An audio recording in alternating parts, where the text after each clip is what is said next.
Okay, we're ready to roll.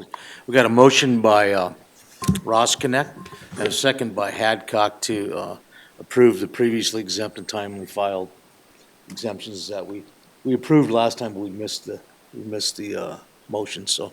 All in favor, say aye. Aye. Opposed, same sign, hearing none, motion carries. And then Shannon, we'll move on to Calvin Baker if he's prepared, or. Yep. Go ahead, Shannon. And you got two there, it's the same guy. Same guy? But there's two parcels, so, it is just Mr. Baker and Laura. Calvin Baker.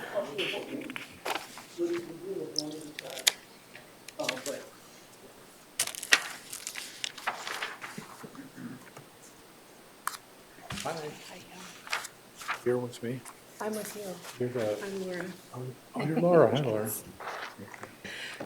Good morning, County Commission. I'm Laura Jones with Pennington County Assessors. First property that we're going to talk about is subject property number 33999. Property address is 4716 Wentworth Drive in Rapid City. The owner is Calvin Baker. The subject is located within the Rapid City city limits in the South Canyon, City Springs area near Stevens High School. After a comprehensive review, I recommend that the 2025 assessed value of $348,200 be upheld. This includes a land value of $60,700, a structure value of $321,500. To support this valuation, I reviewed multiple comparables in the sales area. The sales range between $350,000 and $410,000. The sale price per square foot ranges between $270,000 and $270 and $325. The market assessed value per square foot range between $271 and $309. The subject property is currently assessed at $266 per square foot. Given this data, the subject property assessed value falls well within the range of the market supported value. It reflects fair and equal valuation consistent with similar properties in the area. For this reason, I respectfully recommend the board affirm the original assessed value of $348,200 for the 2025 assessed year. Thank you. Calvin, do you want to add to this, or? Oh, yes, quite certainly. I'm a real estate agent here in Rapid City, and I've lived in this neighborhood that's being addressed for the last 36 years in the same home. And like anybody else, I've watched taxes increase, et cetera. I have complained only one other time on a home I have over on Hofer, which will be addressed on the next home. And that was adjusted due to some conditional issues that I felt like weren't taken into consideration, probably weren't even understood, at the time, because maybe nobody was really made aware of those things. So so getting back to 4716 Wentworth, I very simply, without making a whole lot of justification, I'm kind of on board with what the national and/or state. The national increase in homes last year, if the county had it right, if Laura's team had it right last year, should have increased between 2% and 3% on homes. The state increase was between 3% and 4%. And so when I appealed this back to Laura, I asked her, all I'm looking for on Wentworth Drive is a 4%, actually on both properties, but is a 4% increase. Apparently the state agrees with me due to the fact that they have made some changes to the amounts homes can go up in starting in 2026 or 2027. I'm not sure, at 3%, and so that's really all I'm asking for is a fair increase from from 329.6 to 342 and change, whatever it is. So that's on Wentworth Drive. Sure. I have no conditional issues with Wentworth Drive.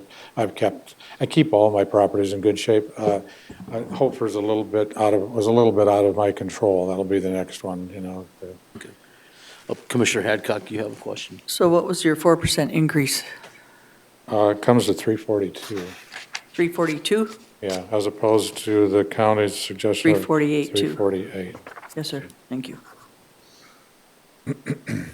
Mr. Chair. Yep, Commissioner Drews. So, Mr. Baker, when you said the state agrees on the 3%. Yeah.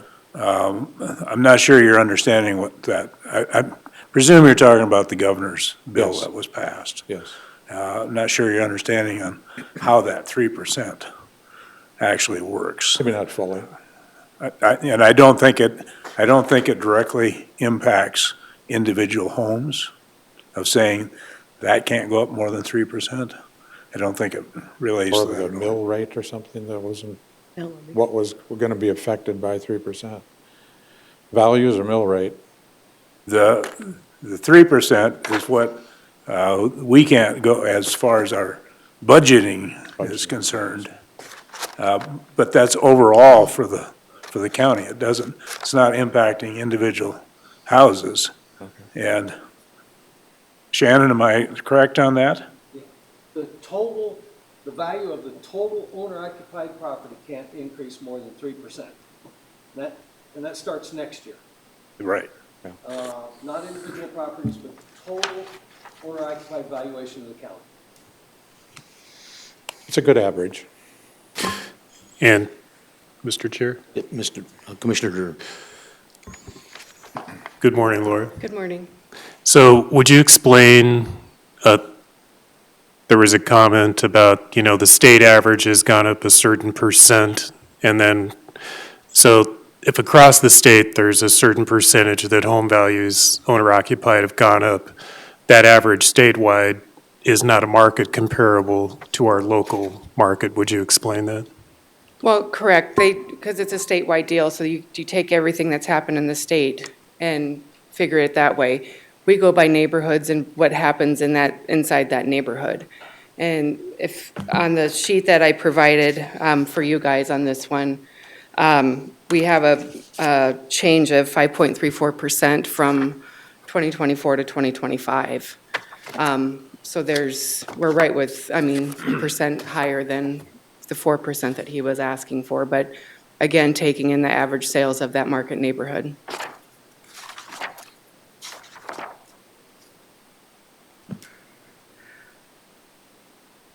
Mr. Chair, Commissioner Roskinek, you have the floor. could you put your grid up there that shows the subject property and the 5 comparable sales? There's a grid.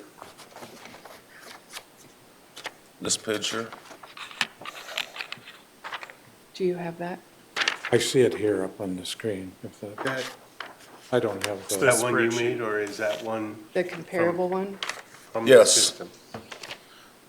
This one is what Yes, yep. Okay, so if I understand that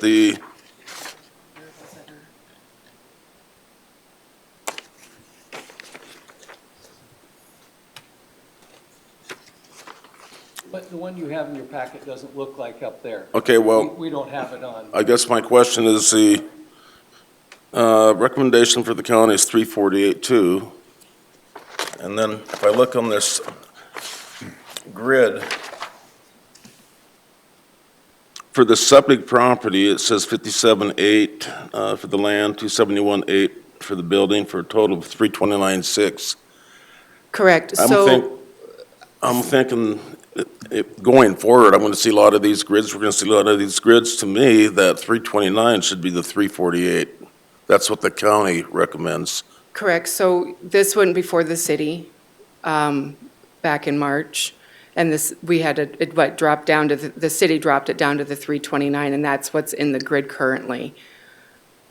Okay, We had to adjust it. so every grid that we see going forward, when I see that number, it's gonna be what the owner recommends and not what the county thinks. That's what the city had adjusted it to, correct? Just so we don't get confused. Correct. Yeah, and I wasn't asking the city for that either. When I went in, I was asking them for the same 4% increase as actually the Rapid City, not the South Dakota average.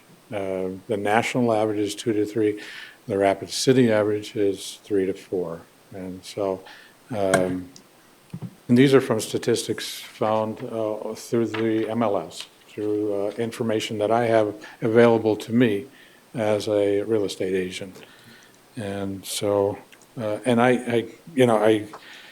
they were all feeling like, okay, we want to just get out of here, I think, at the city. And they said, well, we're going to take it back to last year. I think, and I didn't want to turn it into a war by any means by, thinking that, by having them think that that was okay with me. As a matter of fact, at the time, I said, I really more than happy to pay 4% increase, but. Chair. Commissioner Hadcock. So I think the 342 is about right. After I looked at the comparables, it'd be 281.3 on the building and 60,700 on the land. That'd be my motion. Can I make one more comment? I'd also like to say that in those comparisons. Sir, we I need don't- to make the motion first. Oh, Thank sorry, you. go ahead. We got a And see motion. if we have a We got a second. second on that motion?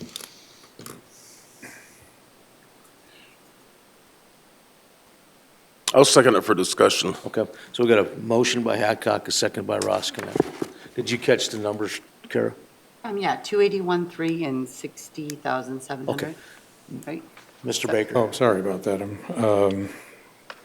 I was going to say that when I do comps in that area myself, I'm looking at footprints, too. And the footprint on my home, as big as it looks, because they raised it really high and it's only, it was only originally 1,050 square feet, and I put an addition on the back that added another 284 square feet or something like that, 12 by 17. And so if it go back to if you look at the footprint, my lower levels only follow the 1050, of which approximately 500 square feet is, approximately 300 square feet is a garage. So unlivable space. Thank you, Mr. Baker. We have a motion on the floor, so any discussion on that motion? Looks like we're done. Chair. Go ahead. Well, what I was looking at is comparable on like COM 3, and then it looks at the bottom, they have 367,157. So, yeah, and this one's at 368. Just if you look at the different prices and the land values and the different stuff, that one actually has more than what this has as well. So for me, I thought the 4% was more than fair on the adjustment. The difference is 1.34. So that's why I decided that it should be at that, because the land is usually what the land is. The building is, if it's older too, makes a huge difference if it hasn't had a lot of changes to it. So thank you. Commissioner Roskinek, you had a So I'm just looking at the comparable sales, and the county's recommendation would be, if you look at the per square foot, it's $267 a square foot. And if you look at the comparable sales, one's 274, two's 319, three's 270, four's 325, and then five is 273. So the subject property is lower than all five comparable sales. And so I don't think we're too far out of line. If you really had some solid support, I might listen to this a bit more, but right now I think the five sales here support the county's conclusion. Mr. Chair, I would just echo what Commissioner Roskinek said and support the work put together by the Equalization Office. Should we vote on this motion? We have a motion for all in favor, say aye. Aye? Aye. So let's do a roll call. Good. The motion is, Mr. 340. Roskinek, Commissioner Roskinek, What's the motion? the motion is to, the Hadcock motion that you seconded, I believe the motion on the floor is to lower it to the 4%. 342. That's the motion. Total would be 342. 342? Yep. Yeah. So that's the motion on the floor. You just spoke to the fact that you were going Okay. to stick to the county recommendation, so just so everybody knows what the vote is on the floor. Okay. So let's, Thank you for the clarification. so we'll start over again. All in favor, say aye. Aye. Okay, opposed, same sign. Aye. Let's do a roll call. 3 to 2. So I believe that maybe you can explain it, but go ahead. It's 3 to 2. All right. We'll do a roll call. Okay. Dur, Sir? No. Drews, No. Hadcock, Aye. Ross Connect, Aye. Wyffenbach. Aye. Well, 3-2, motion carries. We're dropping to 342. All right, thank you. We've got, you have another item on here? I do, I have a home. Mr. Chair, Yes. the land is 60,700, is that correct? Yes. And then the difference is the 281. building? Yes, sir. Thank you. Thank you, sir, for clarifying. You have another property here, Mr. I have a Baker? property on 20, I'm sorry, you want to speak to this one first, Laura? I'm sorry. That's okay. All right, the second property, Laura Jones, Pennington County Equalization. Second property is property ID number 22443. Property address is 2114 Hofer Avenue in Rapid City, owned by Muriel Baker and Calvin Baker. The subject property is located within the city limits in the Old Robbinsdale East area. After a comprehensive review, I recommend that the county assess the 2025 value of $236,800. This includes a land value of $55,200, a structure value of $181,600. To support this valuation, I reviewed multiple comparables in the area. These sales range between $220,000 and $312,000. The sale per square foot, it ranges from $199 to $235. Market assessed value per square foot ranges from $204 to $226. The subject property is currently assessed at $162 per square foot. Additionally, I would like to note that this, the original assessment, we had already reduced 25% to take into account for the foundation issues that the property has. Given this data, the subject property assessed value falls below the range of the market-supported value. It reflects a fair and equitable valuation consistent with similar properties in the area. For this reason, I ask the $236,800 for the 2025 assessment be upheld. Mr. Baker? Okay, again, I was just asking for a 4% there. They've hit all the inflation bumps over the last few years on that house, and I've kind of let those go based on the fact that homes had truly increased over the last, since 2021. I was asking for 4% on that as well, and bringing it to 221. Justifications being numerous, based on the condition of the home, the rock and rolling nature of the area. There's more damage than the back patio is damaged pretty extensively as well. The front driveway is damaged pretty extensively as well.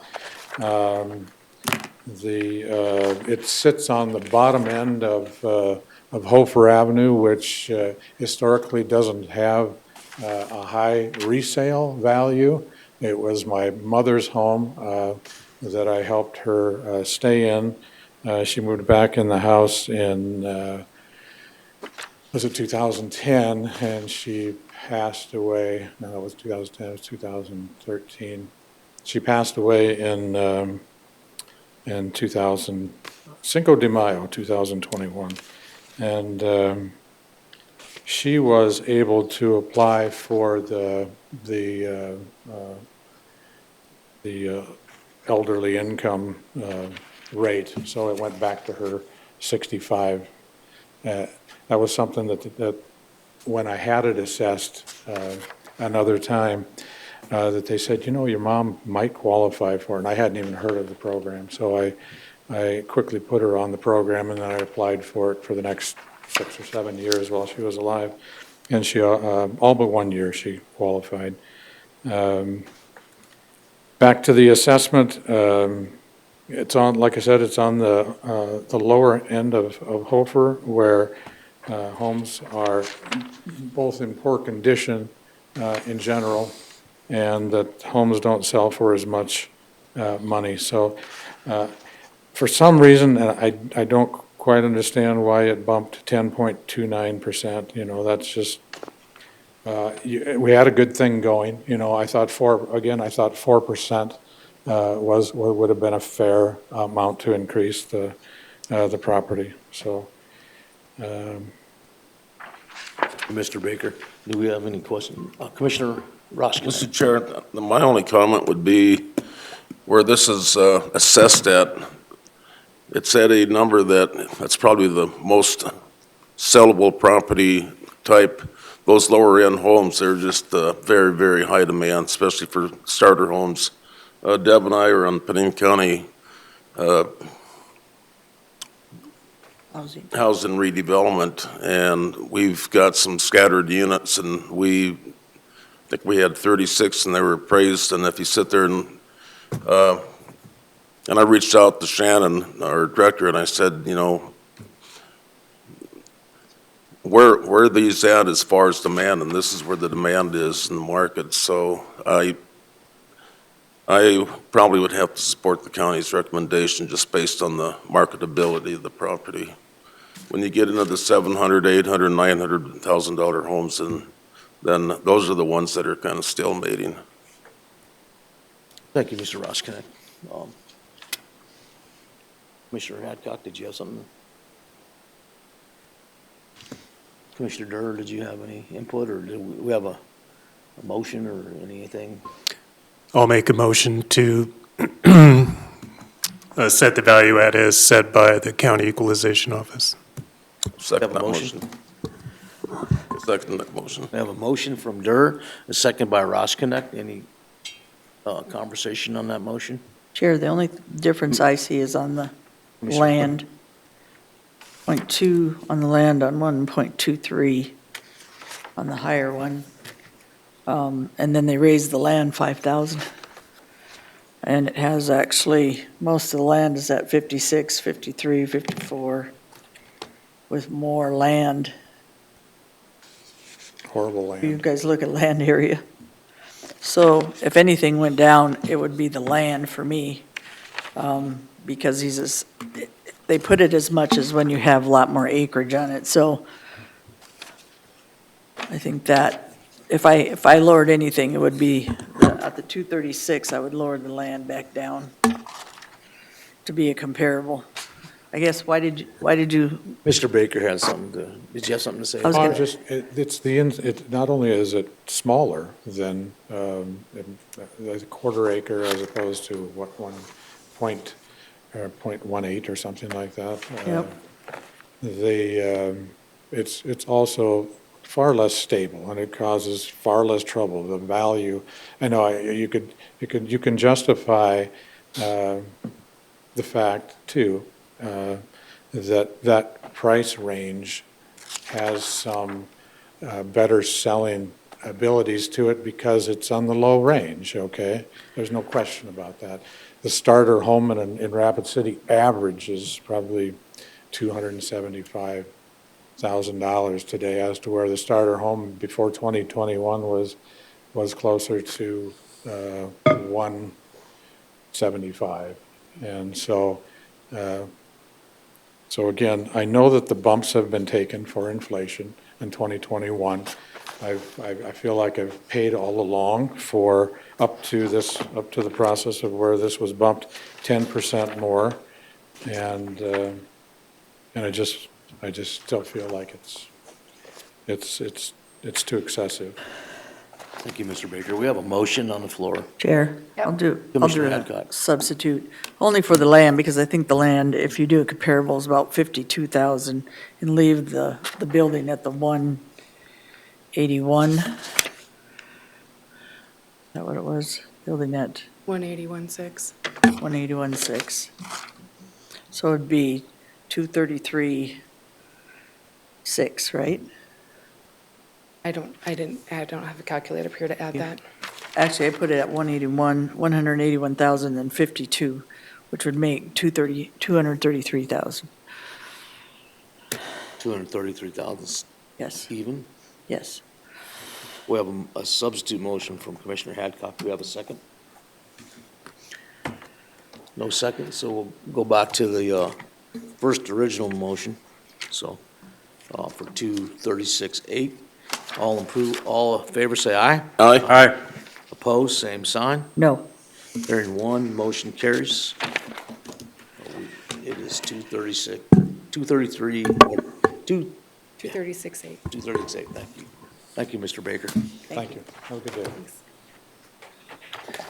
Okay, looks like we got a lag in the process here till 8:45, right? 9. The next appeal is Builders Assurance, something, but Mr. Freitag is here. Builders Assistance Corp. So this is a home. Joe, can we, okay, we've got a picture of the home up there. There's been discussion about the November 1st assessment date and our inspection date. I can address that. Chris, behind me, the appraiser in my office, will talk to the value of the property and comparable sales and all of that. As to the November 1st inspection date, the statute says, all real property subject to taxation shall be listed and assessed annually, but the value of such property is to be determined according to its value on the first day of November preceding the assessment. This is the statute that sets up the assessment date in South Dakota, where all property is valued as of November 1st. And in this case, we're talking the 2025 assessment, the property at its value November 1, 2024. We were out to look at this property. It had been under construction. It was completed by November 1st. The last inspection we had on it was, I think, November 8th. And there's been talk about whether the county assessor can look at a property after November 1st. So I worked with the state's attorney and we spent some time on this. We look at the different statutes. The one I just quoted you is the assessment date. It's not an inspection date, it's the date of valuation. There are several things in state statute that actually require the county assessor to look at a property after November 1st. There's the appeal process here that we're doing right now. There's a lot of properties that have appealed and we've gone out to look at their property after November 1st, and we come to the board with a recommendation. A lot of those we hadn't seen this year until after the appeal process. There's a statute that requires the Director of Equalization to make the necessary adjustments to valuations before the notice of assessment, which is mailed March 1st. So that statute allows the county assessor to look at properties all the way up until we mail notices by March 1st. There's statutes that deal with abatements and adding property that's omitted from the tax roll. And we do the abatements here, add property through the auditor's office, and there's a process for that, and that can happen a couple of years after November 1st. When we discover a property that was omitted from the tax roll, we definitely didn't look at that before the assessment date. There's all of those things in the statute that set up the process where the county assessor has to look at a property after November 1st. Of course, there's a common sense that We can't look at 50-some thousand properties on one day of the year. And then I went to the Department of Revenue. I talked to Wendy Semler. She is Director of Property Tax for the South Dakota Department of Revenue. And she confirmed that the law allows the county assessor to look at properties after November 1st for the current assessment year. And she also stated that every county in the state does the same thing that Pennington County does. You done? Yes. Well, first off, be clear about a couple of things here. I don't have a problem with the assessed value. That's not what I'm appealing. I'm appealing the date he came out and did the work. And I agree with him on 10-6-105. All real property subject to taxation shall be listed and assessed annually, but the value of such property is to be determined according to its value on the first day of November.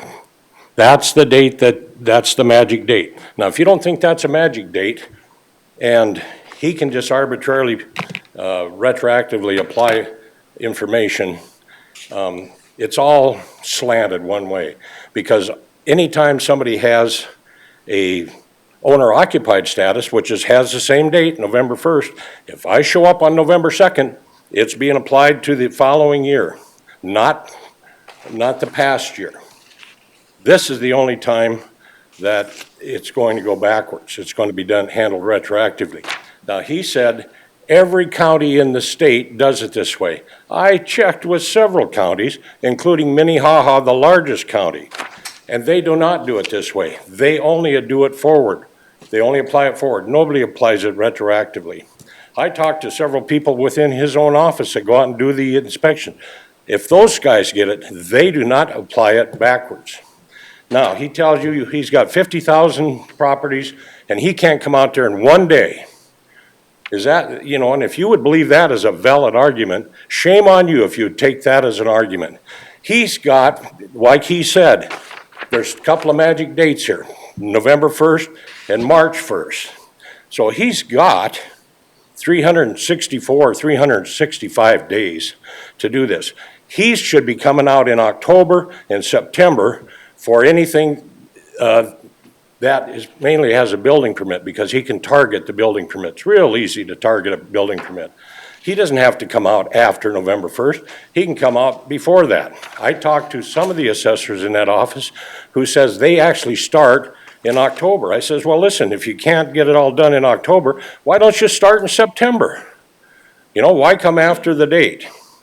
Then Mr. Rittenberger says here that Wendy Semler at the state told him that everybody does it this way. Well, I've got it in writing from the state, from the Department of Property Tax, that they don't do it that way. Now, before I give you all that information that came from the state, I'm going to give you this. I've been building houses since the 70s, so I worked up a possible schedule of how this would work. So I'm going to bore you with it. It's not real long. On September 1st, I go out and I excavate the hole.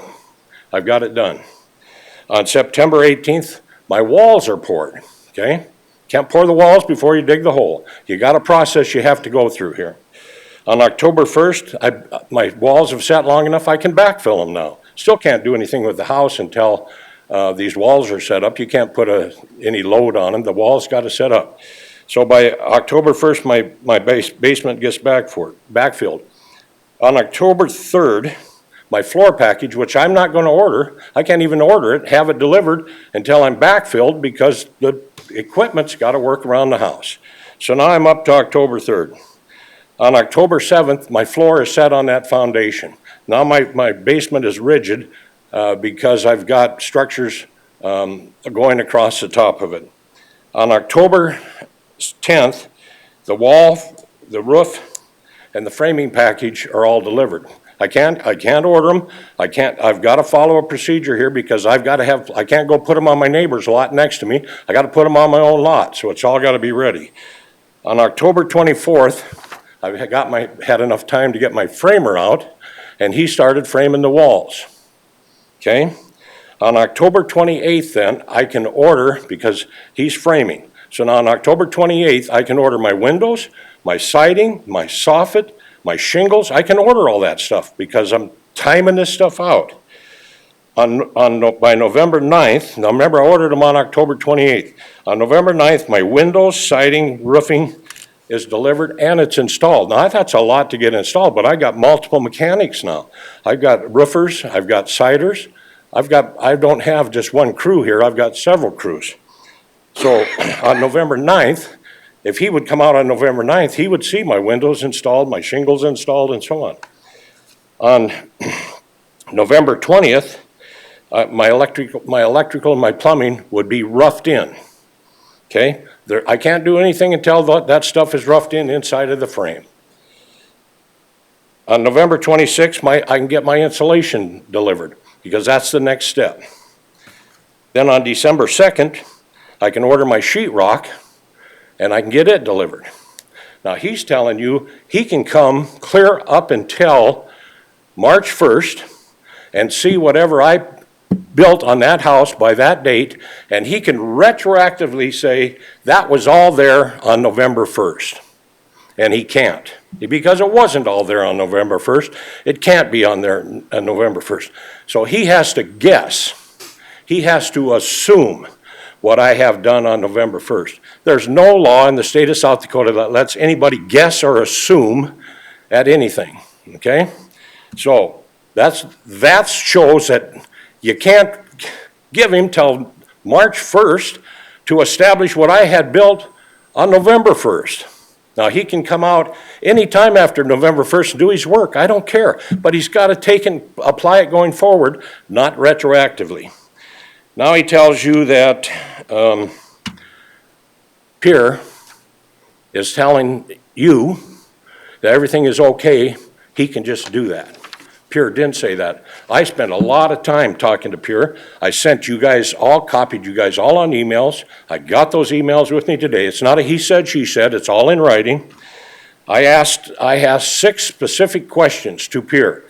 And one of those questions, because I wanted to have a real clear understanding on all 6 of them. But I didn't want it verbally. I wanted it in writing.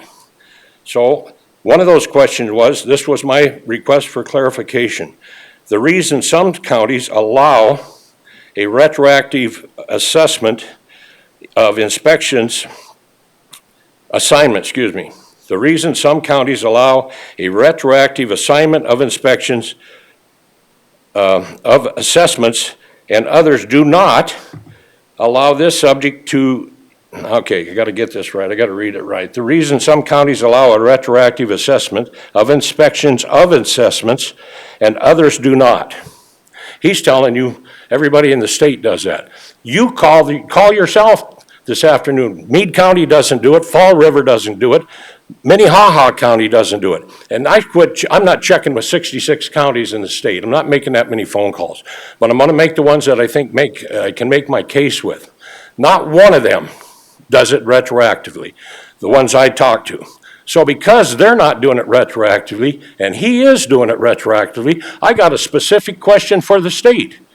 How does this happen? Why can some of them do it and some of them can't do it? And I got it in writing, and I've got it here for you. I've got it in writing from the state.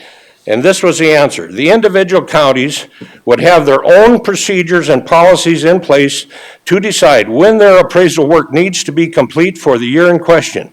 Some counties may decide it has to be done by November 1st, and other counties may decide they need more time than that. It's your call, according to the state. You can tell him you don't, if you come out after November 1st, you apply the data going forward, like everybody else does. There might be another 1 or 2, because I didn't call 60, but I guarantee you, the majority of them do not apply this stuff retroactively. They all apply it going forward. And that's in writing from the state. And the reason I got it in writing from the state was he gave it to me in a phone conversation. He says that you guys have the authority to make those decisions. And I'm saying, My God, if I come up here with a he said, she said, it's never going to work because he's going to discredit it. So I have to get it in writing. So I asked him a specific question in writing that I can give you. I've sent you the emails, but there's the email that's got that, what I just read you from the state, that's there. It's you have the authority, according to the state, you have the authority to decide what date you allow things to go backwards from and what date you're going to demand that everything goes forward from. It's your call. It's not his call. He's not an elected official. He is an employee of you guys. He doesn't have your authority. If he's got an opinion that doesn't match what he thinks the law is, then he has to bring it to you and you have to make the decision. He doesn't get to arbitrarily make this decision, but he's doing it. And he's doing it all the time. And he's targeting builders, he's targeting people with owner-occupied status, and horribly, he's targeting veterans. And we're going to have another meeting later on, and I'm bringing all the veteran stuff that I've accumulated. So I'm going to ask you, follow the law of the state of South Dakota. He came out to my property on the 12th or the 14th of November and then retroactively applied that value. I'm asking, that's what I'm appealing to you, that assessment that he worked up at that date is applied forward. Now, just for your own information also, I made that same argument to the city of Rapid City because I'm in the city of Rapid City and I have to go there first. City of Rapid City agreed with me, but he didn't. So he's appealing, he's the one that did this appeal, not me. He appealed what the city did to you. I'm asking you to do exactly what the city did and follow the law. Mr. Freitag, do you have copies for us, or can we make copies of that? Well, yeah, you can make whatever copies you want. Here, Ron, you want the? I want all the ones you told me, like the conversations with Shannon and Wendy and, is there someone that can make us a copy of these? This is the one that had my notes on it that I spoke from, and this is a copy of the actual email. The final page has got that response that I got from the state. Oh, thanks. We can get those for us. Mr. Freitag, you may have thought you emailed all of us, but I never received anything from you. Well, I guess I would have to apologize if you didn't get it, but I sent it, I know I sent it to Ron, Deb, Ron, and Gary. I have it, I'm reading Jerry. it now. Yeah. I mean, I read it before, but I'm reading it again. Do you have any emails, Shannon, that show that what you just told us? I've had conversations with Wendy too, and she's all over the board. I've had conversations with Minnehaha, they don't do it. The law says November 1 is the assessment date. That's the drop dead date we use for everything, so. Go ahead. Absolutely. No, I don't have an email from Wendy. It was a phone conversation I had with her. November 1st is the drop dead date, but it's the value of the property as of that date. It says the assessment date, I mean. Yep, that's So right. you have to pick a point in time, just like we hold everybody else accountable for a point in time. And so now we're going beyond that point in time and kind of guessing what may or may not be done. Absolutely. Yeah. In this case, there's no argument. The house was completed by the assessment date. It was done, there was a certificate of occupancy issued the summer previous. But in a situation where the house is under construction, we absolutely have to estimate what was there on November 1st. If we're there. How would that be possible if you come after that date? How do you guesstimate what's done? And the first question I want to ask you is, everybody in your office apply this? And before you answer that question, I've talked to people in your office, so go ahead. Yes. Everybody, if they're after November 1st, we have to estimate what was there on November 1st. So everybody in your office will assess a property after November 1? The property is. Will they do it? Will they do this? We'll look at a property after November 1st, but we are Look at a assessing property it. that's under construction. I mean, if it's not under construction, and it's been assessed the year prior, it's pretty evident that the property not done unless they pull the building permit, you know. So you're saying everybody in your office applies this principle? Yes. They can go out, that's what you're saying? Yes. I'm asking you to keep everything level here. He doesn't get to do anything retroactively because I can't do anything retroactively. I can't do my assessed value retroactively. There's all kinds of things that have to be dated and submitted by November 1st. And if they're not submitted by November 1st, they roll forward. They don't roll backwards. This is the only instance I've found, now maybe there's others, but this is the only one I found at this time, where he's rolling things backwards. Shannon, do you have any copies of your email conversations with the Department of Revenue? Or were those phone calls also? No, I don't.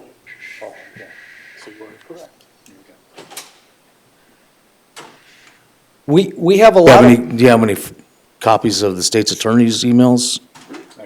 What are they saying? What does the law say? I mean, if you read the law, I've read it 100 times. I don't think it's ambiguous.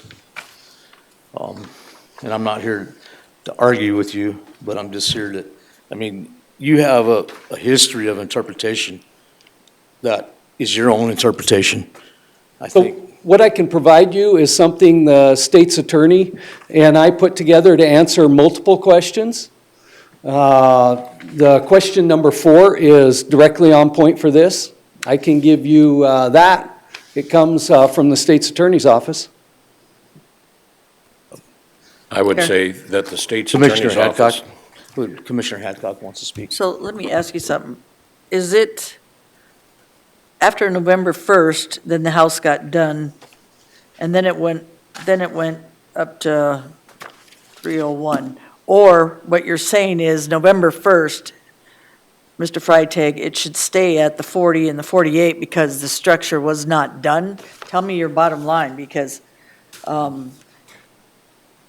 November 1st, your house wasn't done, and then what happened is they came out later, and then you finished the house, and then that should have been applied not on November 1st to the next year. You're thinking you should have got another year out of the 88.3? Yeah, Deb, here's the deal.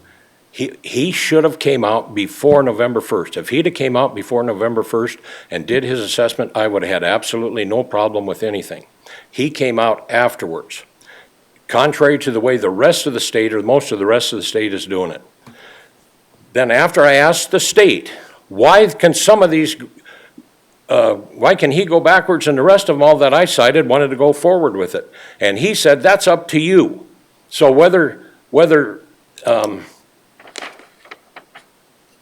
you're basing on your decision on, that's still your decision, whether he gets to assign something retroactively, and that's my appeal. My appeal's not the value. That's what I said from the beginning. I am not appealing the value.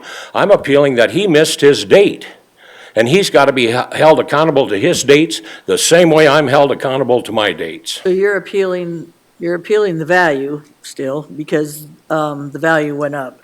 You're appealing before November 1st that he came and decided that the value went up after November 1st when the house wasn't finished. Say that again, Deb. What do you? So bottom line is, before November 1st, it would have been 88.3. right? It was 88. It After- was 88.3. Right. And then after that, they came out and then decided it would be 301,000, right? Right. So you're appealing that it should have stayed at the 88.3, Because he missed his date. right? That's why. And that's No other reason. why I'm saying this is because if we missed our date, or we missed our time, guys, we can't go back and say, okay, I missed my date. We still have to have the same amount put on us. So I'm having a bit of conflict with the November 1st on building and how buildings are done after November 1st. Shannon, can you, I guess what's the justification? Because you figured it was going to get done in the next few months, or what? It was done. It was done 6 months before November 1st. Okay. On the assessment date, the Okay, house was which completed and April finished. 26, 24, right? Yes. Okay. And So we just I admit happened that. to come look at it for the last time on, I think, November 8th. I admit that, Deb, and I'm told you from the beginning, I don't have a problem with the value he put on it. My only problem is he came out, he missed his date. He needed to come before November 1st, and he did not come before November 1st. Therefore, because he didn't come before November 1st, the only assessed value was the previously assessed value. Even though you had the occupancy in April 26 of 24, it was done, you're just saying that no one came and assessed it before November 1st, even though the occupancy was in April. Deb, can I help you try to understand just a little bit also? That's why I went through that building schedule with you. Because I could start in December, and before March 1st, I could have the whole thing done. And then he could come out, let's say, he comes out on April, or February 28th, okay? Well, I've done it all, but I did most of it after November 1st. But he gets to guess. He's telling you he gets to guess or assume that I actually had it there on November 1st, and it doesn't work. And so if it doesn't work in that instance, there's a reason why he's got a date he has to perform by, and that just like the reason I have dates I have to perform by. And so we can nitpick and we can look for every loophole or whatever to justify what he's doing. What he needs to do is follow the law exactly like I follow the law. He does not get an exemption above me or anybody that are the citizens that vote for you and gave you our power. We don't have any power anymore. Mr. We Frank, gave it all to you to make a decision with. I understand your Commissioner upset. Hadcock, I pulled up the law here, I'll read it to you so everybody understands what the law So says. Commissioner Okay. Wyffenbach, I understand the law. The area here is that they didn't come out and get the assessment done before November 1st, Shannon. And if you missed that date to come out, then you came out later and then assessed it after that. And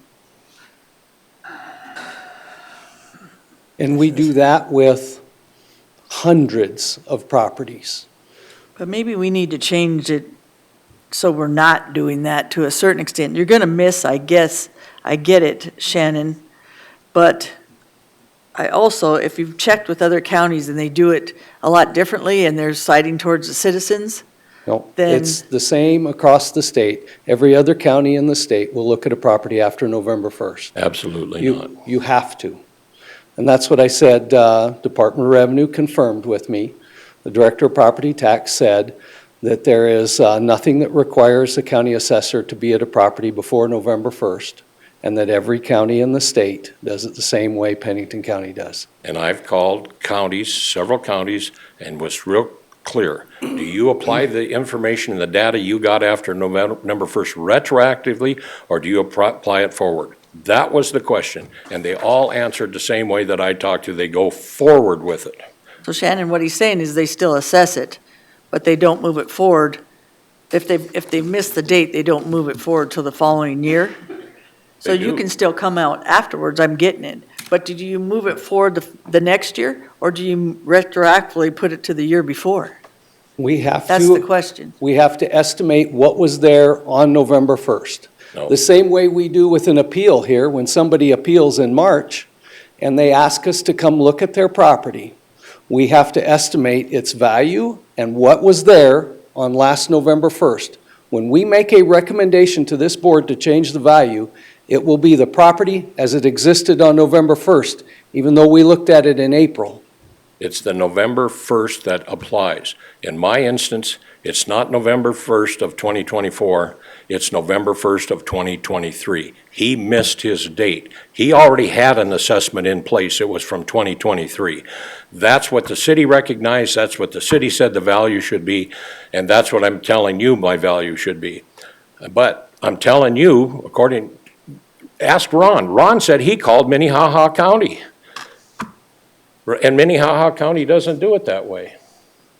Well, if you retroactively took somebody's property and missed the value, Shannon, and you didn't get it high enough, you can go back and raise it between November 1st and March 1st? Yep. No, we do not.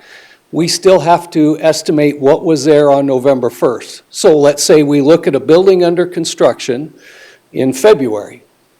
and it's finished in February, but it was not on November 1st, so we have to estimate the value on what was there on November 1st. So we talk to a property owner, we talk to a contractor, we do whatever we can to get the information we need to estimate what was on November 1st.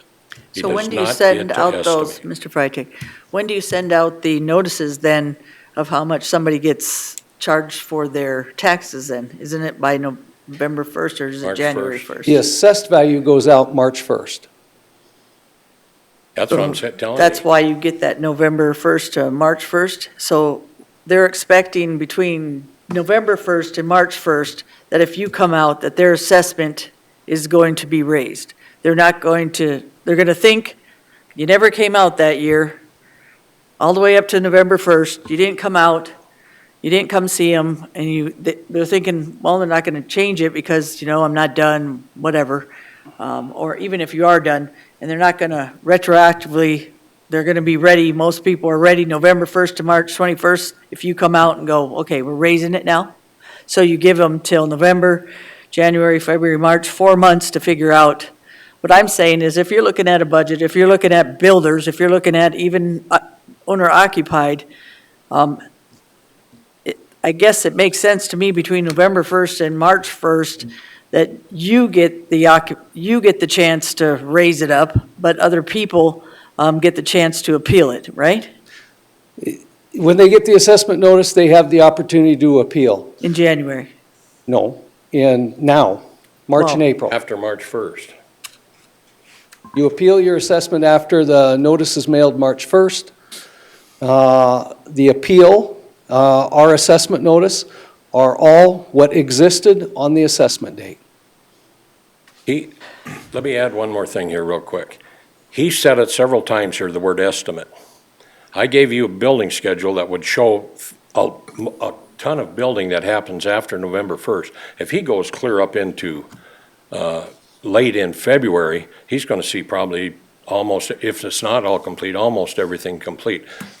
But he's telling you he gets to estimate or guess at what was there November 1st. And I'm telling you, there's nothing in the law of the state of South Dakota that lets him estimate or guess at anything. It doesn't let you estimate or guess at anything. You've got to be documented. That's why the law says you got to document, and that's why the law says you got to have dates by which you document. Now, we only talked about the law, but because I had 15 minutes here, right? There's all kinds of supporting documents, I think they're called ARSD, documents that are instructions to these guys that say the same thing. Your November 1st date's the magic date. Don't miss that date. That's what those instructions are telling you. Now, if you want all of those, I'll get those all for you. Well, April 26th. But the law is the main thing. It says November 1st, the value as of that day. But Mr. Freitag, they wouldn't have to come out to your house if you have a date that says April 26, 2024, when he has an occupancy, certificate of occupancy, April 26, 2024 means the building's done. I'm not. It tells what the building. Deb, I agree with you. I'm telling you, I'm not challenging the assessed value. But you said they didn't know, they wouldn't know by not coming out, they wouldn't have to know, they could look at the occupancy, see how many bedrooms, see. Listen, all he had to do was drive by this property before November 1st. That's all he had to do. He could do it, he could have done a drive-by. He had information from the city. He really didn't have to inspect anything. He could have done a damn drive-by, but he didn't. He waited till after November 1st, and then he sent guys out to do the same thing that they had done the year before, and take a picture now and that. Mr. Chair, you asked for an email. I do have an email here from Department of Revenue. It was a conversation Commissioner Rosknecht had with Wendy Semler. I thought you had, I was looking for your conversations, Shannon. Mine was a phone call. This is an email between Commissioner Rosknecht and Department of Revenue. Here, Mr. Chairman. Hold on. that one. Commissioner Durr. Yeah. We do have a legal opinion from our state's attorney, and I'm not sure that you've all had a chance to review it. It just came in on the 17th, and so I would ask for an executive session so that we could review a legal opinion regarding Mr. Shannon's practices. Is that a motion? Is that a Yes. motion? I'd second it. I'd like to get my appeal done. Yeah, I want to read the law because we're arguing about the law. And this is 10-6-105, period during which assessment made, date of assessment. All real property subject to taxation shall be listed and assessed annually. We all agree on that. But the value of such property is to be determined according to its value on the first day of November preceding the assessment. You had a And- motion and a second, Ron, so you have to. We have a motion and a second to do an executive session? Yes, sir. So would this be regarding personnel issues? Because we have. No, it's legal. So for legal? Okay. Yes. Thank you. So all in favor, say aye. Aye. Opposed, same sign. Do we go in executive session now then? All right. Sorry, Mr. Freitag. Give Do, us just a do, minute. Ron, do I get to respond to, if this comes back negative, do I get the opportunity to respond? Right, yep. Okay, Yep, thank we're you. gonna go talk behind closed doors here. We ready, Joan? We need a motion. No, Motion to come before out you of vote, executive session? Second. Motion by Hadcock, second by Ross Connect to come out of executive session. All in favor, say aye. Aye. Opposed, same sign. Hearing none, we are out of executive session. So, I guess it'd probably be valid to say that we looked at an attorney-client privilege document that gave their input, so everybody understands on how they interpret the law. So we can go from there. Does anybody want to talk about this again, or Shannon? I should just state recommendation from my office. The recommendation from my office is assessed value of the property of $301,000, which is $50,000 for the land, $251,000 for the structure. Mr. Freitag? Well, because I don't know what you discussed in there, I don't know what to respond to. But I would think, I mean, this is a property rights issue, for one thing. I can tell you, I'm going to be straight up, what the state's attorney said that, that if this commission so choosed, they do not have to draw a line in the sand on that date. Does that make sense? They don't have to say that, That they can't or they don't have to. that they don't have to. Well, then you can if you want, and you can if you That's you my don't want to, understanding. and that's Yep. that's what the state told me. And also, because he introduced this email from Wendy Semler with Ron On Ross Connect? Ron Roskinick, can I respond to that? I don't think Because any of us have seen it yet, have Yeah. we? We need to that email needs to be made public, and so you need to get a copy of that. I have a copy. It was Okay. Jerry, I sent Ron, I copied Ron and everything. Ron then sent what I had copied to Wendy Semler. And then Wendy Semler came back to Ron in writing and said, he starts giving him all these details and then says, but I'm not going to bore you with the sordid details. She just cites law. Well, then I responded and I said, well, here's your sordid details, Ron. And she then, I pushed back against what she had said it. And so then I had called her and I had emailed her, but she would not respond to me. So what I did at that point was I got Tim Goodwin, who's a state representative, to call her, and he did. And he said, this guy's name is Bill Freitag, this is his number. You've got to call him. And she still, for 2 days, didn't call me. But what she did, because I pushed back, and she doesn't want to have a conversation with me, what she did is she peddled it off to Todd Bailey in her office. And Todd Bailey is who I had all my conversations with. So Wendy Semler's email back carries no weight. If you read it, it carries no weight. I challenged everything she had said. The other thing, I don't get this. How do you go into executive session and I'm not included, or my legal representation wouldn't be included? I don't get that. How does that work? I mean, you're decision makers. So anytime you go by the law, anytime there's a decision to be made, it's like a judge. You know, one attorney doesn't get to go and talk to the judge without the other attorney. That doesn't happen. Now, if you cited my favor, I'm done talking. But if you didn't, then I've got more to say. Mr. Chairman. Commissioner Drews. Mr. Freitag, your appeal was not part of the discussion. That's why I'm here. That's why you listened to me. That's why you went into executive session. Ours was, the executive session was to cover this attorney-client privilege document, which is stamped, that just says that the commission basically doesn't have to draw the line in the sand on my understanding. You guys can correct me if I'm wrong, because I wanted to make sure we stayed within that boundary and not talk about a decision process when it comes to you. This commission Yep. can make the decision they want, am I correct? So if I could speak. Commissioner. Okay, so the legal opinion was based on state law and the operations as to how equalization is applying those. And this would be across the board as to how the equalization office is operating within the confines of the law.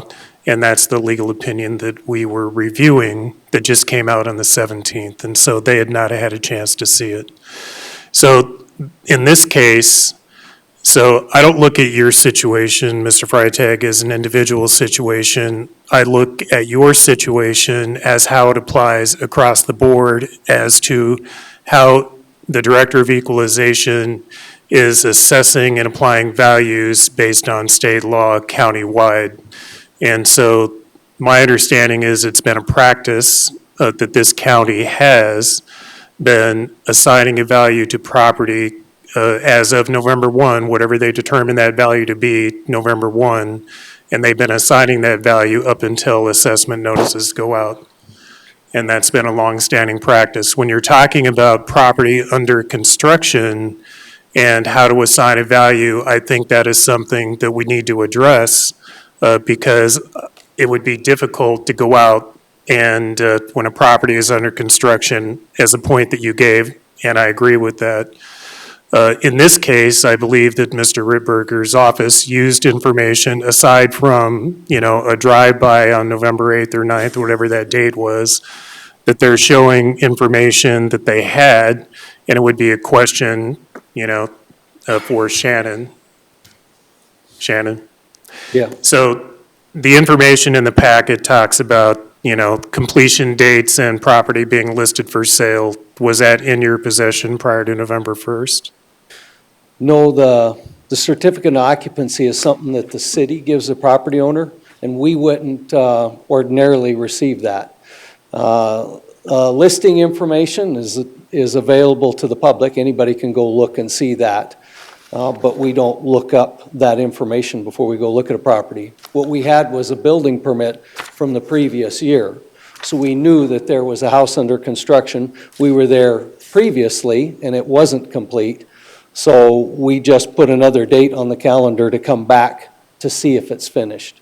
In this case, it was finished. The city gave a certificate of occupancy. We're going to go look at it anyways because we need to see for ourselves what was there. All right. But he didn't have the certificate of occupancy, if I understood what he just said. Right. Yeah, it's a question then that if you were to guesstimate, it's probably not a fair question, but how many building permits are in process on November 1 of every year that you would have to assess value to? 2,000? Okay. There's 2,000 building permits that are open that you have to assess from that timeframe? That's a guess. Yes. Chair. Commissioner Hadcock. So you didn't get this information prior to November 1st. This was gathered because of this case. Is that fair? The certificate of occupancy and the listing. Yeah, and the information, not till after. Can I address the listing? Number two, here's the bottom line. Whether it's Mr. Freitag's case or any case, guys, you can agree or disagree on the assessment or the appeal. That's your bottom line. So based on that decision for appeal or staying with the equalization office, that's your bottom line today. If it's lower or higher, I believe if they wanted to lower it between November 1st and March 1st, they could lower it or they could higher it. Either way, right? If I'm correct? No, it Shannon? can lower it. Every property is appraised every year Right? at its value on November 1st, and we mail notices out March 1st. Okay, but those could be, have you lowered property before? That's Yep. what I'm saying. So you can lower or higher property in those times. And now we're saying by November 1st, if they thought it was lower even, they'd have to wait till the next year as well. Deb, they couldn't lower it. No, they can lower it. I know that because I've seen it. That's why I'm saying, if I recall, they have lowered it, and it actually came back on the appeal process even and lowered it. Yes. Not because of anything, it's because they had some issues in between. So, That doesn't work. Can I respond, Deb, to that? go ahead. Listen, the only value that he had up to that date was the previous year's assessment. He's not going to lower that. If I put one 2x4 in the air, he's not going to lower that past assessment. That's the past assessment. So this, on new construction, he's not going, I would ask him to produce evidence where after November 1st, he had an assessed value, and then before March 1st, he lowered it. He's not going to ever come up and show you that, because that's not the way he does it. Well, to me, it sounds like that you didn't have all the information as of November 1st, and then by November 9th, or in between November 9th and March 1st, that's where this information came from. And that was the question you asked Mr. Durr was, when did you get the information, before or after November 1st? And they got it after. Can I add some of this If information? I'm correct. Hold on, Mr. Freitag, am I correct? Yeah, that would be correct. And then it comes down to whether or not, and it's irrespective of the property question in front of the board at this point in time, it's about the practice of the equalization office, and can you assess or lower a value to a property between November 1 and March 1st when you send notices out? And I would imagine that, you can answer the question that when you do that market adjustment, depending on the type and classification of property, that between November 1 and March 1st, when you send those notices out, in that time frame, you're adjusting properties, increasing the assessed value and/or decreasing. Is that correct? That's correct. Jerry, I would agree with that, and he does that. Only it's not March 1st, it's any time before. If my hearing date is the 21st, and I talk to somebody in that assessment, in the assessor's office, and I say, listen, I think you missed that, and then he agrees with me, then he just lowers it. Right. It doesn't even have to come before you, so this, up to March 1st it's before the appeal actually happens. And I do that from time to time, and it Right. has happened. But that's not the application in new construction. Mr. Chair, Mr. Ripberger. I want to respond to just a comment that he made, that up until we mail notices on March 1st, we are changing values all the time. But, so the board is clear on this. After assessment notices are mailed, the county assessor does not change a value. Now, we meet with property owners and we go look at property, and we will bring a recommendation to the board, and the board will make that change.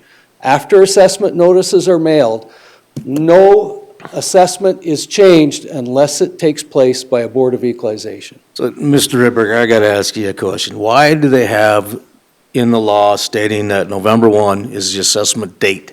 The date, and it goes retroactively prior, why does that exist? Everything else is built around November 1st. Now we're arguing that November 1st is a date. Also, I want to remind you that you told me that everyone in your office does this practice.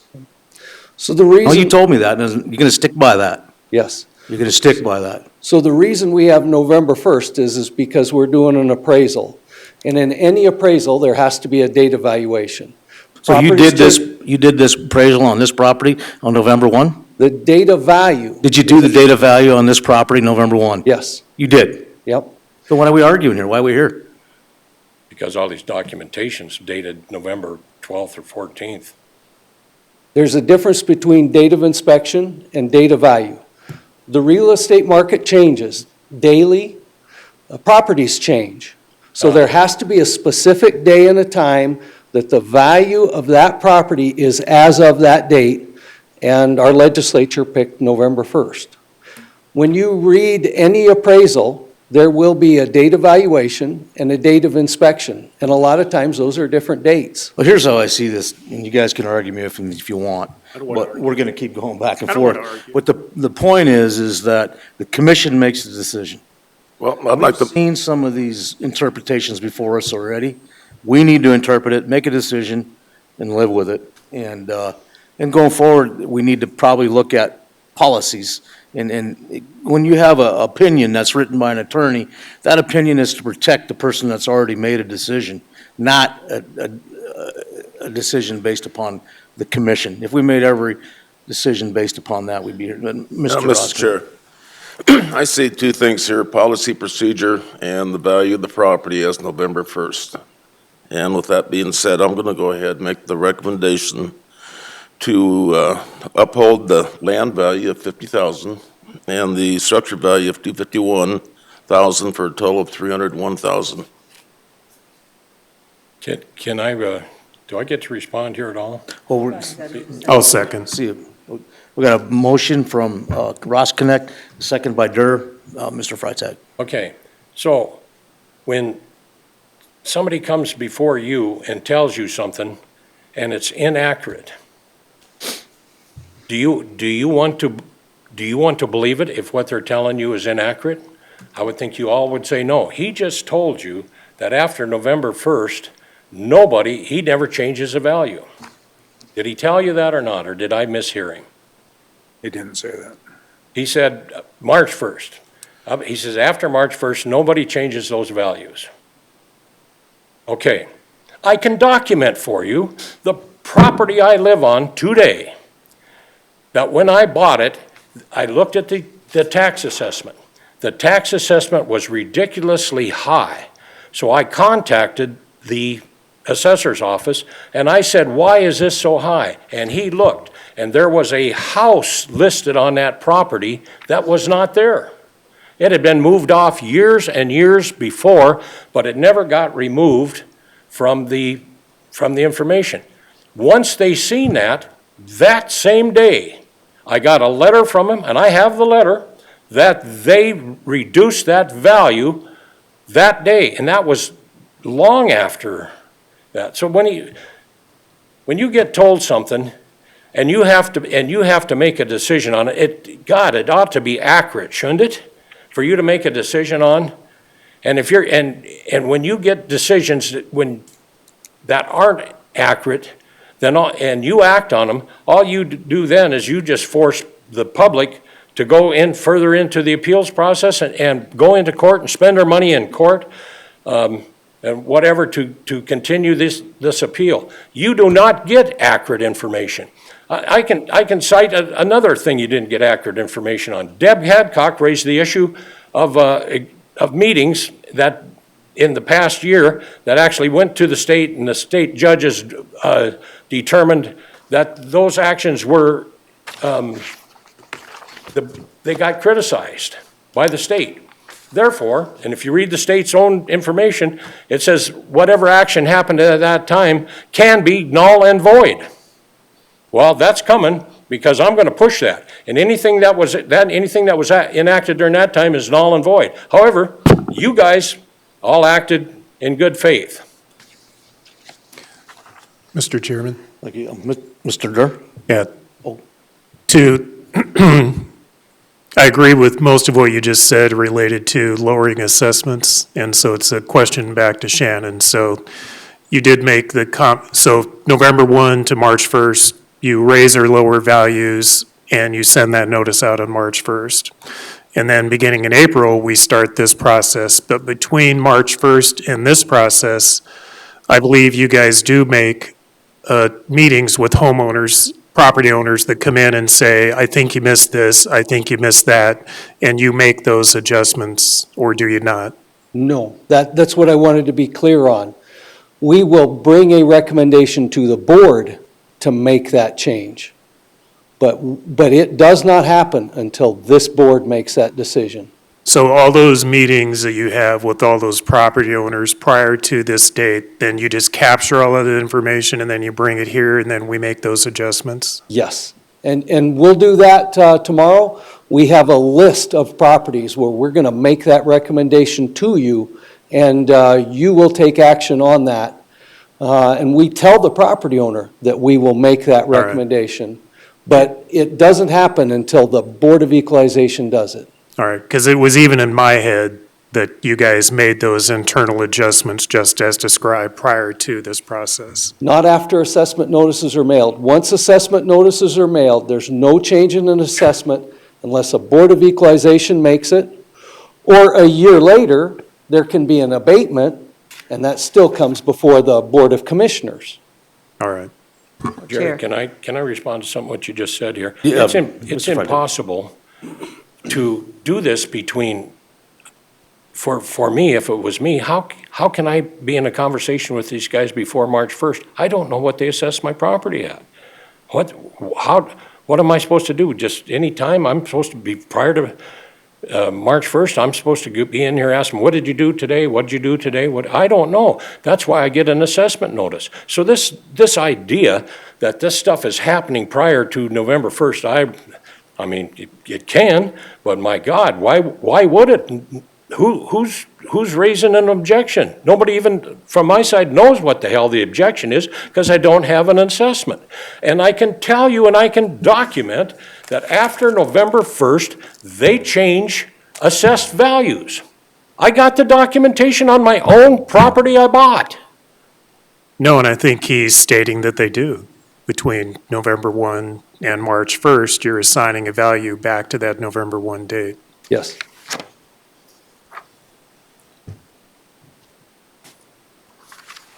Commissioner Hadcock. To me, it's a little bit confusing because you can't change a date after March 1st because of the assessment, but you can change the date between November 1st and March 1st. You can change the assessment of somebody's property, right? Mr. Chair, may I clarify? Yes, sir. The county assessor mails out assessment notices on March 1st, and when that happens, it's public information. All of you and everybody can look up the assessed value of every property in the county.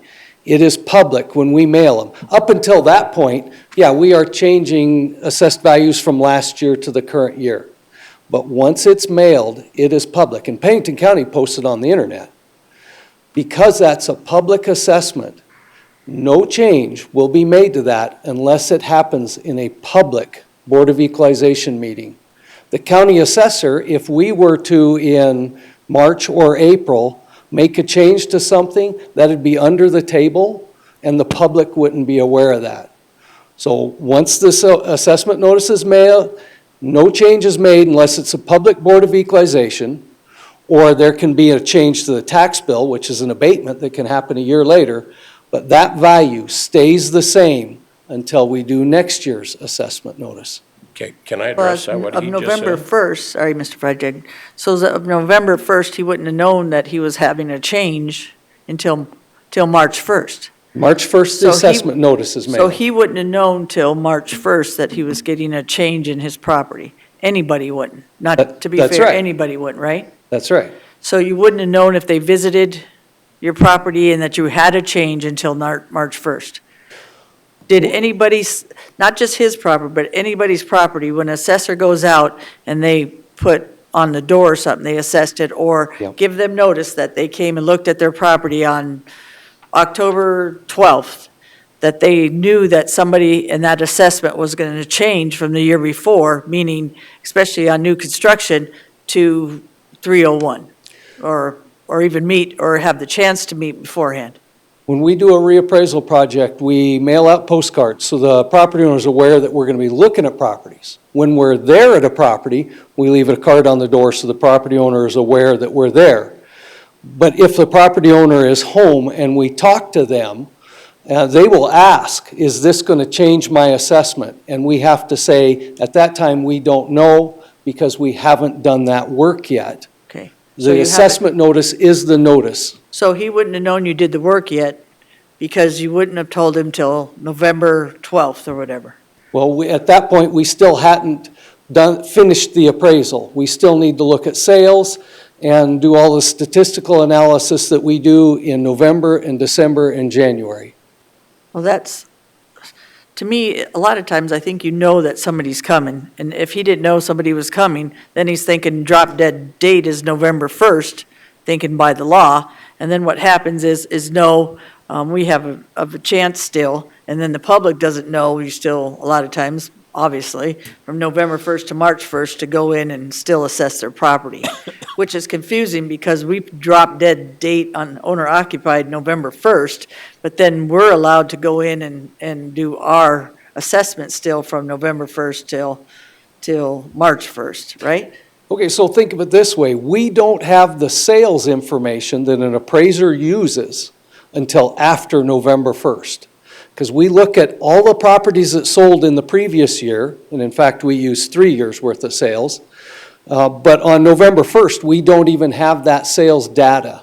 We get that in the middle of November, and then we start looking at what properties have sold for. So on November 1st, we don't even have the information that any appraiser would need. But then you still have these documents in here that you used, right? Or you didn't use those till November 1st, like you said, you didn't look at any of the documentation? Use a listing Till agreement. after the issue? We work sales information in December and January. The list, Because there could have been a property that sold on October 31st. The deed is recorded November 1st or 2nd. It gets to our office middle of November. There's still good sales information we don't have at that point. he said they depend upon the realtor's listing information. The realtor's listing information, there's lots of listings out there for a house for sale that the basement's not even dug, the dirt's not even dug. So that's common, that happens a lot.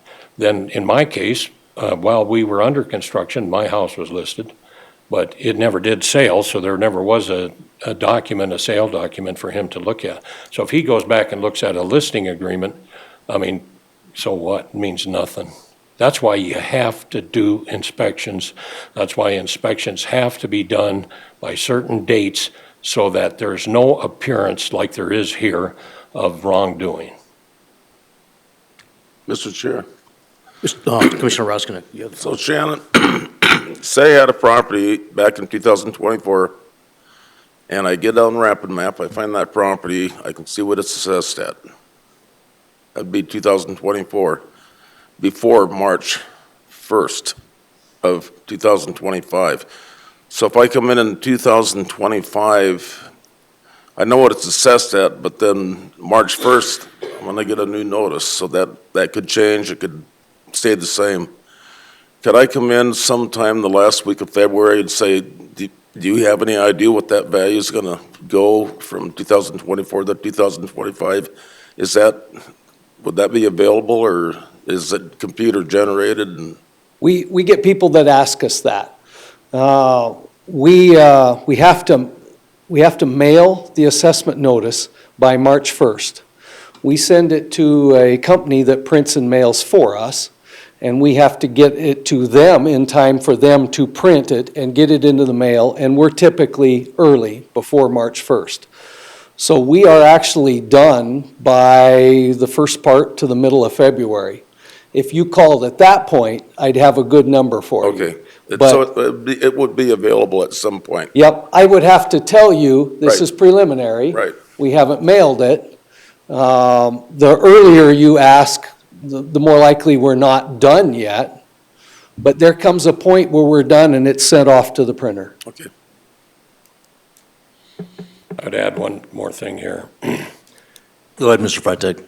There's all kinds of issues in the assessor's office, all kinds of issues. I would ask you, side with the public one time, would you? Just quit siding with the bureaucracy every time. That's why nobody wants to come up here and stand before you and do anything, because they can't articulate their case. They're afraid of government. 95 out of 100 are afraid of you guys. They're afraid of government, they're afraid of this bureaucracy. And so guys like him take advantage of it. Don't side with him. Side with the public for a change. Then go forward and make whatever adjustments you gotta make so that this doesn't happen again. But for God's sake, side with the public one time. Mr. Chair, Mr. Roskinek. so I made the recommendation bill of 301,000 for the value. And I believe you stated earlier that you didn't have a problem with the value, Didn't. so I don't understand that part. Relative to the policy and procedure, is that correct? That's a whole nother discussion. Correct. And that's at your discretion to set that date according to peer. So I'm asking you at this hearing, apply that, what you have the discretion to do, apply that to my appeal and say, nope, you came in after the date of November 1st, therefore, we're not going to accept this going retroactively. We're going to agree with the past Board of Appeals at the city and use the prior assessment, which was the only legal assessment as of November 1st. Chair, That's the whole question. You get to make the decision. I'm asking you to make the decision in my favor. Commissioner Hadcock. Mr. Freitag, I'd like to go in your favor, but what I'm seeing is a certificate of occupancy of April 26th.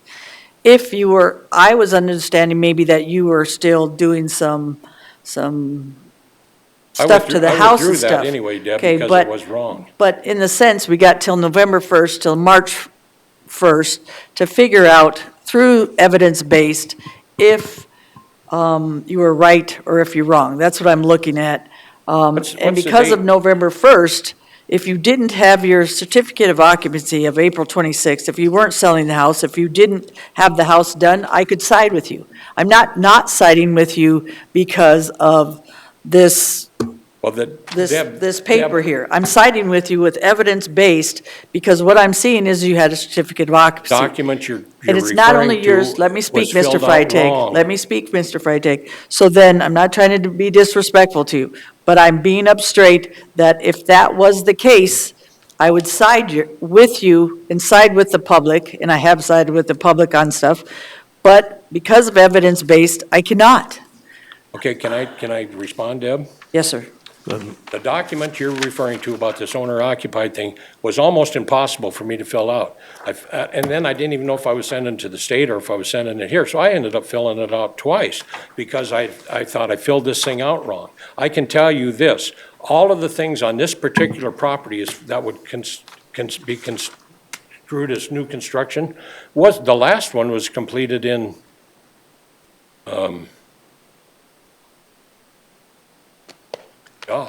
August? Yeah. Mr. Freitag, it's April 26, 2024, certificate of occupancy issued for your building permit from the city. What was the date, Deb? April 26, sir. It's stamped in 2024? 2024, yes, sir. Yes, but that is a certificate of occupancy, but there can still be additional construction done after the certificate of occupancy. Yes. And there was, in this case, there was things added after that April 26th date. But by November 1st, you were finished with it. In that case, we can agree to disagree on the paper, like it says, we can agree with you and say, okay, no, that didn't happen, and we believe we can decide as a board one way or another. What I'm seeing for myself, I'm speaking for myself, is that you were done with the house by that time. You were good to go by November 1st. I admitted that, and I said I never had a problem with the assessed value at 301. And you've spent a ton of time now trying to figure out what the assessed value was that I'm in agreement with him on. I'm not figuring out the assessment I'm going to value, go back sir. to what my appeal is. My appeal is that he came out after the November 1st date, and that the state says you have the authority to tell him he does not get to apply that retroactively. That's all I'm asking you to do. Tell him, in my case, he does not get to come out after November 1st and retroactively apply a value. It has- That's my appeal. I move the question. Question's been moved. That's not what I said, but Pardon? we have to vote on the question, Yeah. don't we? Call the question. You got to vote on the motion. I think, yeah, I Yeah. think we could all, If The we can- motion. If we have to call it. okay, we have a motion on the Yeah, floor we do. to Made change by the value Ross Connect to, and seconded by Jar to sustain. No, this is, you got to call the question means you have to vote on the question to see if everybody's in agreement with calling the question. okay. So all in favor or all not? Motion, Gary, and who seconded it? Is everybody done saying what they got to say, I guess? I'm done saying what I need to Okay. say. Okay. Well, we have a motion, do we have to make a motion to call the question now? No, you have to, someone needs a second. Gary's called the question. Is that correct? I have no idea. Yes. I think you go directly How to about the if we just motion. vote on it? I think you go directly to the motion. Yeah, Okay, which is the one made by So we'll go back Ron- to the original motion, right. Ron and which was to Jerry. change the value to, No, what was to it again? sustain No, it. it's leaving the value the same. Yeah. Okay, leave the value at whatever the, 301. Equalization office has it 50,000 assessed for the land, 251 for the building. all in favor, say aye. Aye. Aye. Opposed, same sign, aye. So motion carries 4-1. 4-1, okay. Can I say one thing before I sit down here? In my opinion, I was not included in your executive session. I think it's a property rights issue, and because you're decision makers, I'm entitled to be there to say whatever I get to say. And so I'm going to put you on notice today that I intend to appeal that. And if I'm successful, then whatever you just decided is going to have to be redecided again. Thank you, Mr. Freitag. Okay, we move on to. Patricia Wood is the next property owner, and I think she's here. Is she here? Oh, okay. So come forward, and this is,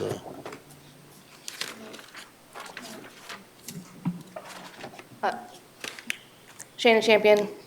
good morning, Miss Shannon. Senior appraiser for Equalization Office. Mrs. Wood does have some packets she wants to hand out, or we're gonna have handed out to you guys for her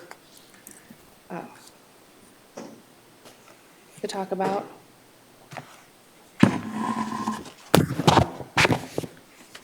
I do, yes.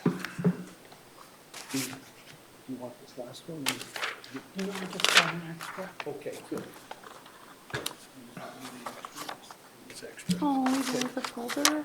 Thanks.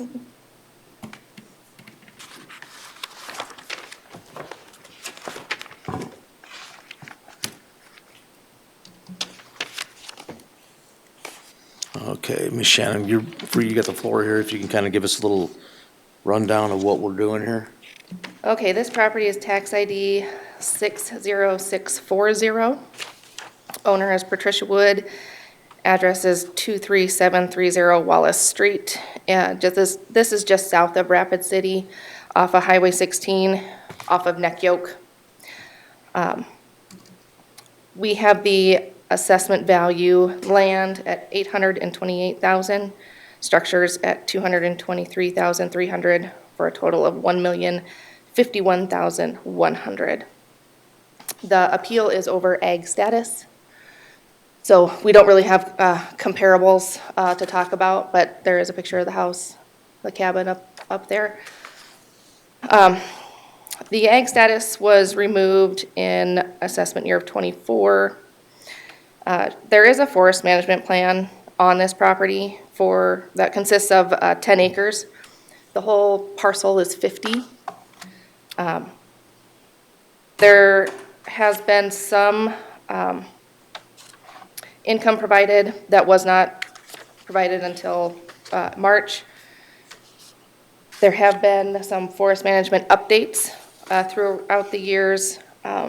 Forest management plan is in 2006, and she is part of the Tree Farm Association.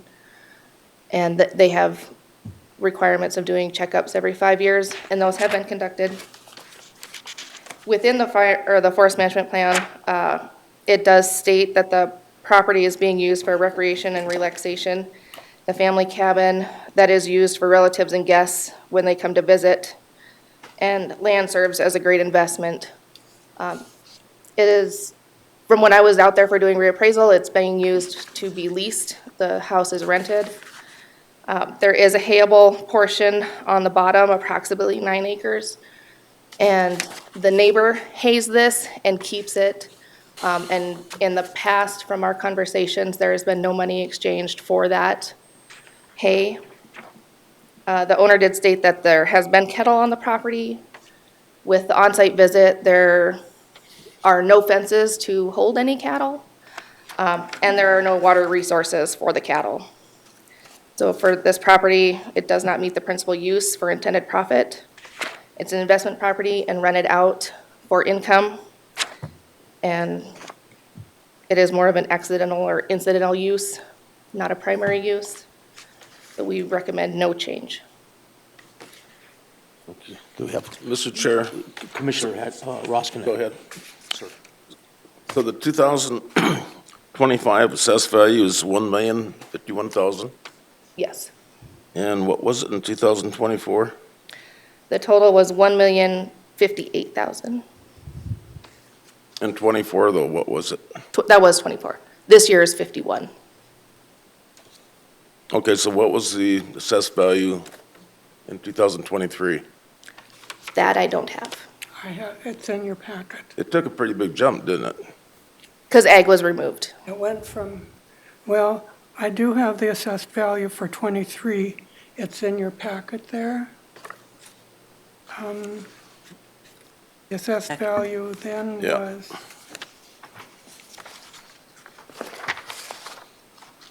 Okay, if I'm looking at, looks like 192,300. yes, So then it went from 192,300 to 1,051,300. How many years has that been classified as non-ag? For non-ag, Yeah, I mean, and obviously in 2022 or 2023, it was categorized as ag. yes. So, and now you're saying it's non-ag, but how many years was it categorized as ag? How far back do we go for that? Oh, I didn't look, I don't know. many, Okay. many years. My concern is that, when you sit there and look at the definition of, what's it got to be categorized as ag for intended profit, and when you go out there and look at this property, I personally have not been to the property, but I'm familiar with the area, and it just, based on the information that I received from the owner, it certainly appears to me that it's ag. I know that you can say it's non-ag. This is where we, to me, it's just, it could go either way. And personally, I'm leaning towards ag based on it historically being ag. And I'm kind of puzzled why it's been ag all these years and all of a sudden it's non-ag with the information that the owner provided in this packet. I mean, the laws have changed over the years, so we're applying the current law, not any of the previous laws. So under the current law and how we apply it, it does not meet the primary use. The parts that she is using, they do have an ag use to them. They have not been intended for profit at all, and they are less than half of the property. And I take the primary use as being a residential because it's being leased out and that house is rented. Shannon, do we have the flow chart they use for this? Do- The Department of Revenue has a flow chart just to identify if your property's ag or not? Not in this packet, no. Pardon? Not in this packet. Okay. I Is there don't. one available? Does somebody have one? Pull that up, what the qualifications are, Shannon, please. Should be on Department of Revenue's site, if you can go there. And then, Mr. Chairman, I've got a question while he's looking at. Commissioner Durr. So in the packet that she's provided us, and I haven't looked up the new law, this is as of 2021. So 10-6-112 classification of ag land. Is that the current, Shannon, is that still current as of 2021? Yes, it is. Okay. So number one, it talks about in 3 to 5 years, an annual gross income of at least $2,500. But anyway, it says, in addition to be classified as an ag land purpose, the land must meet one of the following criteria. And so what has the county set as the minimum acreage for ag? 40. 40? Okay. And so, because here, number 2, subject to the Board of County Commissioners increasing the minimum acre requirements, the land consists of at least 20 acres or is a part of a management unit not less than 8 acres. And so we've set ours at 40? Correct. Okay. And the acreage on this one is what? 50? 50. Okay. I just want to point out that the first portion of the law, before those criterias, is a mandatory piece that they have to meet, which is that the use, primary use, principal use of the property for intended profit. And then it's an either or of the All one or right. two. So I'm going to read, for the purposes of this section, the term principal use means the primary use to which the land is devoted. The definition is intended to reference the primary and predominant use of the land as opposed to a mere secondary and incidental use, and then meeting one of those criteria. Correct. Okay. Do I get to speak? Sure. You're so quiet, but go ahead. Pat, go ahead, I've you not done can this speak. before. In this law, it says that the land must meet one of the following criteria. And the second one, I feel that it meets that criteria. It is more than 20 acres, it's 50 acres. I have all of the documentation from the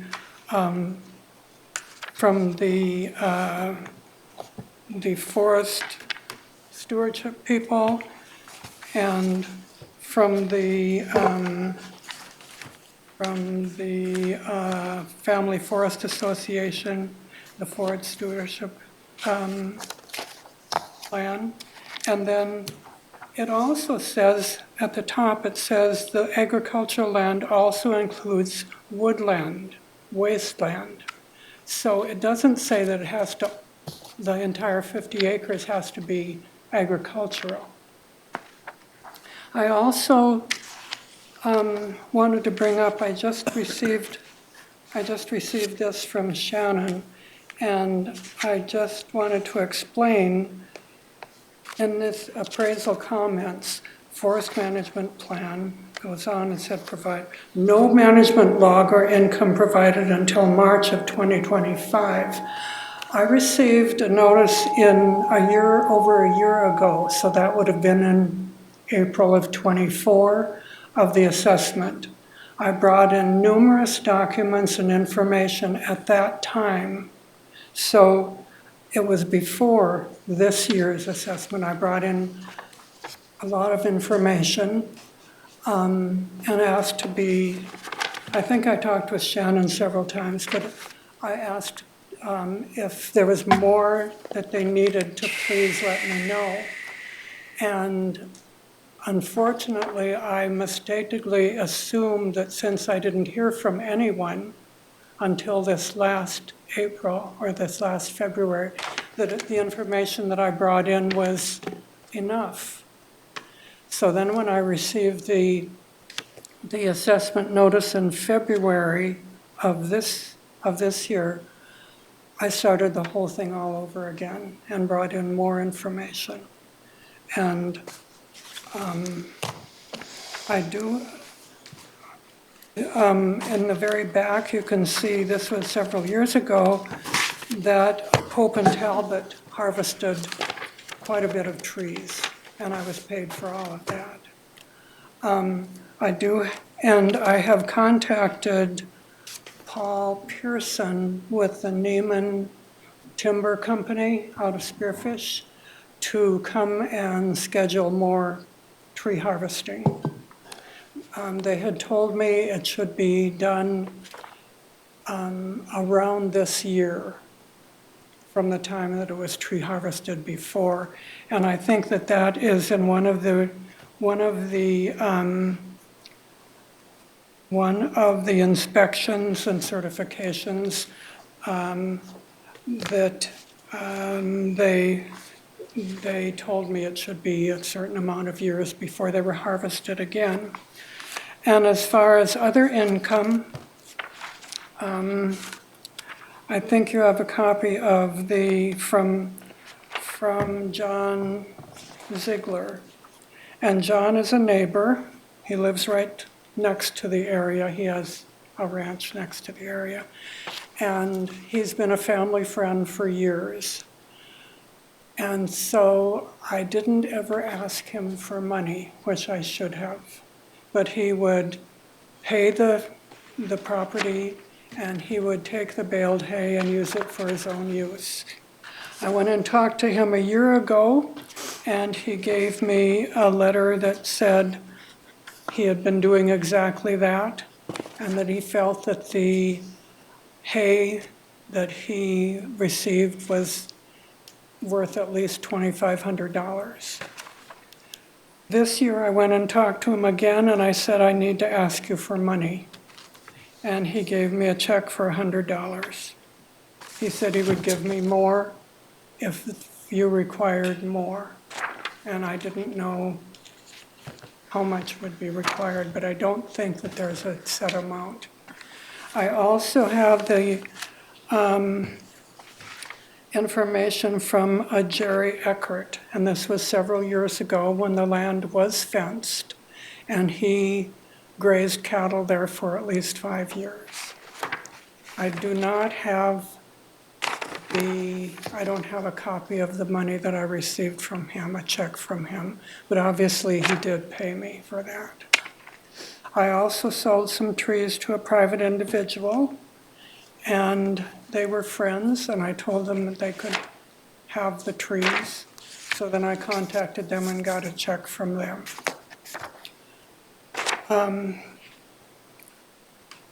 If you can read, you don't have time, obviously, but David Tom was the Black Hills forester that has done the recertifications. And I think you can see in the very front page that it was started in 2006, and it was recertified in 2013 and in 2022. In 2018, he was also there and walked around with me and made suggestions, which I followed. I feel that I've done everything that I should be doing in order to manage this property and to keep it classified as agriculture. Thank you, Ms. Pat. Mr. Chair. Mr. Roskinek. So Patricia, if you look at State Statute 10-6-112, classification for ag land criteria, principal use being devoted devoted the raising and harvesting of crops or timber or fruit trees. So I think we all agree that with all this information that is a principal use.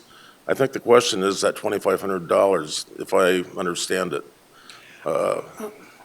So if we were to just vote to keep your ag status, and then next year, realizing that you really need these folks that are paying you for the hay and paying you for whatever, that you need to bring in certification of that. And so I'm just thinking if we kept the ag today, next year, you would have to come in and show that documentation, because it sounds like before, just been a good neighbor and you haven't asked for any income. I just have a hard time going from 192,000 to 1,050,000. I'd like to give you a chance to prove that income. Chair. Oh, Commissioner Hadcock. So the principal use has to be ag, and it's not. You have 19.5 that could maybe be ag. The rest is property being rented out.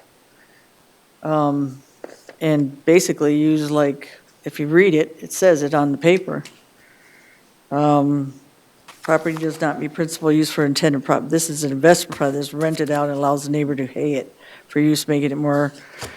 So to me, the majority of it's used for, it's not ag, there's not cattle grazing on the rest or anything. There's only 19.5 if it's ag. And principal use out of 50 acres, only 19.5, that doesn't make it principal use. That's number one on ag. So the other is used for profit for a rental property. So bottom line is, if it's not, if number one, Shannon, explain again to me, principal use is the overall property, right? And then anything that they're making money off the principal use, which would be rental property, hay and timber, what it does is she's going around doing her job as an ag appraiser to make sure it's ag. And that's why this has changed, is it's not principal use. There isn't, you might have had 5 years of Gary Eckert before, but you don't have right now, and she's not seeing any cattle grazing or anything on this property. So then it turns it back to non-ag once it's not used for ag anymore. And that's what's happening on this property. It sounds like, Shannon, if you could answer, maybe I'm wrong, how your determination was done. Just 1 minute, Ms. Wood. Go ahead, Shannon. So coming up to the property, I can see that that small portion has been cut. The property is well maintained, and maintaining the property is one thing, but being an agricultural producer is another. And trees are different than cows and hay, which I understand. But as far as looking at that, I look at that management log, making sure that you're doing all the things that you need to do to be able to have a healthy forest and to have a product in the end. If you look at her plan, the objectives that the forester uses to make that plan, one of them specifically says to maintain ag status. And it's on the very bottom of the list. When a forester comes in and they're doing these plans, they take those first 2 or 3 objectives, and that's what really drives their plan. And this plan does not drive towards looking for a profit in the end. It looks for aesthetics and wildfire prevention. The hay is more of a maintaining of the property, keeping it look good, again, fire prevention, and then allowing the person who cut the hay to then take it. So to me, this is all a very secondary use, and the primary use was also stated in the forest management plan as a recreational and relaxation property. So, and the owner put that, or the man? The forester. Okay, and this is the one that you gave us, basically the process and what he did for the timber. So he actually commented that it was recreational for Yes. most of the land, not for timber. So again, it's not primary use. Maintaining the land does not make it ag. And like I said, if you had the cows grazing and you're using it for ag and you could prove that, that was back in the past. It's not being proven now. It's used for recreation or rental property, which does not apply for ag, ma'am. Go ahead, Ms. Yes. Nowhere in this law does it state that it has to be a certain amount of the property, a certain percentage of the property that is used. Because Shannon is saying there's only 10 acres or 9 acres or 15 acres. Nowhere does it say that. As far as the rental, we do not have any legal rental agreement with the young couple that lives there. This is the son of John Ziegler, who lives right next door and who's been doing the haying. He and his new wife are staying there as they're building a house. Again, we don't have, they have paid us. I don't know what they have paid even. But we do not have a legal rental agreement. As far as the the David Tom saying that it's for recreation investment, I would agree that when I bought the property, that investment was part of my reason in buying it. But I have also worked hard to maintain the property, to make sure that it's being hayed every year, to make sure that the trees are being cared for in the way that the forestry people have advised. I don't know, I guess I don't understand why, since this was always considered ag, that it would be changed. I just feel that the primary use is for ag. Mr. Chair. Mr. Roskinek. Shannon, you got a map here and it says timber 10.5 acres, hay 9. So what would happen if there was 13 acres? I mean, to me, you're making a lot of assumptions. You're assuming it's 9 acres, but can you really prove it?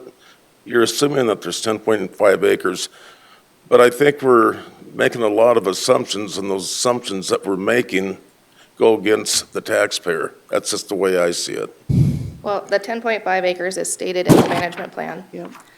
And on the 9 acres, which Mrs. Wood agreed, I measured out on an aerial from where Mr. Ziegler actually does hay the property.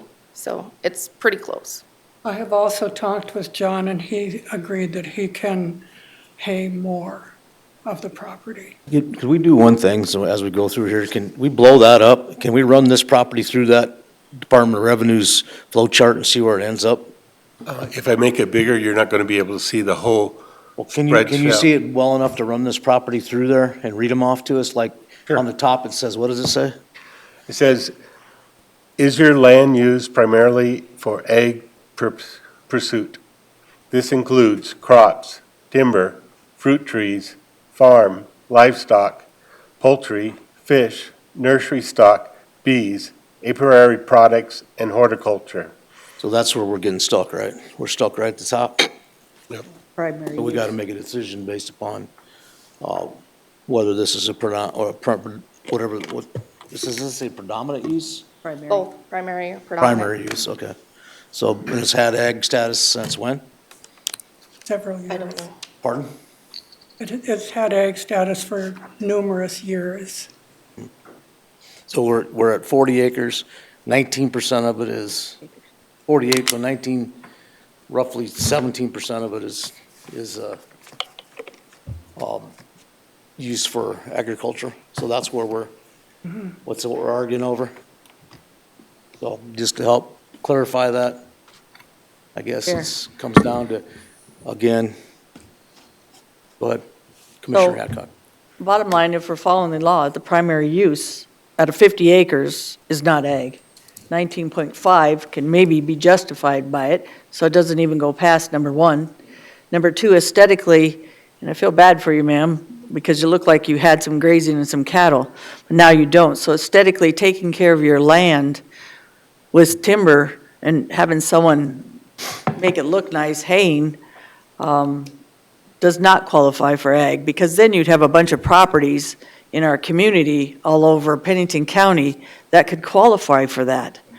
So if, like I said, if you had grazing on the land, if you had something to prove that most of that land was cattle producing or even grazing or renting out or leasing the land for cattle, it'd make more sense. But to say you're aesthetically pleasing your land with timber stuff, and then you have a timber guy saying, when he goes out there, it looks for recreational and use, then that tells me that Shannon did her homework on it. So, like I said, I feel bad that it was ag before, but it probably had the grazing with the cattle and stuff that made it that way. And then when that came off, and then they started noticing what was really going on, and Shannon does her investigation on it. So, again, it's not primary use is not ag. 30 30.5 acres is not being used, and that, the primary is 30.5, that'd be the most. I still do, I'm sorry, but I disagree because it does not say in the law that a certain percentage, a certain number of acres has to be used for ag.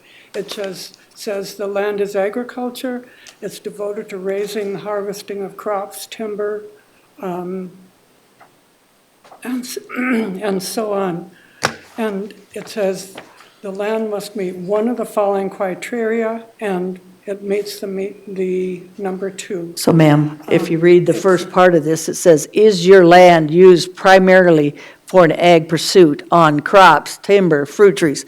So it does say that. It What says, is law? your land primary, and then when you read the law, it says that part on it. What law is that? It actually, Deb, Ten. it says principal use is devoted to the raising of. principal or And I think primary. you also got it, since there's 40 acres as a minimum, you got to use the 40 acre number. So we're roughly right under half, according to your So, numbers. So I think that No, you take the whole it amount. comes down to an interpretation, so. Other thing I wanted to say, the whole amount, that you were Ron. bringing up the fact that David Tom said something about recreation, whatever. He did say that, but he also spent a great deal of time and effort going through all of the certification and the inspection that was I understand recommended that. So, every Pat, so we're going to many look for years. some other comments from the commission here. Do we have a motion? David Tom is a forester. We're going to see if we can move on with maybe a motion or some more comment from the commission. Don't have any comment. No comments? I'm sir? gonna go ahead and make a motion. Okay. And my motion is gonna be based on the testimony that the owner provided to us. This is one of those, you can go either way, but I'm gonna go ahead and make the motion to keep the property ag. We have a motion on the floor. Do we have a second? I'll second. We have a second from Gary Drews. We have a motion from Ross Connect to move it to ag, and we have a second from Gary Drews. Any other comments? So what's the value of that then? We need He's leaving the numbers. value of the Joe and- property the same, right? You just, She just wants to know what it is. Yeah, we need, Joe and I need. I'll have to get the calculations for that. Oh, Numbers, the Okay. value of a property that's classed as ag is significantly less than market value. It's So based on just to soils be that I have to, clear, what was last year's value? It was ag last year? no. I think Shannon will have a Oh. value for ag. I don't have one that would be the current value. So I would have to go and pull the soils and run that calculation. What was it 2 years ago? Last year's value would be close. But it was not ag. It was not ag last year, so it's been 2 years. Who's seconded that, by the way? Do you want the value Gary. of, Thank you. The land in Did she 23 appeal last year? was 4,500. 4,500? Since you- How about the house? Sorry. I mean, that's a whole separate entity then? Yeah, that's not being disputed. Okay, it's just the land. So Just we're the going land. from $4,500 to $1,000,001? If we don't, Sorry, say that again? we're going from basically from $4,500 in land value to $1,000,001? If you, The land value for 25 was 828,000 would be what? for the land. In 25, 828,000. 28,000. Okay, so for 2025, if I'm looking at this right, the land's 828,000. And the structure's 223,300. Correct. And so if we kept it ag, which is my recommendation, we'd keep the structure at 223,300 and bring the land down to 4,500. It'll be roughly around there. So that would reflect the assessed value for 2023, 2022. Those numbers are what we need for the minutes. so, do we get some clear numbers there then? Ron, you want to? Is that what you're saying is 4,500? Can you repeat that, Ron, please? Okay, so structure would be 223,300 and the land at 4,500 under the categorization of keeping the land ag. Chair. Do you agree with that, Gary? Okay, so we got a first from Commissioner Ross Connect and a second from Commissioner Drews, and we have a question from Commissioner Adcock. So bottom line, Comment. we just talked about the law, and we interpret our law, and we agree and disagree, and if we're gonna do that, I'll change my vote on the last vote then. Because if we're gonna do interpretation of something, and we're gonna keep interpreting based on, what we just heard, I'm willing to change my vote on the other, because if we're just gonna agree and disagree just because of not fact, then I guess we're gonna agree to disagree, just to pick and choose. So, if that's what's gonna happen today, then I will change my vote on the last one as well. Only because, if this is how we play, then we play all the way across, then I'm ready to play as well. Because we had a guy argue and try to find the law and figure it out, and now we have the law, and we're gonna change it like by hundreds of thousands that are gonna come back on the taxpayers. So, in this case, I'll be voting no, but if I can change my vote on the next vote, if this goes through, I will. Thank you. We got a question or a comment from Commissioner Durr. Yeah. So regarding this property, I believe I'm going to support the Equalization Office's assessment of taking this off of ag status. So talking about forest management, those types of things, I ran a program called Firewise Program that we went in and did fire mitigation and cleaned out timber on property, and the homeowner did not sell that product. We disposed of it. It was basically for fire mitigation to go in and do that. On the majority of all of those properties, I'm going to say 95% of those properties, none of them had ag status. So they were all just, either by land use or by acreage. The majority of them, I'm going to say it's higher than 95%, did not have ag status. And so managing timber, if it's not being managed for resale, and I don't think that's the case here, in getting back to Commissioner Hadcock's point about cutting hay, that can also be fire mitigation, just knocking it down. There's been no past history of looking at trying to run this operation as ag status. And so my vote on this is going to be to support the Equalization Office.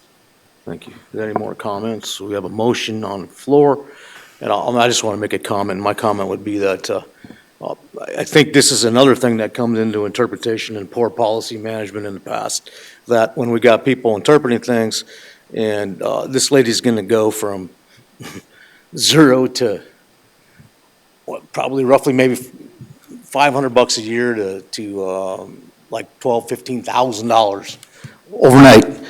And I think it's not fair play for the taxpayer, and I think I can get a lawyer to interpret this that says the principal use would allow for what she's doing. I think that I would step it up and I would work with Shannon. I've worked with Shannon in the past on tree forestry service.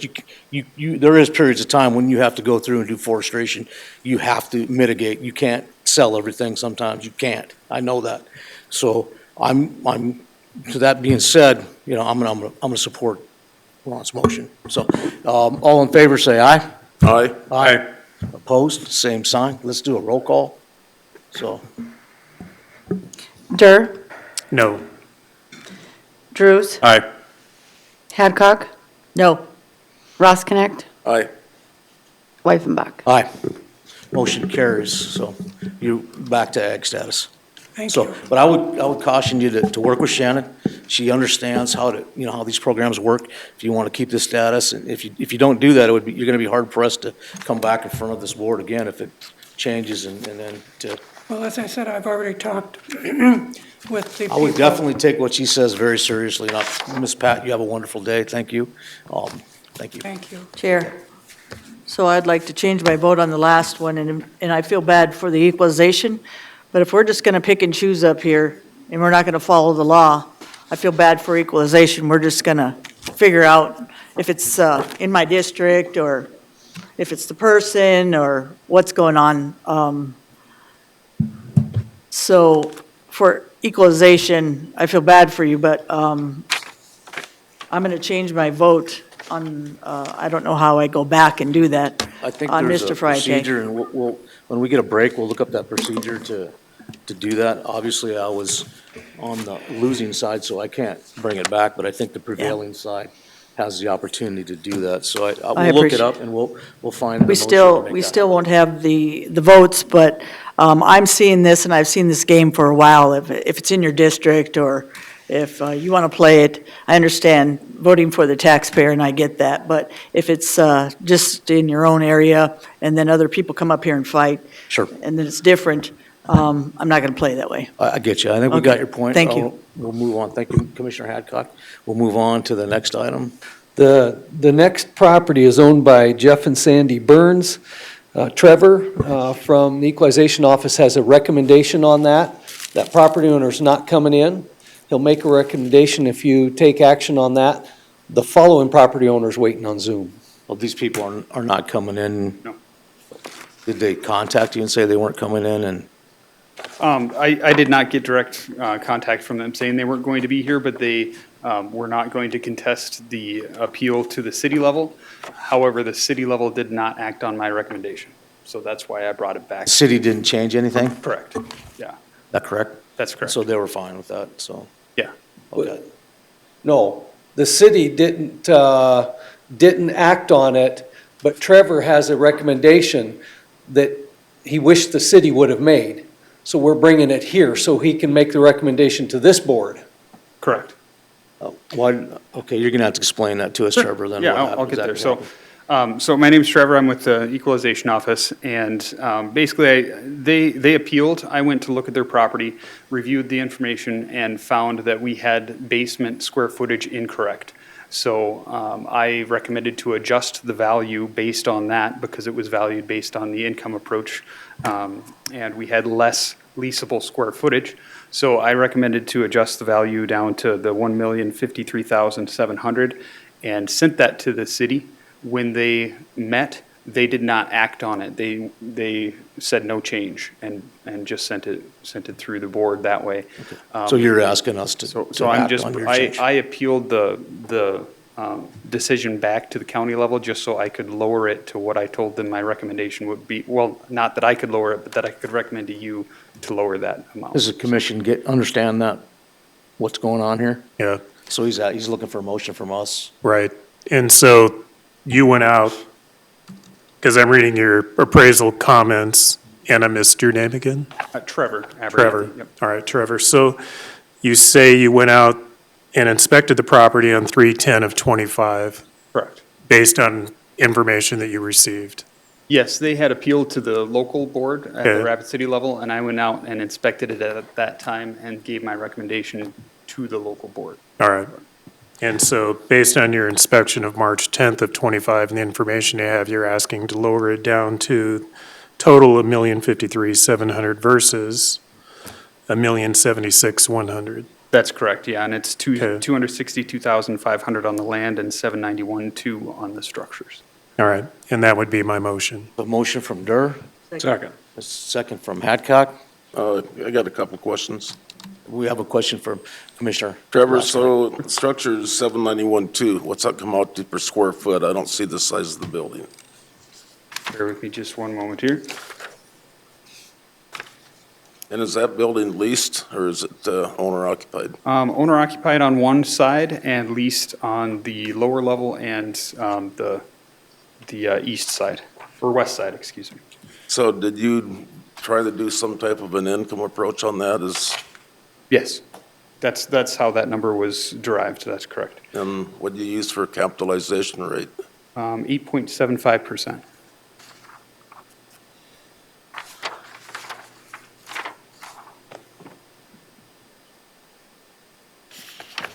If you do not include the basement in that calculation, I'm at $93 a square foot. For the building? Correct. And then how about the land on a per square foot?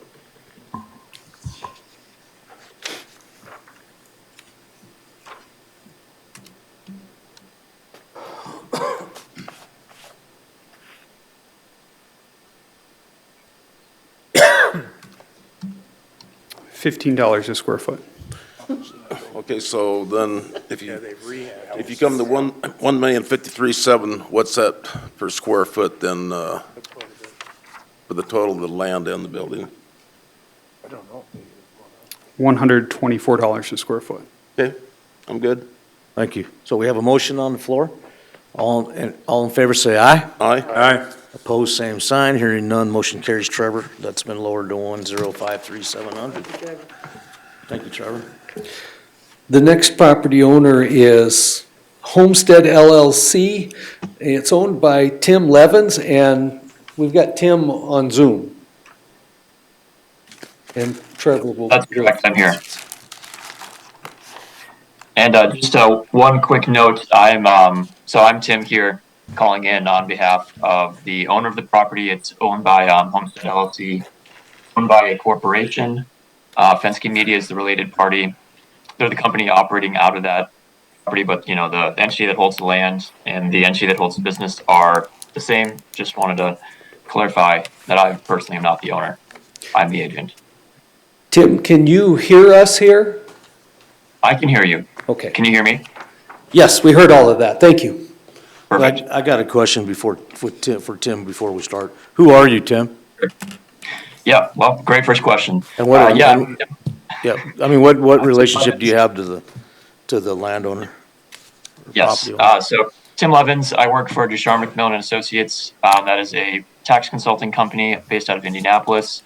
Our main bread and butter is we do property tax appeals. We value commercial property, and clients such as the owner of this particular parcel would engage us to come in and check the county assessments against what we think their property could sell for in the open market. So that is my relationship to the business. And then after we had done our own analysis, we'd recommended to the client that we go ahead with an appeal on this property. So, All right. We're back to you, Again, my name Trevor. is Trevor Abernathy with the Equalization Office. The property under review is identified as tax ID 54509. It's known as the Fensky Media Building. This is located in the Rushmore Business Park, so it's adjacent to the new county administration building that's out there on Concourse Drive. The 2025 value increased less than 2% from the previous year and is set at $7,690,100. This property last sold in 2021 for $9 million. I'm recommending that we uphold the original assessment of $7,690,100. This is $972,800 on the land and $6,717,300 on the improvements. So as you'll hear in several cases today, we have begun implementing the income approach on many commercial properties. However, for this particular property, we have not conducted a complete reappraisal in the neighborhood where we gather the necessary data to apply an income-based valuation.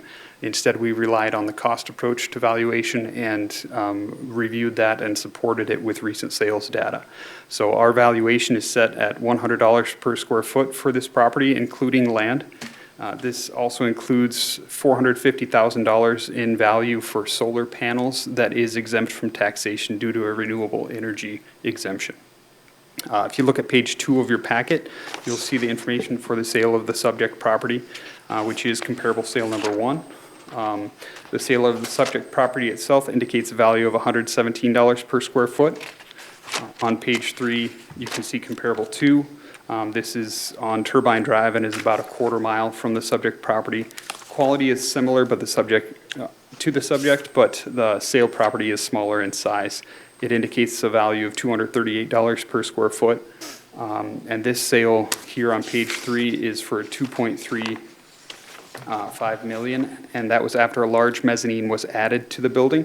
It previously sold, as you can see on page 4, for $1,425,000, indicating a value of $163 per square foot. Page 5 presents comparable sale number 4, located less than 3/4 of a mile from the subject. This property is smaller and of lower quality. It sold for $95 per square foot unadjusted. These sales support our valuation of $100 per square foot. Additionally, I believe you have the appellant's information there as well next in the packet.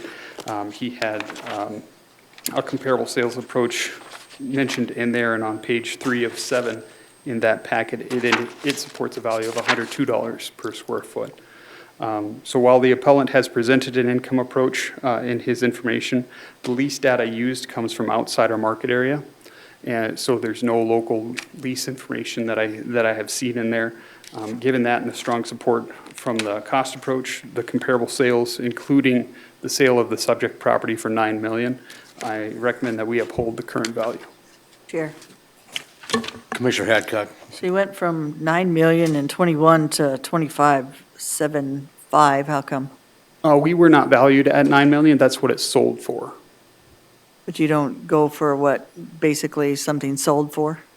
We try to be at market value, but just because something sells for $9 million does not mean that we will be assessed at $9 million. Our goal is market value, but we don't go straight to the sale price. Mr. Chair. But you Hold on one second. do income approach, but you don't do sale price.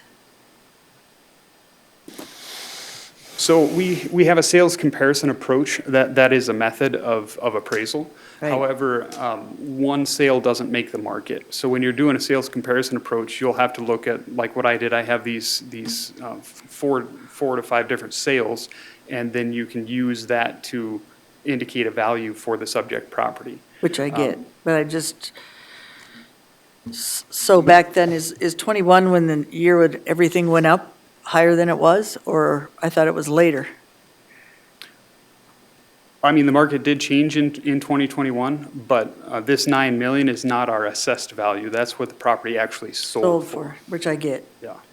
And you're assessed at 7,457. Correct, in Commissioner Drews? 24. And, Oh, hold I'm on a sorry, sec. hold on. And so on the income approach, I guess I'm not agreeing with income approach always, because then you're also thinking that one property is exactly the same as the other in a certain extent based on income, when it depends on, I guess for me, the difference in location, construction, bunch of different things that make it so it's, the income approach doesn't, I don't think equalize out, but that's my opinion, just from think listening they're from using us it. for years on certain income approaches. Just my opinion. Yeah, you're not using the income approach on this property, correct? Not on this property. Okay. Not this one, but they had spoke about it, so I thought I'd I just wanted to make say sure, my I opinion didn't on it, want sir. anybody else to get confused here, so. Okay. Did you have more questions, or? sir. Commissioner Drews? So, Trevor, when it was sold for the 9 million, was the solar already on the building at that time? Yes. I would have to check the permits, but I believe that it was.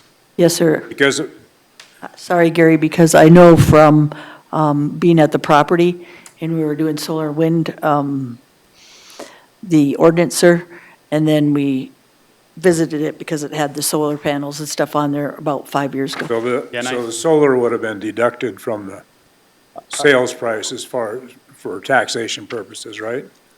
Because the solar is exempt. Yes, I can answer your question. So it was 2013, there was a permit for the solar panels. And the solar panels are assessed, so they are in the assessment, but we exempt that value out, so they're not taxed. Okay. So you would still exempt the entire value out? How do you do that? Of the solar panels. That's what I mean. Correct, yes, Do you so exempt the total initial cost of the solar panels out, or how do you do that? if that cost is reported to us, yes, that may be an approach, but another way is to see how many kilowatt hours are involved in that project, and then we have a price per hour, kilowatt hour. Thank you. Mr. Chairman. Commissioner Drew? So I'm looking at your appraisal comments down below, and it says you've assessed the value at $100 per square foot, excluding the 450 valuation is exempt from taxation, and the appellant indicated a sales comparison value of $102 a square foot, correct? Correct. Okay. I'm going to make a motion to uphold the equalization recommended value with land at $972,800, structure at $6,717,300, total $7,690,100. Second. Before, I apologize, before a vote goes forward, I would have some comments to share if that's appropriate at this time. Yeah, go ahead and share some comps. All right, thank you. Yeah, so So as the county was saying there, so when I went through and did this first initial analysis, that sale price that I had reconciled to that $102 a square foot, that's sale comp number 2 on the sales page, page 3 of 7. After some additional research and with the conversation I'd had with the assessor's office before we reached this point, between that time and today, I had done additional research to discover that this property, when it sold for $86 a square foot adjusted to $102, this, in my opinion, it's a sale leaseback. So as far as valuing real estate value specifically, I no longer consider this to be a valid sale. Why that is because what happens is that the previous owner sold this property to the new owner and now continues to lease and occupy that space to the new owner. There's a lot of unknowns and different variables around what the financing mechanisms are. And so it's really hard to rely on this specific sale price without knowing what those considerations are and without asking them, and they wouldn't tell us anyway what those private details are of the transaction. It's impossible to back out what economic value from those lease payments are included in this sale price and what's truly attributable just to the real estate. So I am no longer reconciling to that $102 a square foot. My next best is going to be that sale in Sturgis, number 3, which is coming in at 78 a square foot. And if we continue on to lease comparables, from what it sounds like, the packet that you have here might have 4 listed leases. I do have an additional lease which I shared with the county during our discussions, and this was a local lease from the local market right there in Rapid City. It was for a similar type building, a light industrial building, a flex type building. It was built in 2017, so slightly newer than the subject. This is a lease that was signed in November 2023. And so if I go ahead and apply all the same adjustments that I had made that were listed on lease comp 1, 2, 3, and 4, using the same methodology, that's going to come out to about $8.25 per square foot per year on a triple net basis, which is really kind of the best way to help to evaluate what your rental rate is from an income approach perspective. So from there, I applied, as you will see on the next page, page 5 there, I stayed with my 9.75 for cap rate, just reconciling between that submarket data from CoStar, both for Rapid City and for specifically flex properties in Rapid City. Reserve requirements remained unchanged, but upping that that lease rate to $8.25, falling through on the income statement, now brings me to $75 a square foot, which is, if we go back and look at the sale comp number 3, that's sitting comfortably at $79 a square foot if you round up a little bit. So we are seeing a little bit of convergence in value there, which is a helpful indicator. I again am primarily going to rely on this Sturgis sale because it's the importance of geographic proximity to the subject. Huron is certainly further away, and then Iowa is, well, it's very comparable in terms of its own market and the demographics and the economy of these certain industrial structures.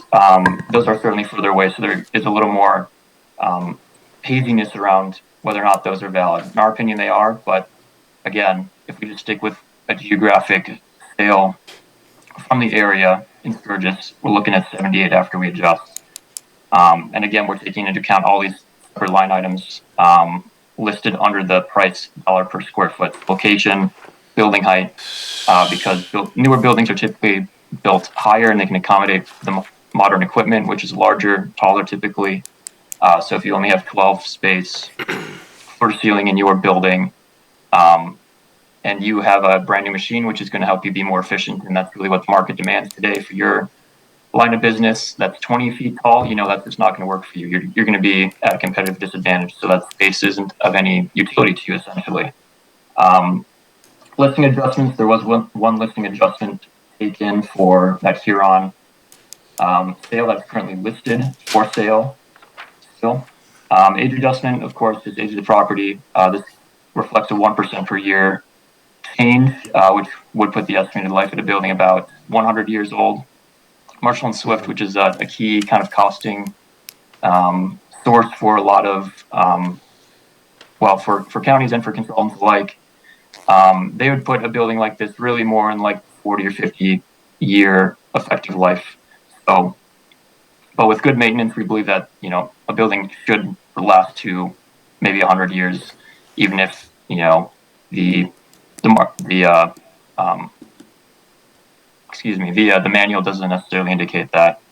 This market adjustment, this is looking at a adjustment for time. So we see our sales happen at different points in the last 2 or 3, 4 years. So we need to adjust for what was happening in the market then versus where we're at now in terms of price levels. And then land to building ratio is what this next line is.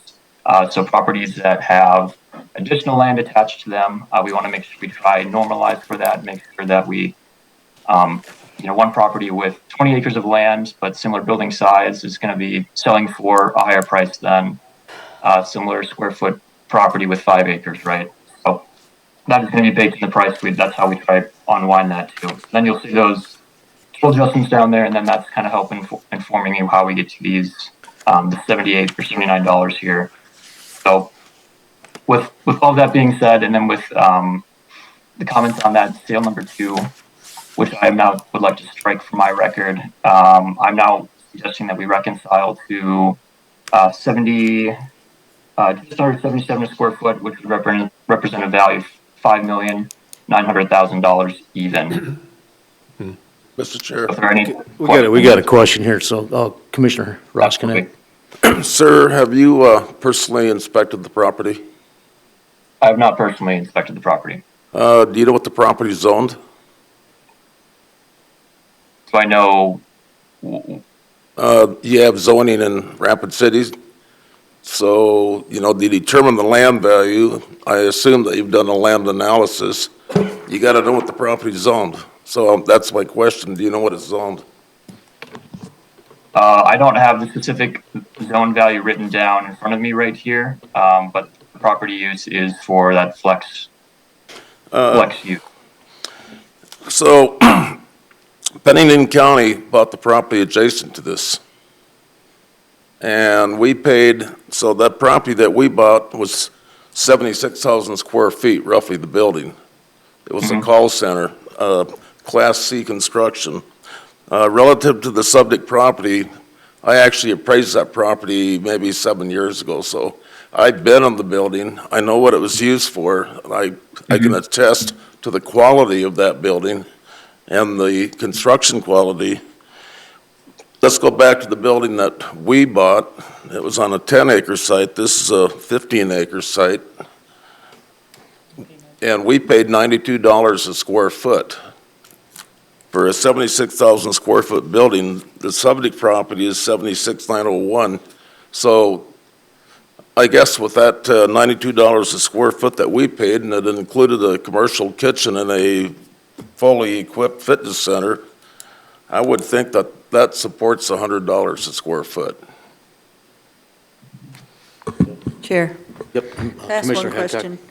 So Trevor, Finsky's, they actually put their income approach, and we said we're not doing that, but then we said we might be going to that. They put their data for their income approach, which was $4,925,000. So do we do the income approach and then we do our own investigation on that income approach, or do we use the income approach by someone showing their income and what they're making, and then base it in on that? Why I'm saying that is because, are we doing the sales approach, are we doing the market value approach, or are we doing the income approach? So Or we put all three together? This was valued based on the cost approach to value, and I supported that value with sales. Now, the income approach that was provided here is not actual income and expenses. It is lease information from outside of our market area. So that's what they presented in their approach there. I did not run an income approach because as stated previously, we did not do a reappraisal in this area to gather that information via surveys. Okay, so the 2025 income analysis, Finsky Media income analysis is not a income approach. No, I didn't say that. It is an income approach based on income and lease information from outside of our market area. So, Mr. So Chairman. this isn't the property that you're talking about, where they did the Finsky Media income analysis? The On Finsky this Media building? building is in our county. All of the leasing information that was supported in their income approach was not local data. Yep, and then the reason for that is what we're really looking for is. Hold on one second, sir. No, go ahead and let Go him ahead. speak if you would, You want- please. Okay, go Yes, ahead. sir. Go ahead. Okay, thank you. So yeah, the reason that we do find some leasing and sales information from outside of the local market is we really want to focus in on, well, one is the source of, what sort of data is available in our data set here. So we're using CoStar. I think some of you may be familiar with that service. And so we're looking at truly just either effective. If we can get effective, we will use it. If we can't use effective net rent, which is, your rent, your series of rent payments with any escalations minus any concessions over the term of the lease, we will use a starting or an asking rent as a proxy. But if in every single situation, we will be looking for triple net. We don't want to get into the weeds of, fully gross or modified gross where there are other goodies included in there, which it's very hard to determine what those certain expenses and might be for the owner specifically. So if we're just looking at triple net, we know that we're going to be really close to what the operating, giving us a good picture of the operating space of this, theoretical rental of this facility. And so when we really narrow down those searches just for those high quality leases, that does frequently, at least in South Dakota, bring us outside of the local geographic area. And while I certainly agree that if there were leases from the area available to us in our data set, we would be using that. Now, as I had shared in my opening statement there, I did actually go out and find one more local lease for a similar use property. It was only for 5,000 square feet, so it's not a comparable amount of square feet. But for the sake of illustration, it is in the actual jurisdiction itself. It's in Rapid City. So, and that came into, it was triple net effective, which was, kind of what we're looking for, a gold standard here in terms of quoted rate. And face value was $9 per square foot. So then if we took those adjustments in the same methodology as we did for the other leases, that brought us to $8.29, which was rounded to a $0.25 to $8.25, as they're commonly quoted in $0.25. So from there, we took that $8.25, and I understand that this isn't reflected on the income analysis page that you're looking at now. But if you were to plug in that 825 and follow it through the statement here, you'd arrive at $5,780,000, or about 75 square foot. Certainly, we are stepping up from that initial, analysis. But again, because there is additional weight placed on what is happening locally, I thought it was totally appropriate to use that figure, even though it is on the higher end of the range. Okay, I appreciate that. I just thought that this was based on Finsky Media and what the building was worth, what you're doing the leases. I don't know if they have specific areas on income approach. Do you have an outline that says where you have to get the numbers and how they end up with the numbers on their income approach? Do you have a specified process in how you do income approach? So the goal is to estimate potential gross income of what that property could generate based on market level rents and market cap rate and market expenses. So everything that is going to be typical in the market. And I did not run one on this particular building because we have not gathered that information for industrial type properties yet. Okay, I just wondered that because how we're basing the income is, I haven't set a set of rules. I just saying, like I said, you guys do other rents, you do other stuff, and how do you base every property on that just because of, like I said, it doesn't come down to a criteria, it comes down to a certain amount of, okay, I just based it, kind of like you do a market value, you're doing an income value on properties the same way of, based on what other properties are doing or how they're doing or maybe how they're looking. And for me, if that's the way we're gonna do it, then we have to rely on the people that have the properties and what they would use for their income approach, and then we put ours in there, and then we have to discuss which one we think is more believable. So, to me, it's, I don't know, it's confusing for me for one thing, because they're saying 5 million something on the income approach, and you're saying market analysis basically is 7 million for, so I am not, okay, I'll just tell you, I'm not an expert on this in one sense, but I'm seeing two sides of the adjustment on how we're doing properties. So, Trevor, I'm not saying you're wrong in one sense, I'm saying which way is right, and which way am I supposed to go in order to base it on how much a property is worth. Is it should be the income, or should be the, just because you didn't run it, they did. So, I don't know. Commissioner Hadcock, Thank we'll get right back to you, because Commissioner Durr's been patiently, I think Yeah. maybe he can help. Go So- ahead, Commissioner Durr. I could potentially hit a trigger point here. It's not my intent. So compensation study included information from out of state. I don't rely upon out-of-state information as to how Pennington County should do business. So in this case, we have somebody that is a paid consultant to look at this stuff, and they have a database. So they're looking at the database that they have, and they're trying to overlay that into Pennington County. And so they're giving us information out of Iowa on some of this stuff. And so they're just looking at a data set.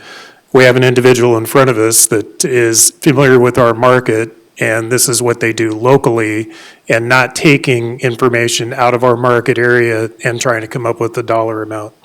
So that is with all the stuff that's just been discussed. We're talking about information coming from Iowa. We're talking about a building in Sturgis. I don't believe a building in Sturgis is comparable to this location in Rapid City, and therefore I'm going to stand by my motion that's been made.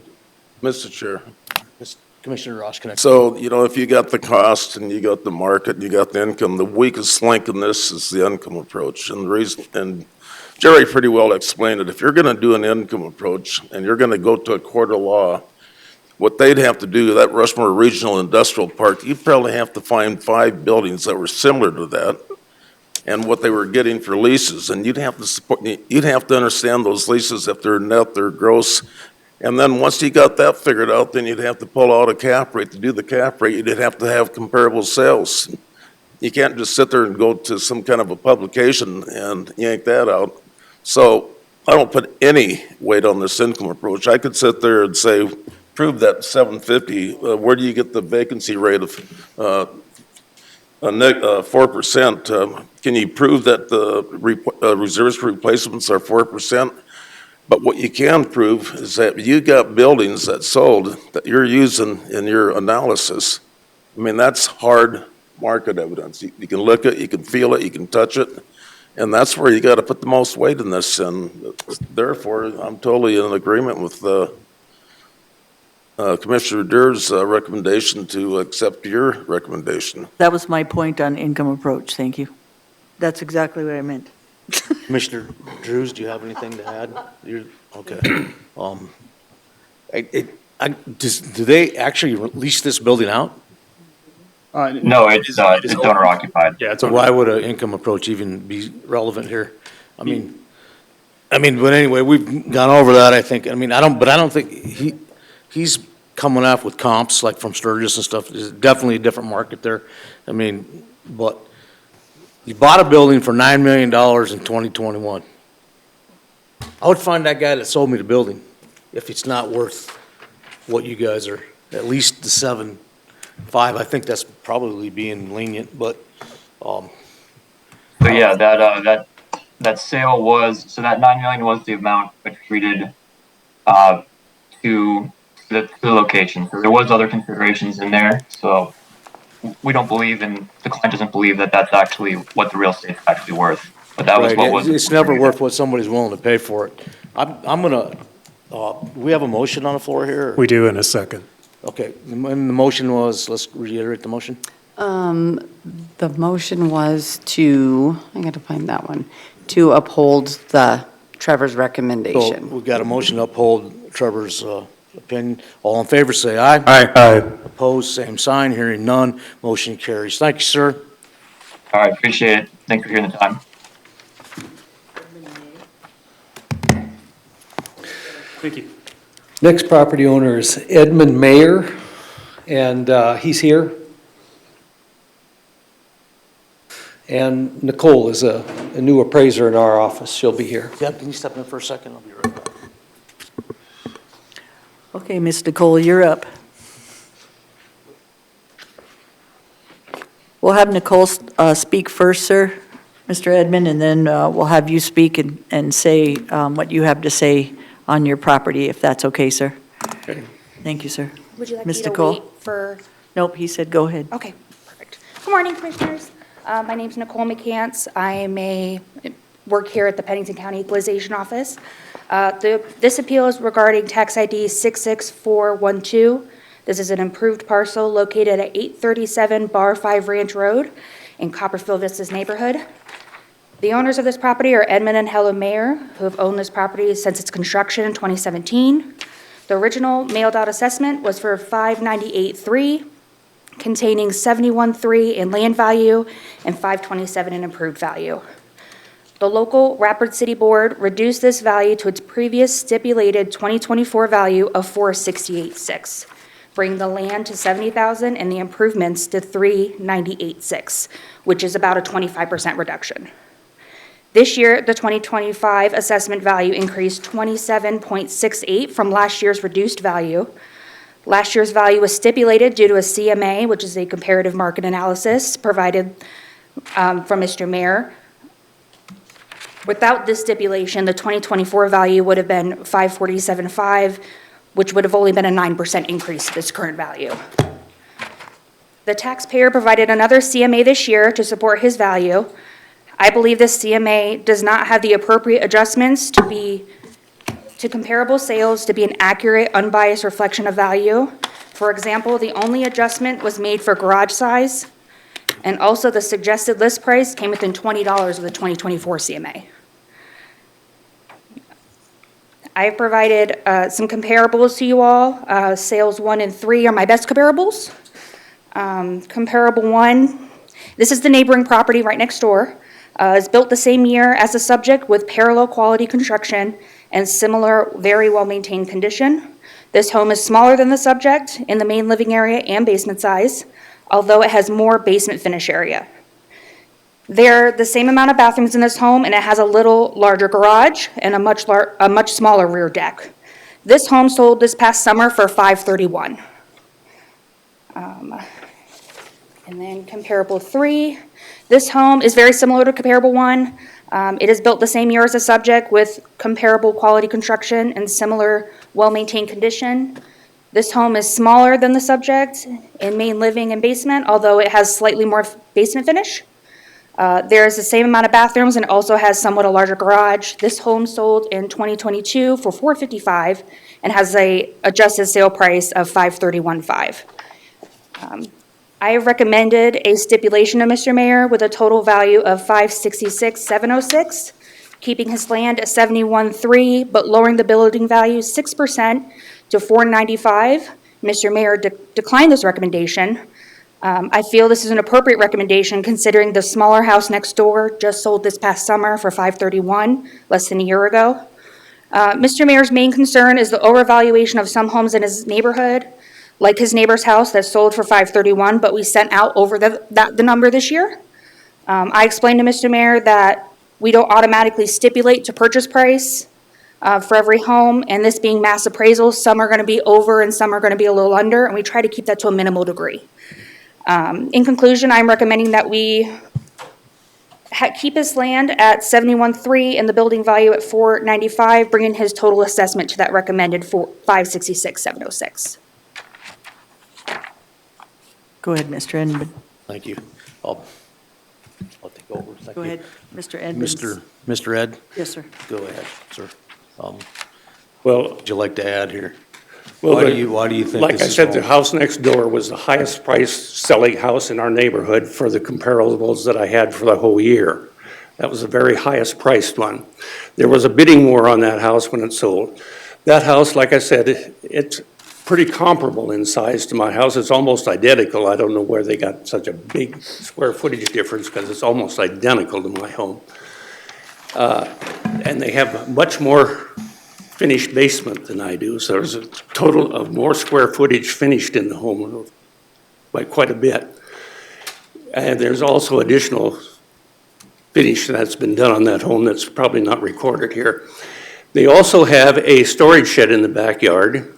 The basement has a walkout basement, which I do not have a walkout basement. They have 8.5-foot ceilings in their basement. Mine are only 7.5-foot ceilings, so there's a very comparable difference in selling quality of the home.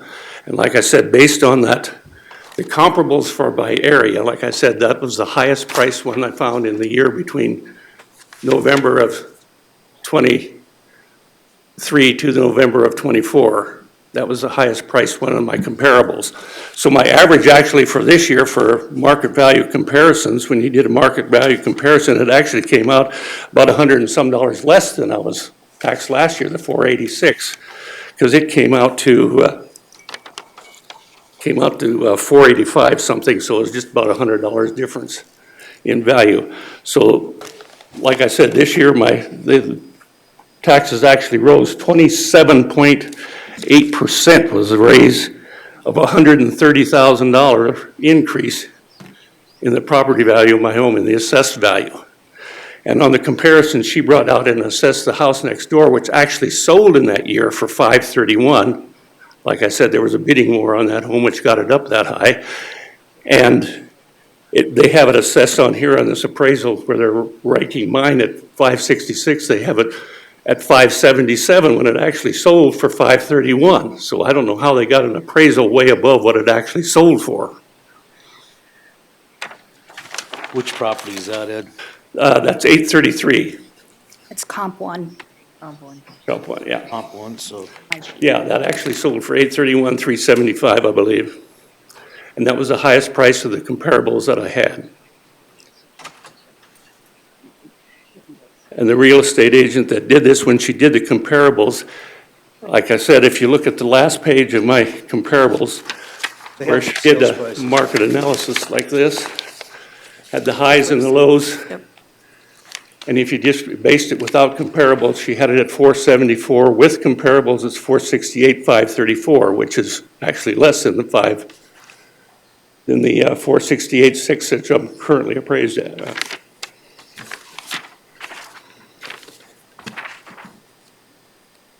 We got any questions from the commission here on this one? I would just ask, do you got any questions relative to this gentleman's statement? No, sir. I have a question on the ceilings and the walkout. Did you guys take that into consideration? Because that makes a huge difference when someone's buying a property.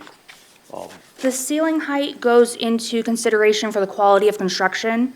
When we look at the quality of the home, the walkout portion of it, a basement is a basement. The square footage of a basement is the same if it's a walkout or not. We don't have a differentiating, You don't, huh? a difference between if it's That's a walkout interesting or if because- it's a basement. As for quality of construction, these two homes were both built by the same contractor at nearly the same time. They closed on their house about 2 weeks prior to the closure on my home. Okay. They're the same quality on our side. I just know that a walkout is way more desirable than a Yes. than a For basement. sale price, yes, it's much Yeah. more desirable. At least 10, 20 grand. And the high ceilings are at least 10,000. Mm-hmm. There's no doubt about it. Yeah, and it has a 3-car garage, and mine is 2, and it also has, like I said, a storage building, which my property does not have.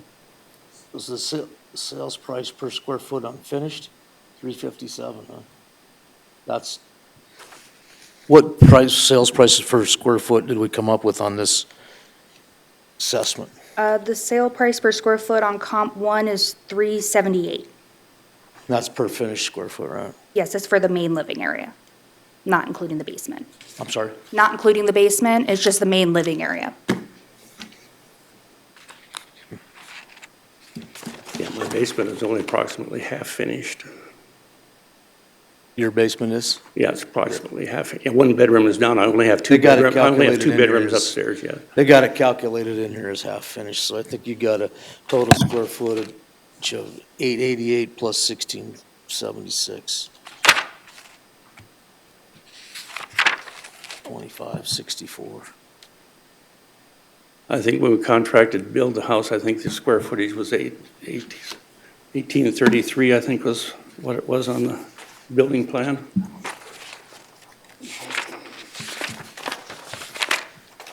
What year did it If I was sell? gonna buy this house from you, what would you sell it to me for? Well, probably about 479, 479 would be my top value that I'd even pretend to ask for it. I would say it'd be comparable for the neighborhood now. And our neighborhood's going down because now they're building apartment buildings there, so its I get that. They're value not- is only I mean, gonna be time- less. Days on market's longer right now. It's Yeah. all longer. It's all longer. 531.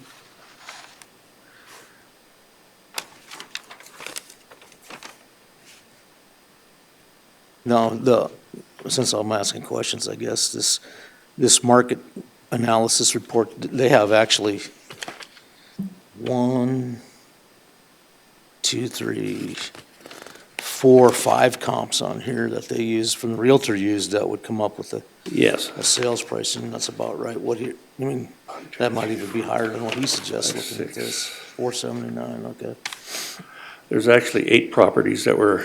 Oh, okay, evaluated. there's more, yeah. Yeah, there's 8 properties evaluated. That were where they said we had to do them between November of 23 to November of 24. Yeah, I see that, yeah. So that's what we based them on. I had another realtor come and do a market analysis, but he based his all on December of 24 through March of 25, and his comps came in lower, but you don't use those comps, so Living space, but less. I didn't include those. Mr. Chair, I'm going to go ahead and make a motion. Mr. Roskinek, make your motion, please. I'm looking at, I think our office did a really good job, but I appreciate you actually getting a realtor out there and finding some market evidence. My motion would be a value of $525,000, $70,000 for the land and $455,000 for the structure. I'll second that for discussion. Okay, we have a motion and a second for discussion, so, Where do I have to go next to appeal that? is that actually higher than what they're suggesting now? Lower. No, it's lower than my recommendation, but Hers is 598. my it was- recommendation was 566,706, which was 495 for the improved and 71,300 for the land was my recommendation. So now we want to go to, 525. oh, 5, I'm sorry. Okay. What was the land, Ron? 70. Land stays the same. No, the land would go And down. 71. 'Cause it's at 71. Well, okay. My motion would be 70,000 for the land Yes. and 455,000 for the structure, for a total of 525. So we have a motion and a second for 525. Any other discussion on that motion? All in favor, say aye. Aye. Aye. Opposed, sign, same sign. Hearing none, motion carries. 525. All right.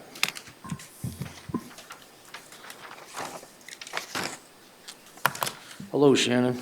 Atlas Development is the next appeal. Trevor is going to represent my office in the next several. He has a recommendation on the first one, and then you'll go on down through the rest. All of these property owners here, several properties owned by the same owner or group, but the first one is a recommendation that Trevor has. All right, once again, Trevor Abernathy with Pennington County Equalization. This tax ID that we're discussing here is 37377. And with this property, I was able to go out and take a look at it. Additionally, after the appeal, reviewed some information with them and recommend to change the value from the $1,225,300 to $984,900, and that's $280,000 on the land and $704,900 on the improvements. Thank you, Trevor. Mr. Chair. Mr. Roskinek, Commissioner Roskinek, you got the floor. Yeah, I just wondered, Trevor, there again, I'm on that per square foot basis, because that one building, that office building, that was $124 a square foot, land and building. I know they're not identical, but I'm just curious, if you took the 984.9 by the square footage, where we would be at on a per square foot basis. Sure. So the square footage that I have in my packet is the old one before I changed it, because I did update some of that. So Joe, could you get to the square footage on the commercial building there? I ended up lowering the square footage a little bit because we had too much on the upper floor.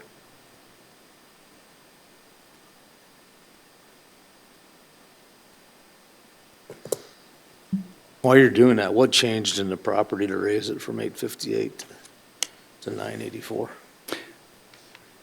We did a reappraisal in the entire downtown neighborhood, so we looked at every single property downtown, and we converted from a cost approach to an income approach when we did that reappraisal.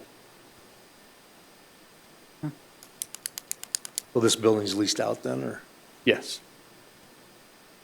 Partially owner occupied as well, but yes.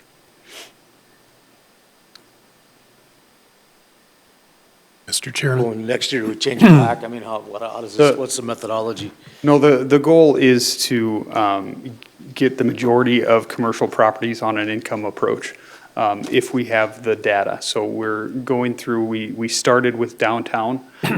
We already have all of apartments on an income approach to valuation. We started with downtown to do office building, retail stores, restaurants, what have you, to be all on income. And the goal is to then, with each reappraisal project, gather the information needed to apply an income approach as well. And why is that? Why did we do that? We're trying to get to a way of valuing the property as how an investor would look when they're looking to purchase the property. They're going to be looking at that property and seeing, what could I potentially get for income on this property, and what would I be willing to pay based on our market for that So income? you have cap rates and everything for this property? Correct, yes. Okay, so we'll be privy to those then. But so we go along doing it one way, then all of a sudden we change it to this way, and how do we handle that transition? We just do it? Or do we like? Yes, so I have a little bit of an explanation for the next one to kind of bridge that a little bit. But essentially, we're tasked with being at market value. That's our goal. Now, we can use either cost, sales comparison, or income approach to get there. So you want, the best practice would be to do a combination of the three, right? Yes, as long as you have the information to develop them, you want to develop all three, and then you reconcile as to which one is going to be the most applicable. So every appraisal that you look at will have a reconciliation at the end of it to determine which approach is best. So we'll get back to, he's got the floor, so I just was, while you were waiting, now is. I think if I recall, it's about 9,000 square feet, if I recall, so that'd be $109 a square foot land and building, which, yeah, just, seems reasonable. For market value. And I agree, you do an income approach, but then you look for some market evidence just to make sure that. Correct. Sometimes you just take the two out of them and divide it by two, and sometimes if the income approach is a little bit stronger than the market, you lean towards that. Well, Do we have more questions up there? So, Mr. Tom. Yep, Tom Bradsky. Yeah, I met with Trevor at this building, and we went over these things, and I agree with his. You do agree with this? His new one, yeah. Okay. So it's the 984.9, right? Do we have a motion here from somebody? I'll go ahead and make the motion, the new value recommendation of 984.9 with 280,000 allocated towards the land and 704,900 for the structure, for once again, 984,900. We have a motion from Roskinek and a second from Hadcock. Any discussion? All in favor, say aye. Aye. Opposed, same sign. Hearing none, motion carries. 984.9 on that property. Then we move on. You guys have another property? Here, oh, maybe a couple more. Yeah, A few more, okay. That- I'm just going to hand out this report. Trevor. Thank you, sir.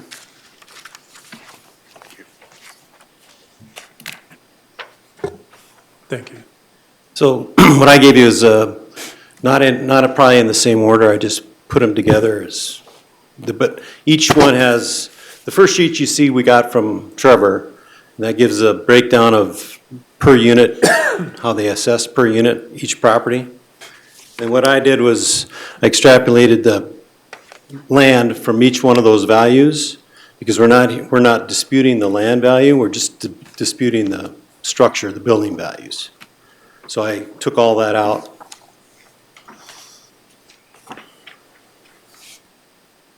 All right, so the first property we have is number 53 on the appeal sheet there. It's tax ID 37439.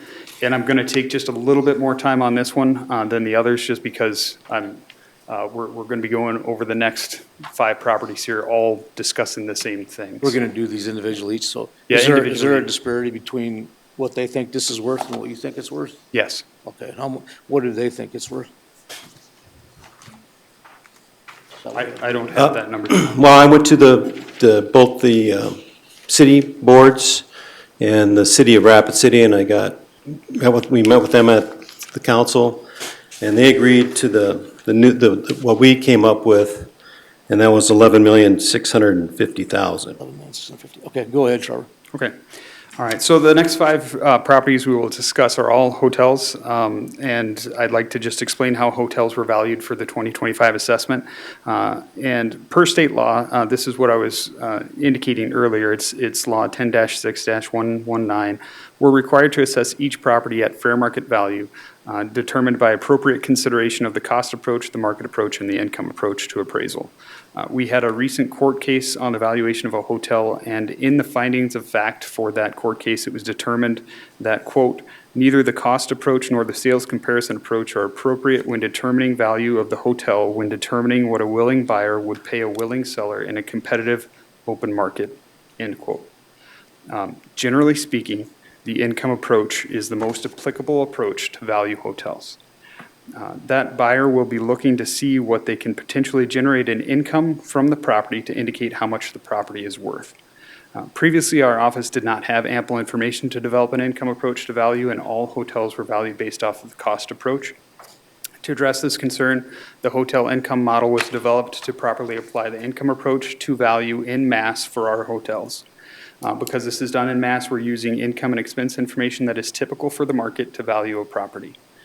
The hotel income modeling report, which you have all received a copy of, explains how this was created. I'm not going to go through the whole thing, but to be brief, we relied heavily on STAR data. So STR is pronounced STAR. It stands for Smith Travel Research.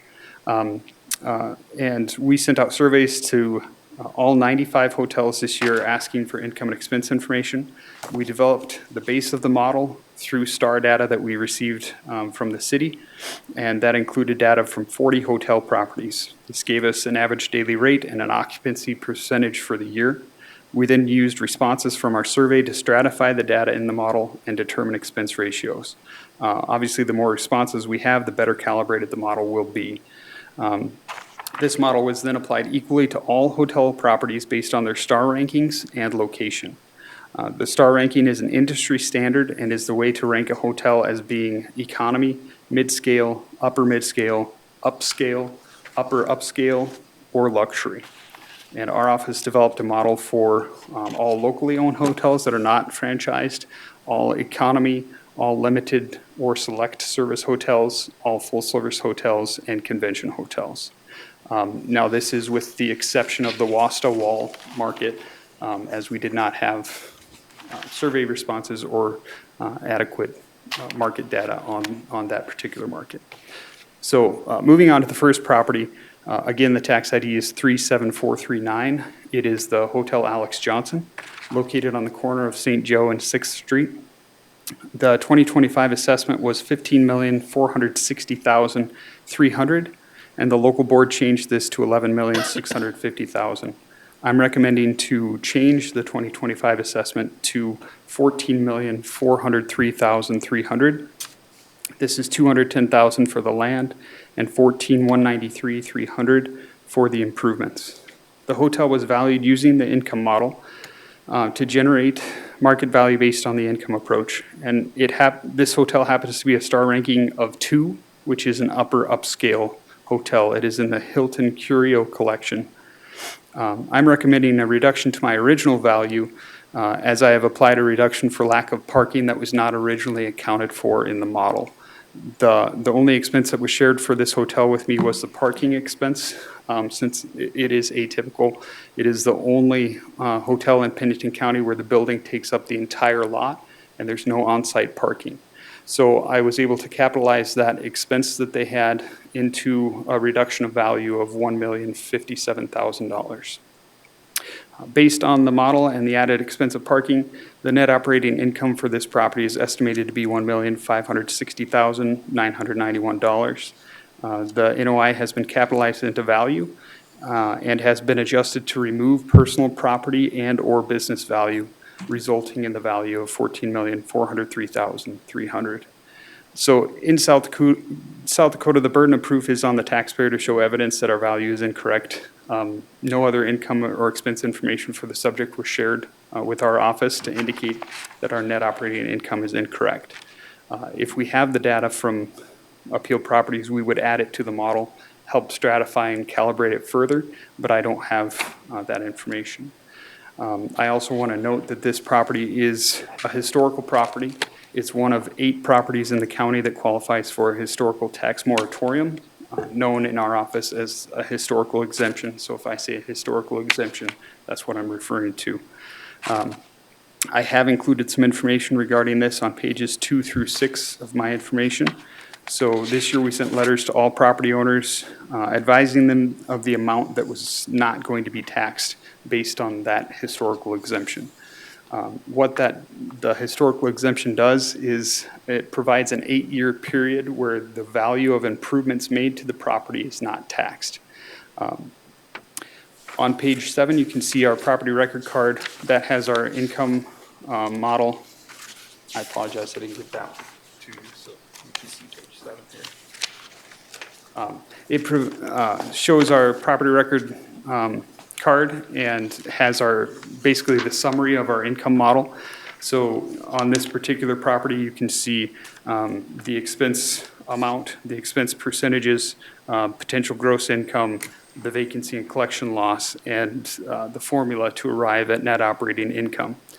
We used a cap rate of 8.75% and loaded that with our effective tax rate of 1.36%. And I realize this is a lot of information all at once. What'd you say that cap rate was? 8.75%, but we do need to load that with the effective tax rate. So overall rate is 10.11%. And how did you rate the property on the scale? How did I rate it? Rated a 2, you said? Yes, it is a star ranking of 2. What else, what other property, just for point of reference, would have a 2? None. None would have a 2? This is the highest ranked star hotel in Pennington County. This one? Yes. Or for what? I mean, It's- how old is this property?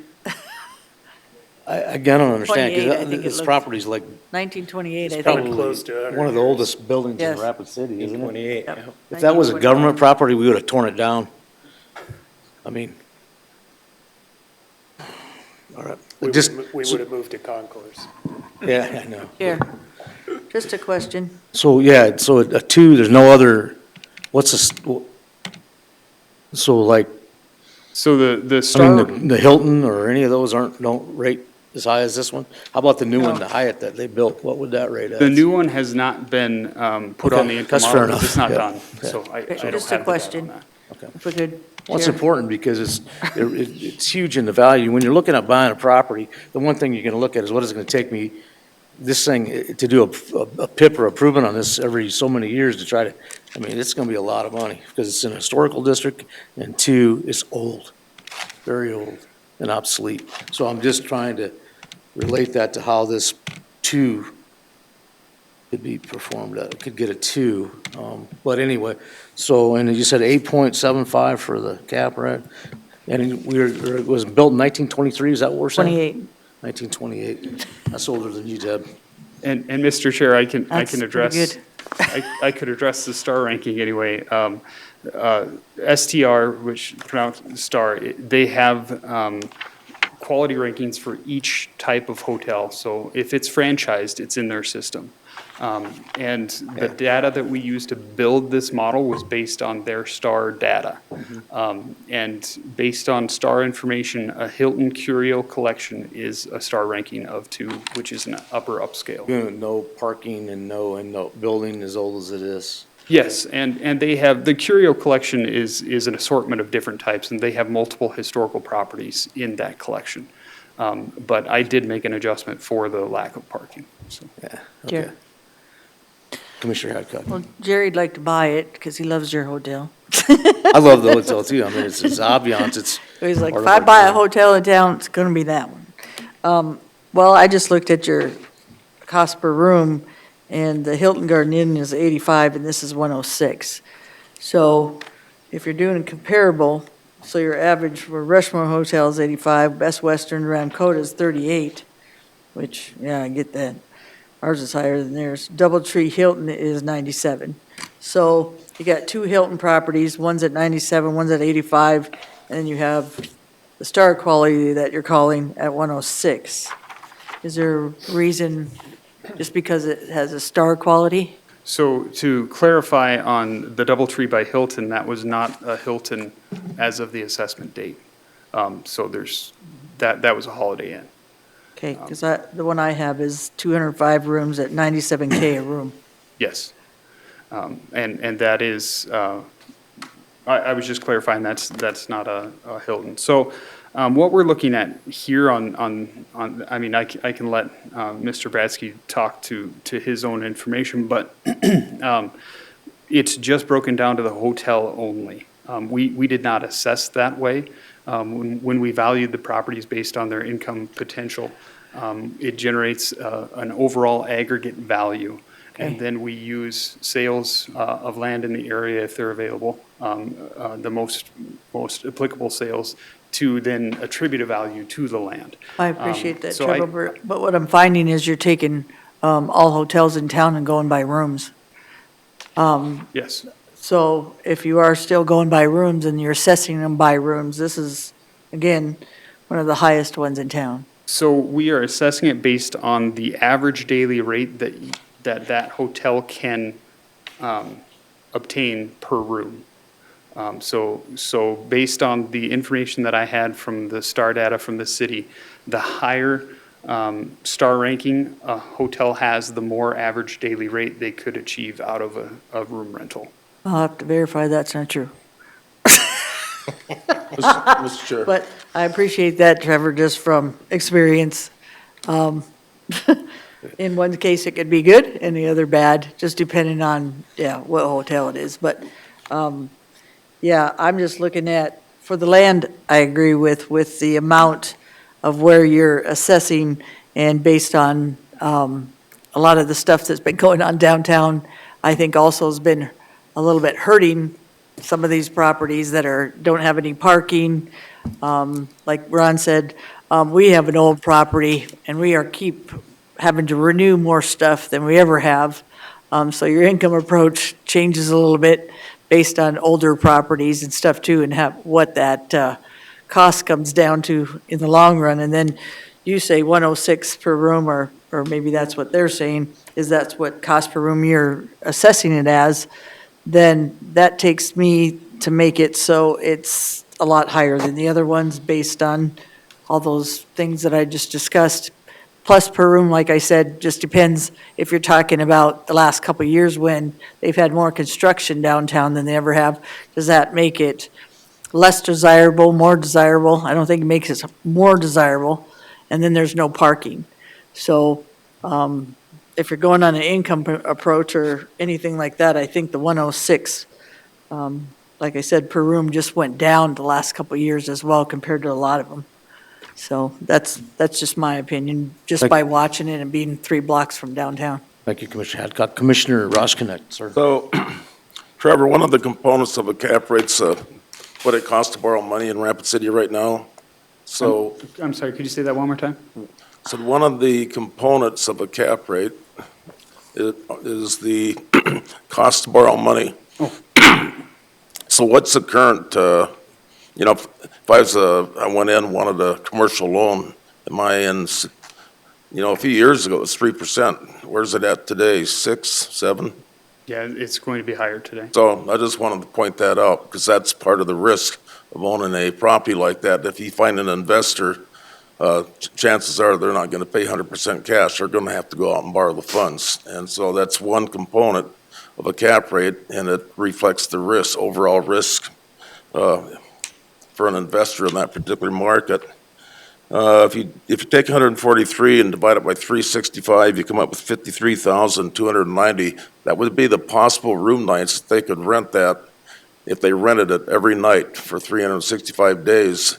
My question is, what did you use for occupancy, or what was your, I guess that's the question. What was the occupancy rate? Sure, occupancy is 70%. What's that? 70%.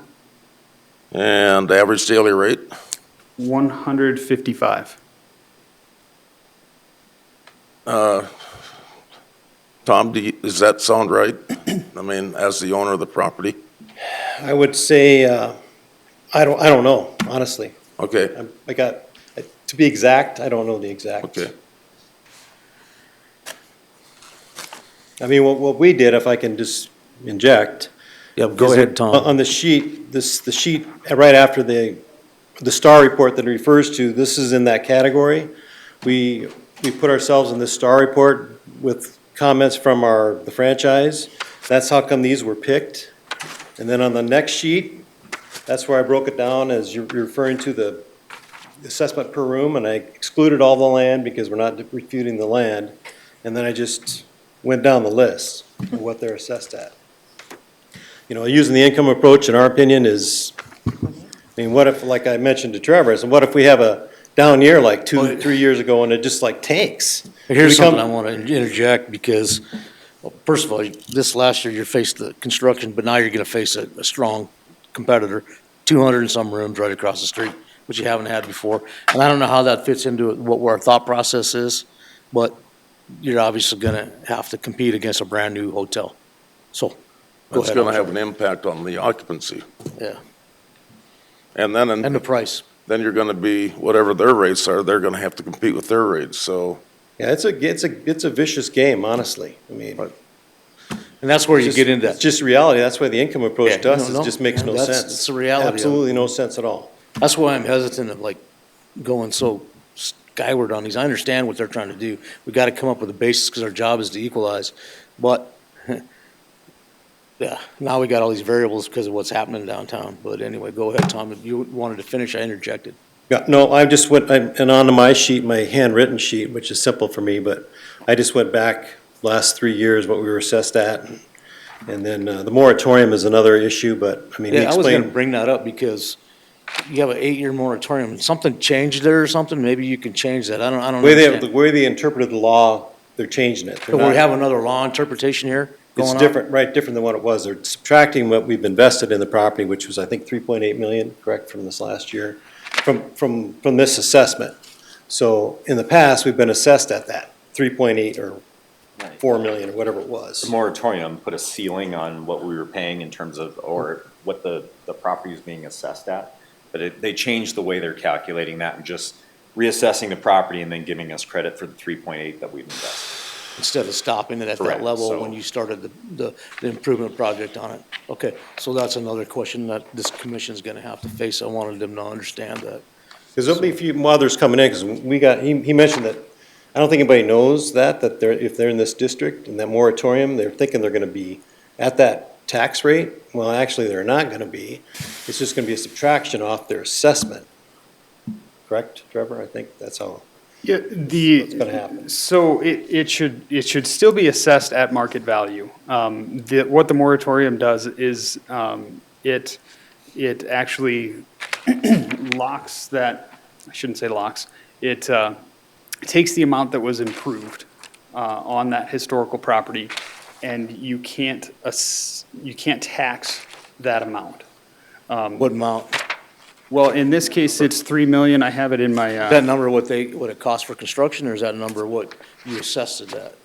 It's the value that's added to the property is how it's I think worded. that's added to the property, okay. Yep. So we have a current value. It's on page 3 of my handout. Right, well, I'm gonna ask you a couple more questions, Trevor. So in the past, it was, well, how did you do it in the past?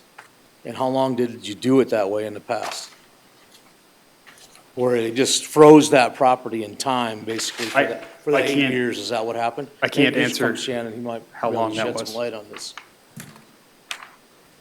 The historical moratorium says that if they qualify, and the State Historical Society says they qualify, so the State Historical Society says that this property's on a historical moratorium. Whatever improvements they put in that property, they don't have to pay tax on that value for that improvement for 8 years, I think.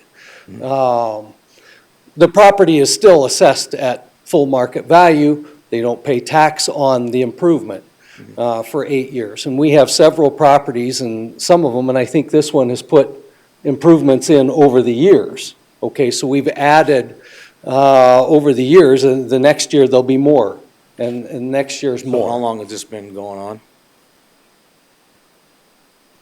Since 2008 for Yeah, us. they've 2008 been that we know of. they've been improving it for quite a few years. And so then we just froze that, since 2008, we've frozen that tax level in time? And now, today, we're changing it, So your interpretation? you know, what happened was, we had froze the total value of the property, and we should have not counted the value of the improvement. So that's what you're saying today, but Yeah. that's what you didn't say last year or since 2008, right? Just so these guys understand. We Change improperly capped the value of the whole property, and we should not have. That's your interpretation, though, correct? I mean, none of us, this is the first we've heard of it. Well, and we've made investments based on that approach, so you can imagine it was quite. Yeah, I a agree, challenge. 100%. Trevor and the office did a good job of informing us it was gonna change, but it may have played into our decision whether or not to invest, if it was gonna be treated differently. Well, there's absolutely no way that I want that building to go away in its current form. And I'll get to leave it up to you guys, but these interpretation things are driving me out of my tree. So, we'll go ahead if somebody wants to have a comment here, or I'm gonna go ahead and make a motion. And my motion would be taking a look at now these unit prices, that's just for the building, right? Those include the land. Those include the And what I land. broke out in my handwritten sheet was just the building. I took off their land and just the building. Okay, so if you look at these, and this is assessment per room for each one of these properties. Yes. And so my motion would be 85,000 a room, which would be higher than what you're looking for, but lower than what Trevor has. But it falls in line with this, and I think it reflects the cost of the borrow money right now, and I think it reflects the fact that I think it's a 127-room Hyatt that's gonna come in next door. And you know, I know that's gonna get into your occupancy. You can't have that next door, a brand-new facility, and not have an impact on your property. So if that's approved, the total assessment would be $12,155,210 for the land and $11,945,000 for the structure. I'll second that for discussion. So a motion from Ross Connect, a second from Hadcock. Chair. So Commissioner Hadcock, you got the floor. I appreciate you figuring that out, because that was basically because of some of the other issues that are happening around the property.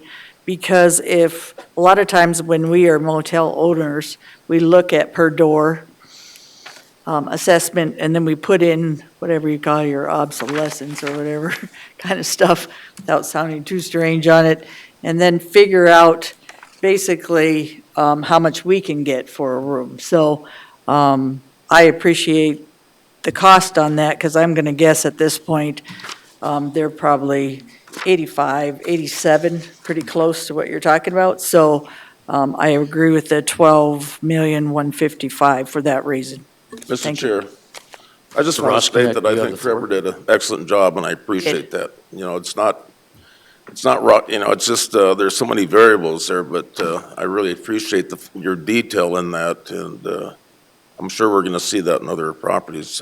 So I just want to say thank you. I agree. Thanks. But I want to be fair. Over there. Mr. Chair? Yeah. Mr. Durr, you have the floor, sir. Yeah, I'm just going to make a comment that, just doing some crunching on the numbers myself quickly, you know, I'm going to support the motion made by Commissioner Roskinick. The comment I would have would be the amount of information that we're getting at the last minute to make these decisions upon. I would like to somehow, next year, we'll work on this process and change it so that we have time to digest this information, other than what is not working for me is a 15-minute time slot. So that's just my comment. Thank you, Mr. Durr. Mr. Drews, do you have anything to say there? So Trevor, let me understand this then. So let's say that this motion passes and it's at the 12,155,000. So then does the 3,320,300 come off of that just for tax purposes? That is correct, yes. Okay. That's the new interpretation, Gary, so we'll have that discussion at some point.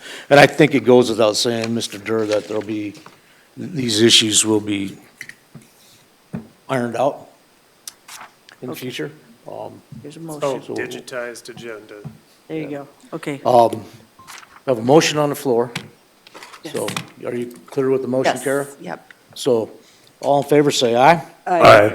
Opposed, same sign. Hearing none. Motion carries 12,155. We're on 54 Item or 55? D. All right, the next one comes at 68614 is the tax ID. This is owned by Atlantis LLC. This is the Courtyard Marriott, or Courtyard by Marriott attached to the Box Convention Center in Box Elder. The 2025 assessment was $17,926,500, and the local board changed this to $14,790,000.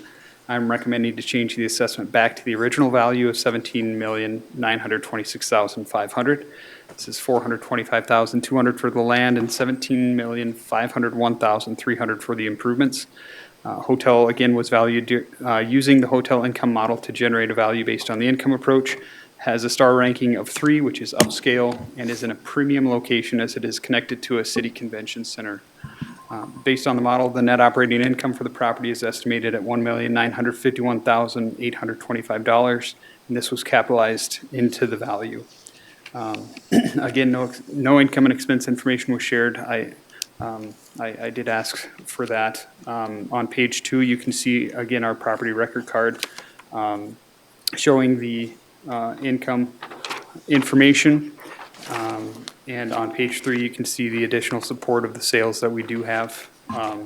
The sales we have for the hotels are tax ID 65837, 37298, 67074, and again, the 65837. I would like to point out that with this income model, we do check that against the sales. So I checked the information that we had based on our cost approach to valuation to the sales, and from the income approach to valuation to the sales, and it was more accurate with the income approach, which is evident in these 4 sales here. On the My Place is assessed at $4,931,300 based on the income model. We're assessed at 94.83% to that sale. The Rushmore Hotel downtown, it sold for $18,795,000. It's $16,974,400 is our assessment. We're assessed at 90.31% to that. The Holiday Inn up on Caregiver Circle, we're assessed at 92.46% to that. Those are all assessed on the income approach as well. And I would just recommend to reinstate our original value. Mr. Chair. Mr. Roskinek? Trevor, when you do the income approach, I know that you send out requests for property owners to share their income, their occupancy, average daily rate. Yep. So when you do your modeling, how many actual, I guess, points of data that you actually receive from property owners that you can sit there and help put that model together? Sure. So the majority of it was based on the STAR data that had 40 hotels working on that data, but we got 7 responses. That was actual income expense information, and some of those included their STAR reports as well, which gave some indication as to the competitors' I guess numbers as well. It didn't give an exact number, but it gives an idea what the competitors. So of those 7, how many of those would you say would be comparable to this 174 unit property located in Box Elder? Would you say this was categorized as class 3? Class 3, yep, STAR ranking of 3. What's the difference between a class 3 and the Alex Johnson? Not a problem. Class 3 and the Alex Johnson, it's just 1 star ranking apart. It's upscale versus upper upscale. So this would just be a little bit lower? A little bit lower, yeah. And I see Box Elder, their proposed change was $85,000 a room, if I did the math. Yep. And that's what we did for the Alex Johnson, and we've already agreed that the Alex Johnson is 1 notch above this, so I'm just pointing that out. Yep. My concern on these next ones are they're in a premium location, and I didn't see any evidence to indicate that my average daily rate was incorrect. Being attached to a convention center, being attached to, on the next ones, Waitiki Water Park, is a premium spot, and I do believe that affects the average daily rate that it can bring in. Do you tax the Waitiki? Yes. I don't understand then why that would make it any worth any more. If you're taxing that too, it's part of the assessment, right? It's location. So Chair, The amount that they could bring in per night per room based on location, it's a premium location. so Chair, can I speak? Okay, so Trevor, you had the other one at 106, and that was the Alex Johnson. It had the Star, it was the Star Motel in town at 106 per room. And then you had Doubletree and some other ones at, 97, Best Western, 38, basically a room, Hilton Garden Inn. I don't know if you did your comparables on your rooms per people. Rushmore Hotel and Suites is 85K. And again, if you said one was 106 a room, then this one is 100 a room. Your comparables aren't working out per room if that's what you're doing and trying to do an income approach. These aren't my comparables. It's also in Box Elder, and it's premium in the summer. And I don't know if it's so premium in that area for the winter of Waitiki. For me, I'd stay at Waitiki, and you only have that at 77 a room. For me, they're close proximity, and you have this at 100 a room. So if you have Waitiki at 77 and you have this at 100, because it's premium, because it's by the box is only a block, 2 blocks away from the Waitiki or the Quinta, basically. If we're, again, the model was built based on the star rankings, and this star ranking, now I'll have to look at my notes, there's a lot of hotels here, Okay. but this is a higher star ranking than, say, the La Quinta. the La Quinta is lower on the quality scale than a Courtyard by Marriott. So you're basing that if I'm a higher star ranking, I make more money, and that I should be assessed more per room because I would sell more and have a higher income, Yeah. basically, than the rest? A Super 8 is not going to make as much as a Courtyard by Marriott and won't be worth as much. That is correct. Depends how long your rooms are full. I wouldn't sleep in that Super 8. No kidding. I'm just saying, bottom line, if that's how you're doing your comparables, I think you're gonna find you're in trouble that way.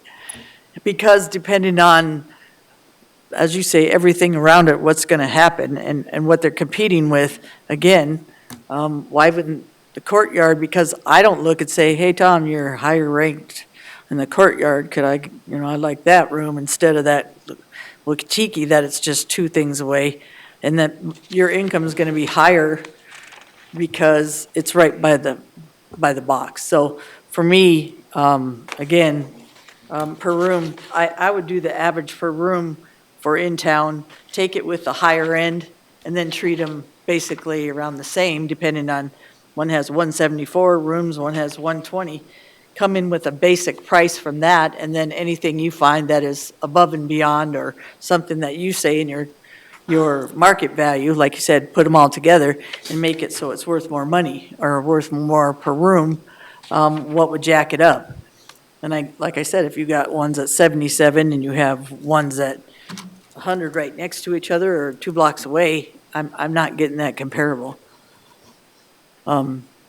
There's Perkins and everything else next to, and a lot of the food areas and different stuff, so I'm not seeing the difference in price for that reason, per room. I guess when we're hotel owners, that's what we take, is what's everybody else getting to a certain extent? How do they, is it where it is in town, of course, what's the quality of it? How much construction you have to, like the Rose, you have to put a lot more money in than we did the price to a certain extent. And then you're doing comparables based on, they're down the street or they're around the same area. That income approach doesn't work for motels, I'll just tell you. It's hard to say that because depending on what's happening during the year, and if there's construction or all kinds of different stuff, because I got a bigger star, that make me make more money that year for an income approach or comparable. And I know you don't just base it on that, Trevor, so I'm not trying to beat you up in one sense, but just being in the business for the last 4 or 5 years, I started to have a more understanding what these guys were talking about, not them in particular, but all of them. And a bunch of them, even in the weekly motels, came in this year because of some of that. So, yeah. Thank you. I just want to make a comment. Thanks for dealing with our ability to try to get our arms around changing from one procedure to another with limited amount of opportunity to do that. But the location, I mean, the Civic Center has a hotel in the parking lot at the Civic Center. Correct. What is that property's rooms? I would have to find, I don't have that data in front of me. There's so many rooms. I think it's Wouldn't that be permanent, 205 rooms, and I think it's somewhere around 19 million. Because you're talking It's on about the top, it's on this, my handwritten part, it's at 97, but they're in the appeal process as well. Right. And they're in appeal, and they got the largest Yeah. Civic Center in the. Right. I mean, That one has a premium adjustment on it as well for location. At 97, I would assume it does, right? If Start getting above 85, you're starting to look at premium adjustments. Yeah. But I mean, the Civic Center in the box are maybe light years apart. Yes, and I would agree with that, and the adjustment on the Holiday Inn. I don't know that they have was- any premium. Was higher. I mean, they're all located off an interstate or off a highway or whatever, so, but I think we're trying to cipher all this information, Trevor, and we appreciate your patience, honestly, do. You're being as fair as you can with changing over from one system to another.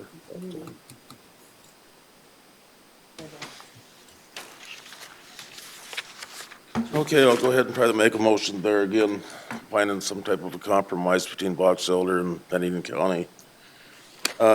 Just also taking into consideration what we just did for the Alex Johnson and trying to be consistent with how we move forward with this property. So my recommendation would be 90,000 a room, which would be 15,660,000 for the structure and 425,000 for the land. And if I did the math right, that would be a total of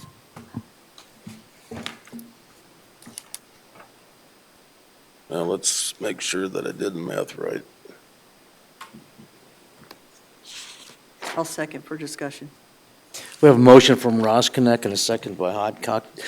Karen, So- did you get that, those numbers okay? I'm just waiting on his Waiting number. Yeah, a total of 15,660,000, 15,660,000. right. Sounds the same. And then 425,000 for the land. 425,200. 200, yep. Yeah, just 425,000. Oh. And then 425 too, for the land. Which is it? Oh, you switched your Oh, numbers. this is my. Okay. I'll shut up, sorry. Now I get what you're So doing. minus 425,000 for the land for 15,235,000 allocated towards the structure. So if you take that, add it to the land, you should come up with a total of 15,660,000, which would be equivalent to 90,000 a room. And I think that would be more consistent with our Papers. assessments per room A little higher, but- on the 2 sheets provided to us. Any comments, Mr. Tom? No, no comments. Appreciate it. Any comments from the commission? Good. We got a motion on the floor. All in favor, say aye. Aye. Aye. Opposed, same sign. Motion carries. It has been reduced to 15,650. Is that the number? Yep. Well, Kara's got the correct number. We move on to the next item. All right, the next item should be tax ID 60759. This is also owned by Atlantis LLC. This is the La Quinta attached to the Watiki Water Park, but does not include the Watiki Water Park, just the hotel on this one. 2025 assessment was $9,984,900. Local board changed this value to $8,974,100. I'm again recommending to change the assessment back to the original value of $784,000 on the land and $9,200,800 for the improvements. Again, valued with the hotel income model. This is a star ranking of 4, upper mid-scale, premium location as it's connected to Watiki Water Park. Based on the model, looking at a net operating income of $1,098,069, and this was capitalized into the value. Again, I have the sales information on the following pages of my handout. And I guess my concern on this one is based on the model and all of the calibration, based on the data that I have. I'm showing an average daily rate of $134 per room, and this has not been proven to me to be incorrect.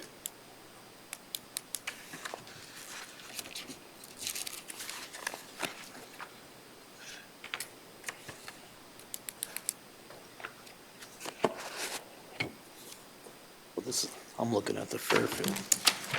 So for our star reports, we do the same thing for all of them. This property is listed, we have our star ranking with the subject properties that we include in our star report. And that's what I did, handwritten. That's our competitive set that we feel equates to that property. And how much is that number, Tom? Excuse me? What's that number, Tom? The one we came up with, you mean, or? The one you came up with, 70K per room. 73 per room? We're currently assessed at 77.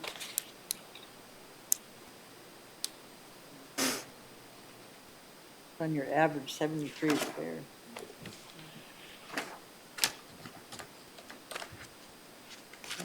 $541. That's just the rooms.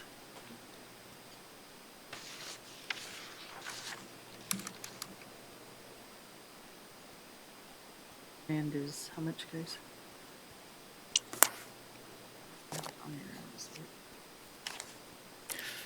Yeah, just for the rooms, 8,190,000 is what, I got 70 times 117 rooms.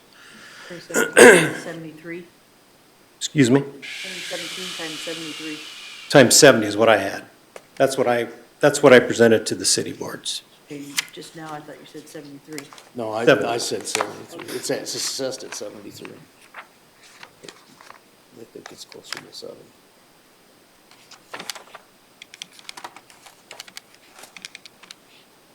Landworth, you guys, I don't have the paper. 922, They're saying 100.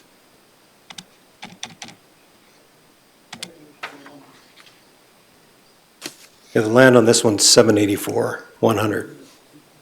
784, 100.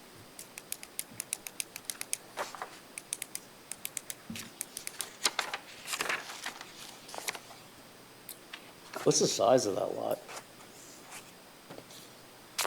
Just out of curiosity. That is 3 acres. 3 acres.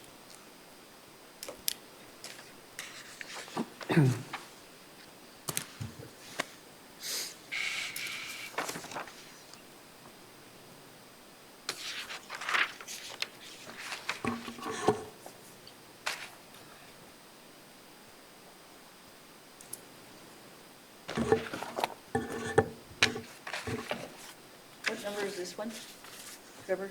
Tax ID is 60759. 5 on here, but it's not on there, 55. Let's see if I have that. Yeah, Ron, do you have it? Yeah, I had to look for mine too. It says 55, it's not on there, 55. We do have 3 of them on one time slot. So that might be the, It's just, is it before them or something?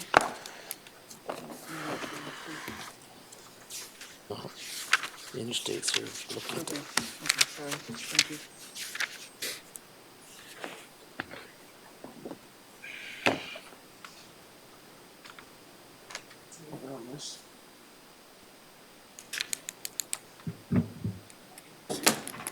You're okay.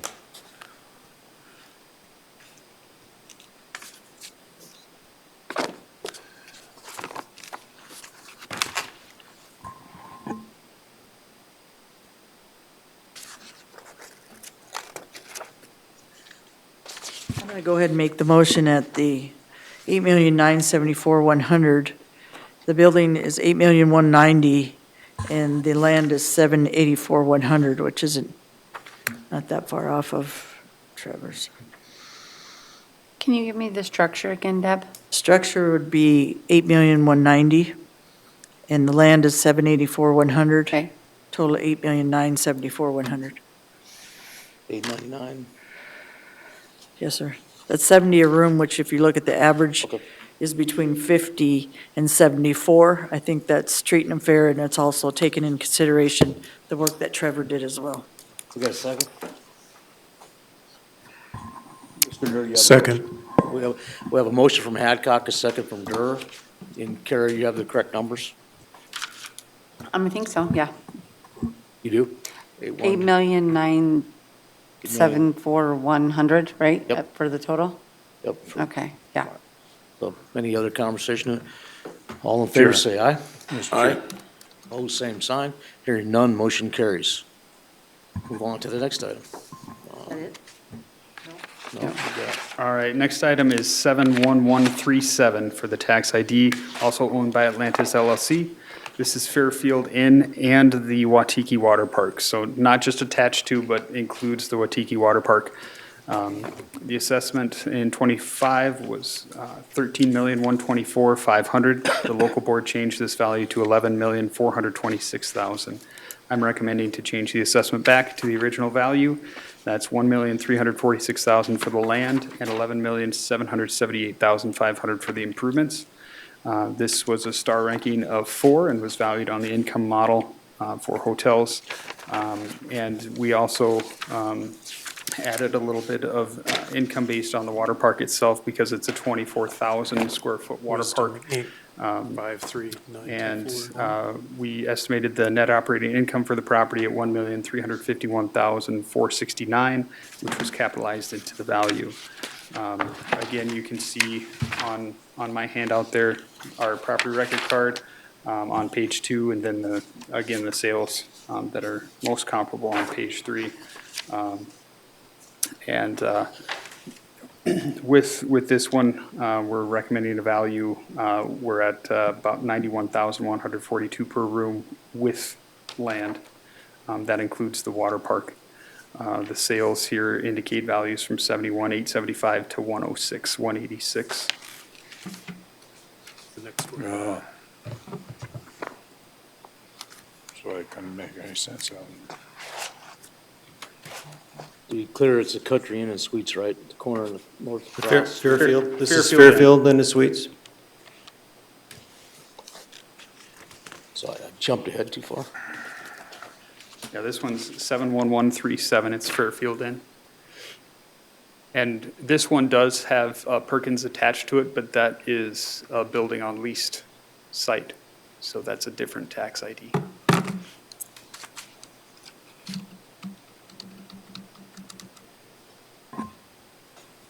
So can you kind of rate what you consider this class compared to the ones that we just looked at?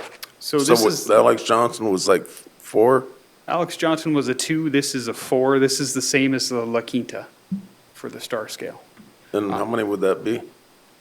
A Star rating? 4. 4. But it also has a 24,000 square foot water park attached to it.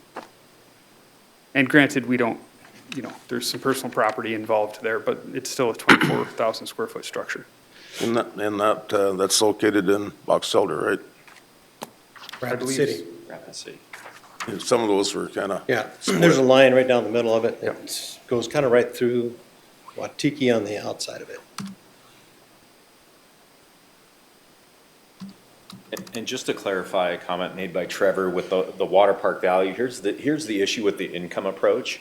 We actually lose a lot of money in the water park operation. So I don't know, did you use a cost basis maybe with that, or from a structure standpoint?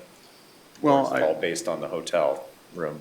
So it's based on the hotel room primarily, and then there's also an additional amount that we've attributed to what you could lease that water park for per square foot, not as far as the water park income, itself, but but lease the space.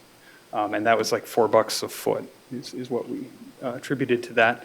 But again, I was unable. I'll lease it for that if it. I was gonna say, if you're losing money, I'd lease it for anything. But yeah, I was unable to review income and expense information Yeah, on no, that as well. and I so understand it's tough to come. Well, but That's the issue with the Right. income approach that. that's the why we're not reality of it. friends. I mean, if it's just an income and you got a negative income, it's gotta go both ways. I mean, I can't see it Yeah. not going both ways if it's, And It's a it- marketing it ver- cost. It very well might, but I didn't see it. I'm working based off of the data I got. no, I'm not faulting anything you do or say, Trevor. I get it. This is a new gig for all of us. These guys are getting hammered, and we're trying to justify making these large changes when the market hasn't shifted anywhere. Oh, but they're getting hammered with it going up. I think they're taking it on the chin pretty well, considering what we're doing. Mr. Chairman? Sir, Yeah. Jerry, you have the floor. Yeah, just a question. So I'm looking at, your previous assessments going back 2024. How often do you guys appeal those assessed values? Unfortunately, not enough. And that's our bad, that Yeah. we're not paying more attention, We will in the future, but, We did not appeal What's it make it? 23 years. Okay. And what's it make it for the total for the building? We should have, but we didn't. That's why they got guys like that on a TV we seen earlier. That's what those guys do. They call these guys up because they're too busy to spend half a day down No. there. Yeah, 'cause I got But they're 12, doing a better 146, job than and you do. 75. Agreed. 146. I 100% agree with that. I got completely lost in that We're not conversation. comparing to Sturgis hotels. It's not What as about com- Iowa? Okay, Chair, I have a motion. Sure. Me and Ron looked at a couple of things that Trevor's did, also what Mr. Bradsky put out. So we came up with 12,146,000, and the 75 would be the amount per room instead of the 82. The average between there is 50, and the highest one we found was 70, and this would be 75. And that would include some of the issues with the water park that you're saying, that they're saying they're losing. But I think with Perkins and the water park and everything, it makes it a lot more desirable. How about that? You're walking, it's by the box, there's some other things that are a little bit more positive. So 12,146,000 is what we came up with, 10,800,000 for the building, 1,346,000 on the land still. We got a motion from Hadcock and a second from Roskinick, is that correct? Yeah, let me just add those numbers. What was the structure? Sure. I think you said 10,800,000 on the structure. 10.8 was the structure that I Yes, heard. and then the land was still the 1 million, They add up okay then? yes. Okay.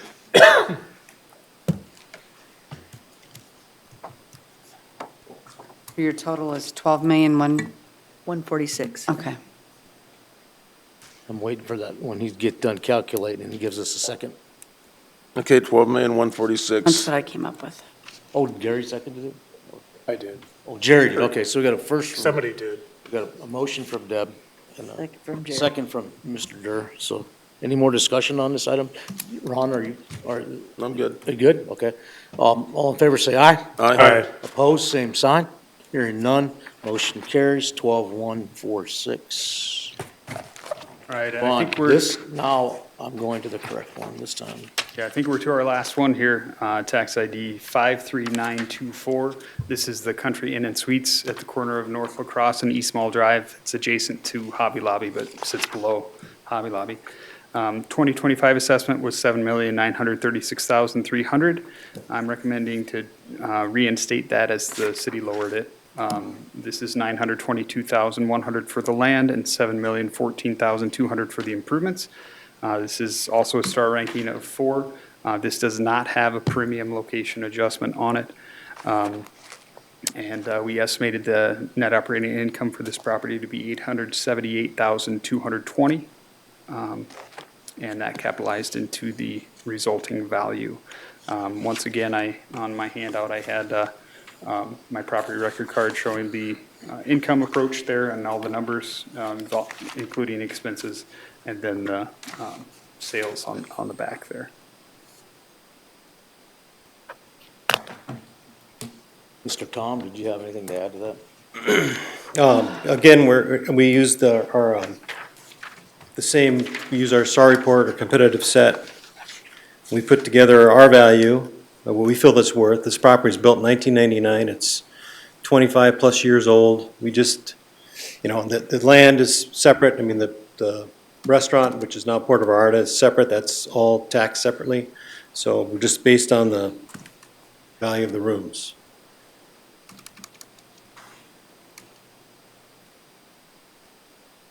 And it did go up 28% last year, which to me is absurd, but, and then the comp set is, Hampton Inn is almost right exactly where we're at, and they're maybe 3-4 years old.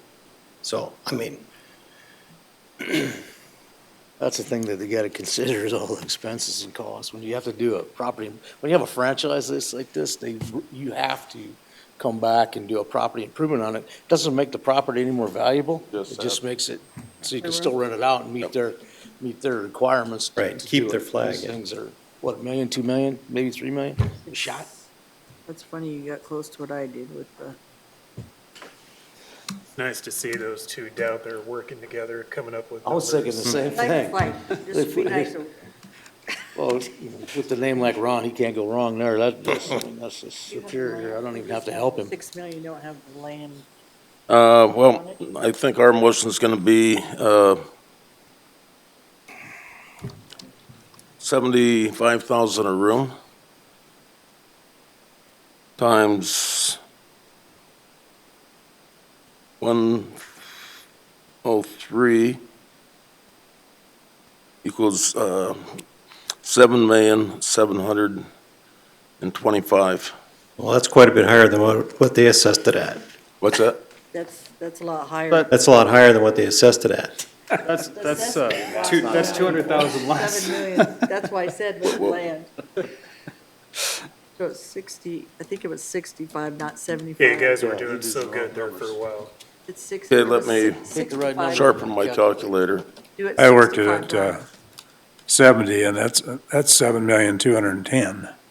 Yeah, it's about 65 room, guys, on the average if you're looking at the total. So it's 65 times the 103. 103, which equals 6,695,000, and then the land, which is what, 922, 789. Well, Still higher. my motion was, if you do 75,000 a room, and 103 rooms, that should come out at 7,725,000.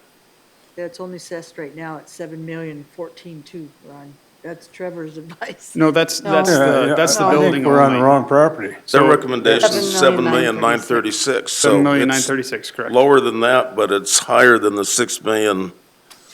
That's your total? Your total is 7 million? Is that what you're? 7,725,000. Well, 7 million. So, yeah, that's, Well, from 24 to 25, you went up $2 million for okay, so the recommendation for 2005 was 7,936,000. And my recommendation was 7,725,000, which should be a couple $100,000 lower. So a total of 7,725,000 total, 7,725,000 total, with 922,1 is the land. and then minus 922,1 for the land. 896. Two still higher. No, it shouldn't be No, higher. it's not higher. So the structure would be 6,802,900.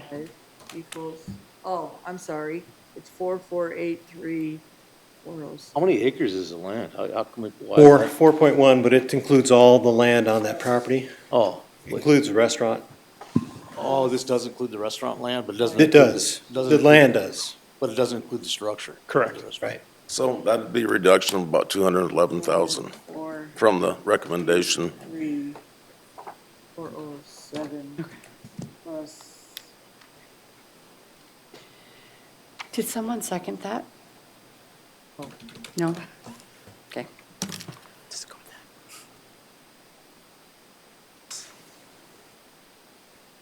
You have it 50. So the structure would be 6,802,900. Got that. If that motion, if I get a second. Okay, so you made it, we're just waiting on a second. So So Ron, were your numbers 922,100, 6,802,900, for a total of 7,725,000? Yeah. That, yeah, That's what we'll he said. break those down. Would you, Gary? Okay, so the land was 922,100 what's 40? plus 6,802,900 900. is 7,725,000. And that was your motion, right? That was my motion. I'll second that. You got it, Kara? Everybody? I You got guys it. have questions on that one? Hold on, they're doing some figure in there. What per room did you have, Ron? 75. Okay, so you're actually the higher, No, the recommendation from the Director of Equalization was 77,051 a room, so. actually 67. 67 without the land. And then Yeah, you gotta the do- highest one in town was 74.5 for that type of motel. Yeah. So you actually took the higher average. I think he meant to take the lower one. I think it's supposed to be 65, Ron, if you're looking for an average.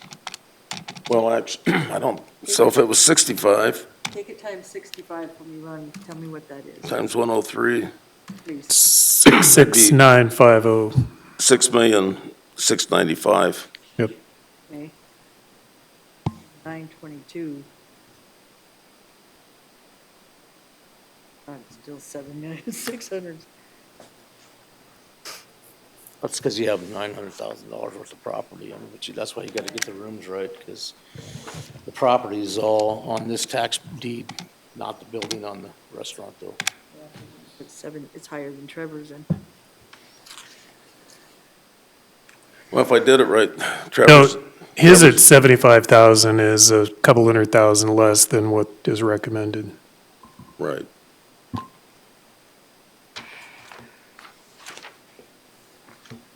So my motion was 7,725,000.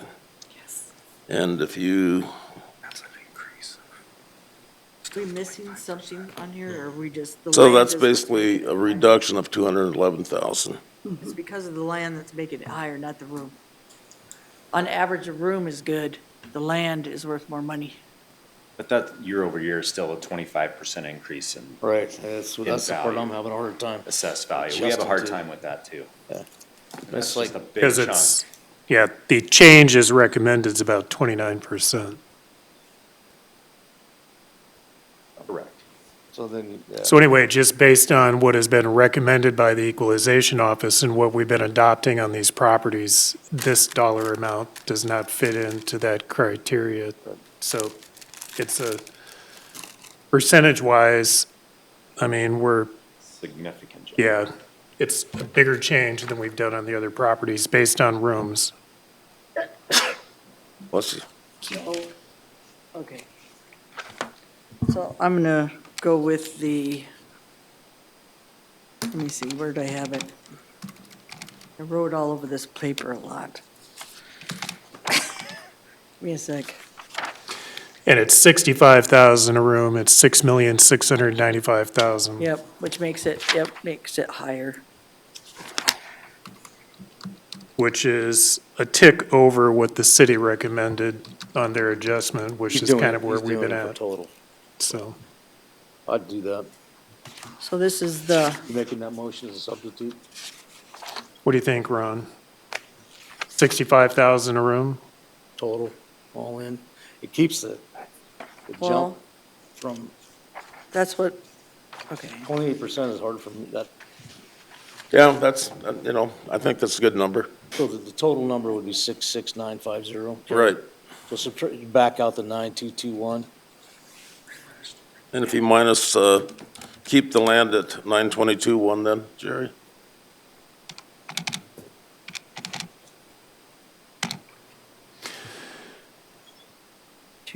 So yeah, what I'm coming up with is 6,685,800, and then the land at 922,100. Did you get that, Kara, as a substitute motion? Are we doing a substitute motion, or are we, Substitute motion. okay. So what is the structure?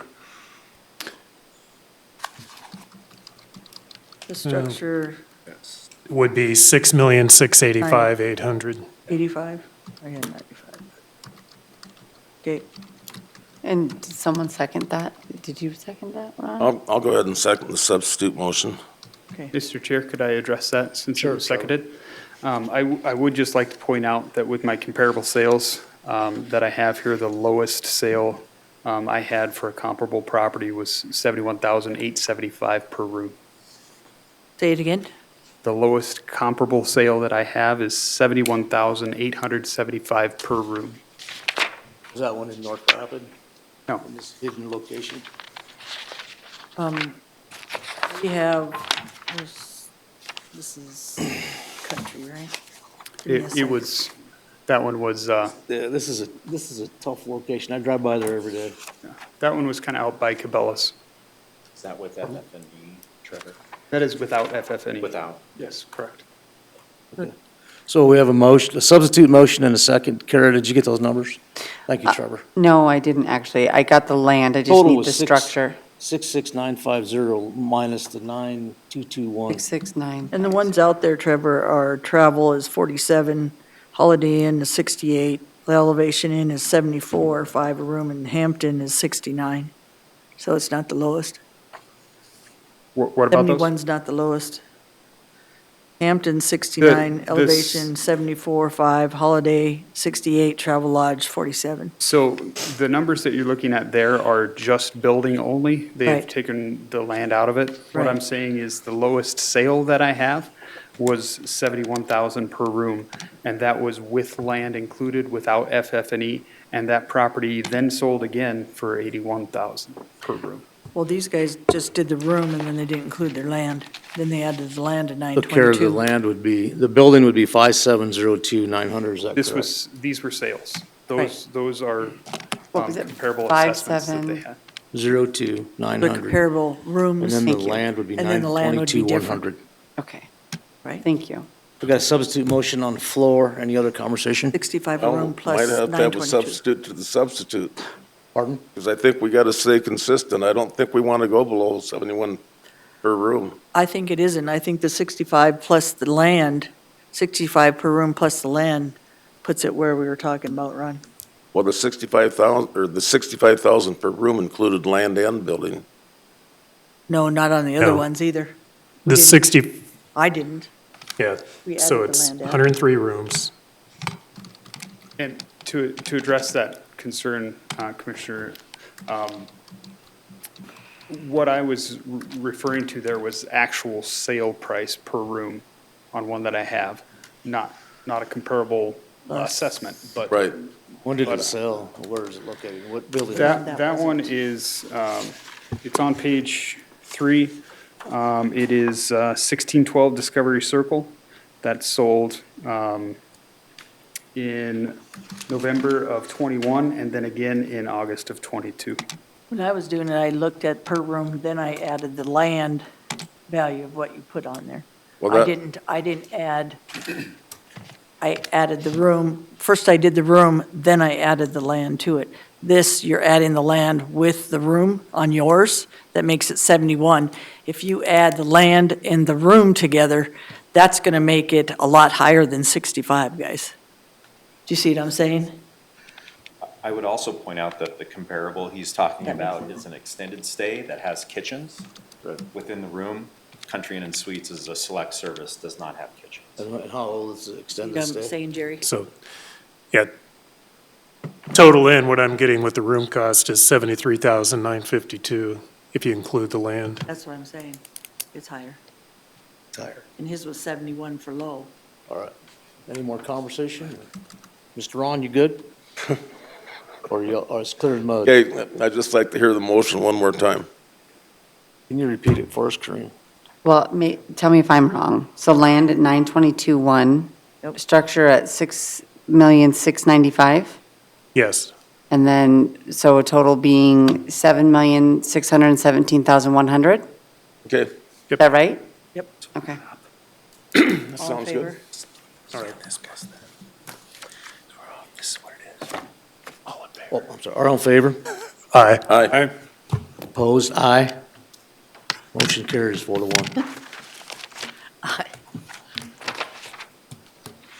Didn't like the other ones. That one's way too high. Oh, I don't want to have What's them that? back again. What was that? he said it was for, Okay. Oh, God, I don't 7,000,009. I got the total. 7 million. So 7,000,000. Mr. Tom? 17,100. Thank you. That's everything. Thank you, sir. Mr. Caleb? Thank you all. Thank you, sir. Sorry, I wasn't doing We per take it room. on. And just for the record, Trevor is great to work with, honestly. Pardon? Trevor's great to work with. Yeah, no, I agree with We you. just didn't, Don't we ask agreed me to per disagree. room. No, and I think that he understands that in that job. So 922.1. But he is. I appreciate And that, then Tom. We know it's all right, so. 6,695 for a total of And we'll take a 7,617,100. even though Yep. we're a little behind. We have a 1 o'clock appointment is here, so if you want to take a break, keep that in mind. Where's he at, Shannon? He's in the hallway, I think. Okay, well, if we can give it, you think we can buy a little time from him? Give like 5 minutes. Thank you, sir. It's not what I'm after. Sorry, you got us behind. 15 minutes, we can eat in 15 minutes. I will inform him you're taking a 15-minute break.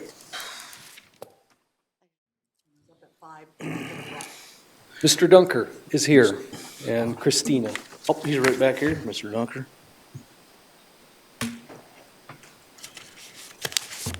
Hello. Hello. Hello. Hi.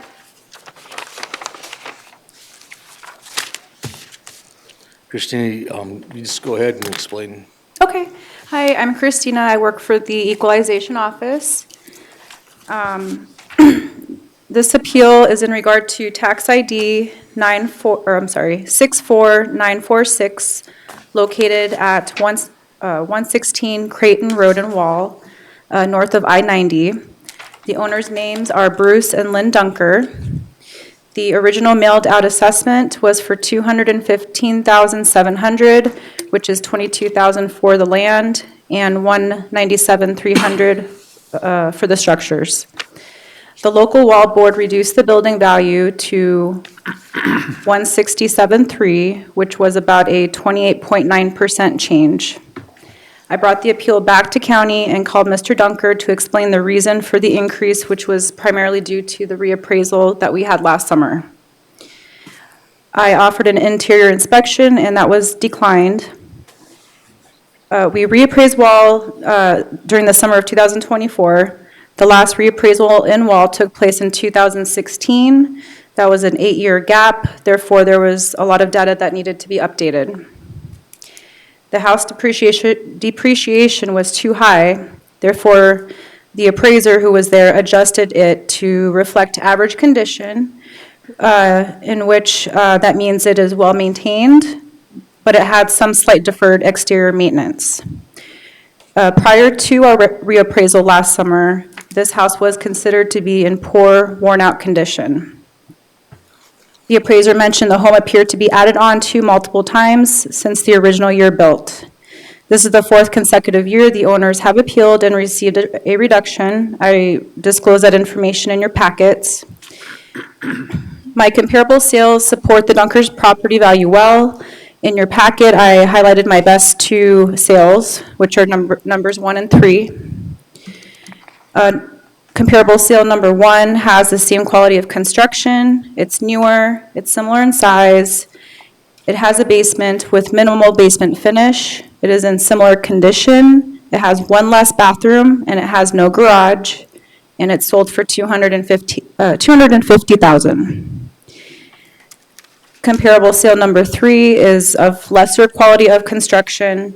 It's newer, it's much smaller, it has no basement finish, it's in better condition, has a larger garage, and it's sold for $219,000. In the last 4 years, the property value has been reduced an overall 48% if we include this year. Based on the recent reappraisal and verifying comparable sales, I believe our value to be a good representation of market value. In conclusion, I recommend $22,000 for the land, $197,300 for the structures, for a total assessed value of $215,700. Thank you, Mr. Duncan. Mr. Chair? Oh, yeah, Mr. Drew. So the structure you're recommending at 197? I think she just got that backwards. Oh, I'm sorry, yeah. I do have that backwards. I'm recommending the structure. Oh, wait, no, that is what I'm recommending. Yeah. Yeah, that's right. Yep. What? Is 197? Yeah, for the structure. 193.7. Yeah, you have Wait, 193. how that? Oh, okay. Said Okay. 197.3. Okay. See, we already Hold on, dropped let me see here. Yes, it is 193.7. I'm sorry. Okay. So, Mr. Dunker, do you give us some reasoning and rationale why you think this is incorrect? Yeah, so, Or you think it should be? okay, so first of all, of course, I went to the city board and, they were trying to go, so the city board was trying to do a 12% increase across the board with all the people that appealed this year. And of course, mine was not. Mine was a 16.6% increase, which was fine. I agreed to that. No big deal. Well, of course, they said they didn't approve that. But as far as, you know, the rest of there was 40-some people that appealed this year to our town board. 40-some people, 40-some residents appealed. And 3/4 of them residents got approved at the 12%. But there were several of them that didn't, me including. Was one that they didn't approve the 12% increase, but they approved all these others, and one was my dad. he got approved, he never got a phone call, and he appealed, and yet they approved all these other places in the whole town with their, at that 12% increase, but yet they just handpick a few that they decide they don't want to approve, and nothing has been done to my house. I haven't done a thing to it, and they were literally saying, and she even said it was in poor condition, all this stuff. Well, how can it change from being in poor condition to now it's worth so much more money within, and I haven't done nothing to it. They could look at the pictures. I haven't done a dang thing to it, nothing. My concrete driveway in the driveway is falling apart, built in the 50s. It hasn't been replaced.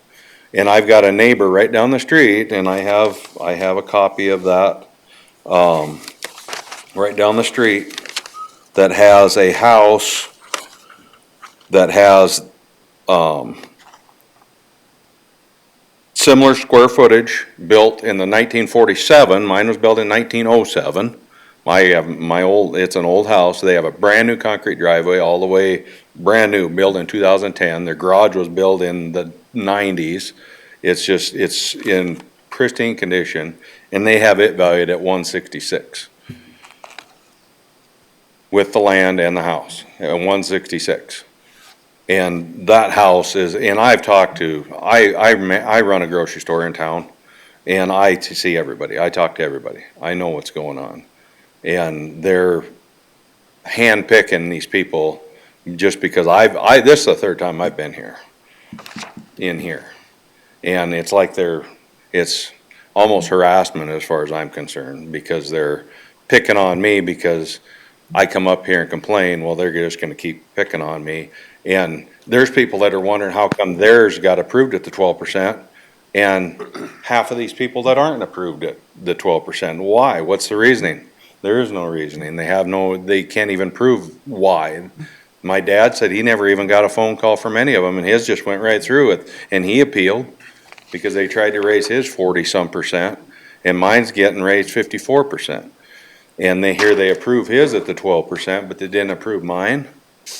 I mean, it makes no sense, none.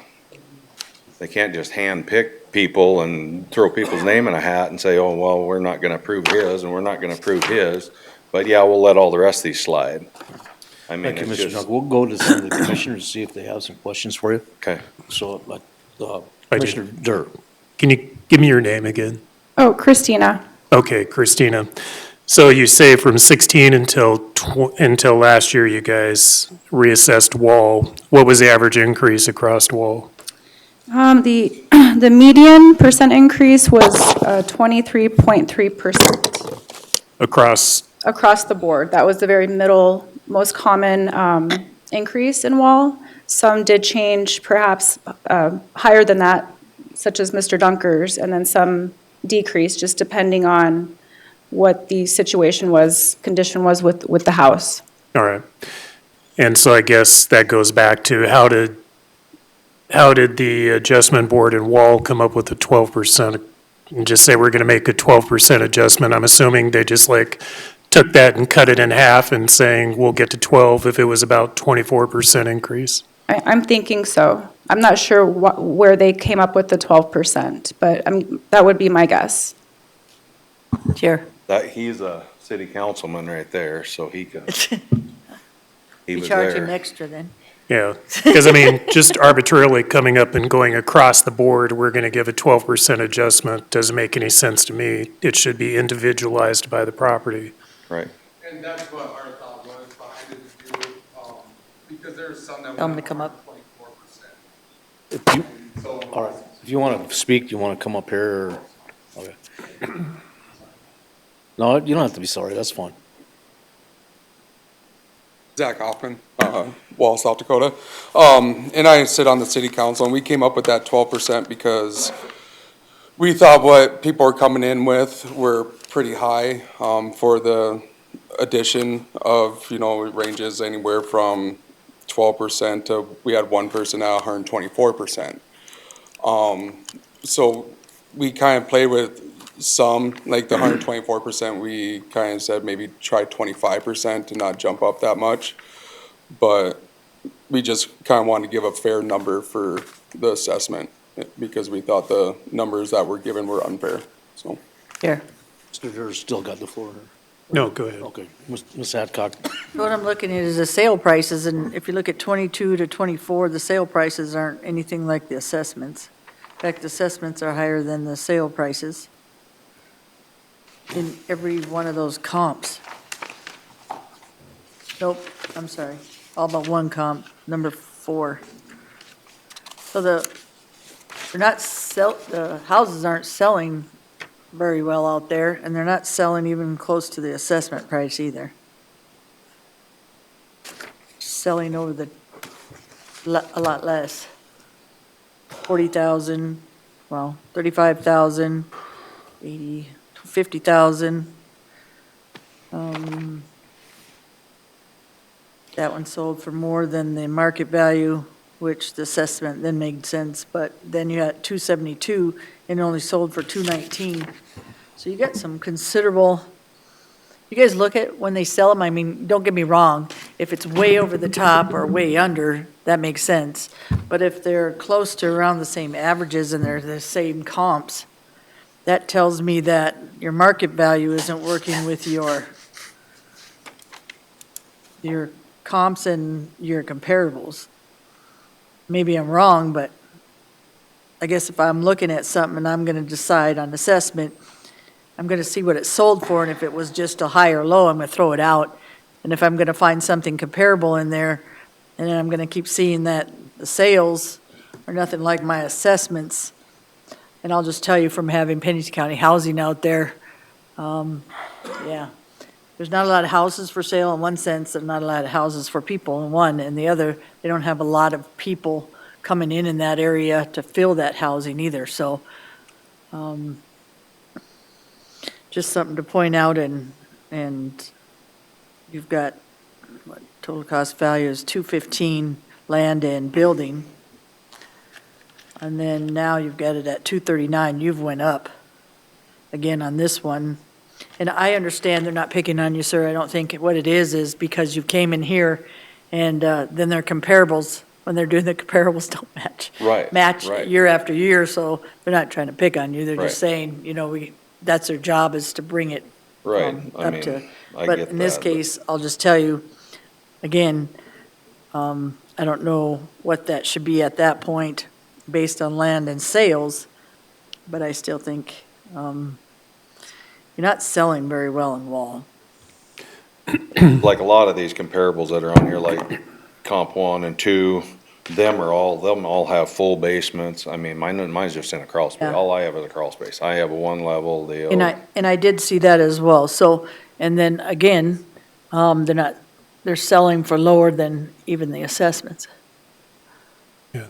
Mr. Chairman, Sure. Commissioner. Christina. So Wall reduced everybody across the board 12%. And mine went to 16 something, which is fine. I mean, I'm okay with that. It was 16.6% is what Wall put it at, that 167.3. Because I'm looking at a note in here, the local wall board reduced the building value by 33.33. Okay, Right, yes. Yeah, All because right. it was a 54% increase originally, yes. all right. But if they gave everybody across the board the 12%, then on your home, you got a 33 and a third. Right, but I mean, they lowered it down to a 12% increase instead of a 30% All right. increase. Like my dad's was almost 40%, they lowered his down to a 12% increase versus the 33 or 40% that his was supposed to go up. All They right. went a 12% across the board. But mine, they went 16.6, but like some of them, they went 20% increase, just depending on the property, but the city was trying to be fair, instead of raising people 30 or 40%. And going back, so what was and I'm assuming you may or may not have it, Christina, but what has been the average? So if we went up to this percentage of 24%, in the last 5 years, what has that average been, even without doing a total reassessment? Do you know what that is? Is every year, has it been going up a little bit, or? Yes, every year Wall has been going up. This year specifically, though, it went up more than typical because of the fact that we had the reappraisal. So on top of the market and then with the reappraisal, which like I said, we hadn't been to Wall to reappraise for 8 years. And we usually, our office usually likes to visit a neighborhood at least every 5 to 7 years. So just because we were so behind on bringing and adjusting that condition up to where it should be, that's why Wall saw such a, more of a significant increase than normal this year.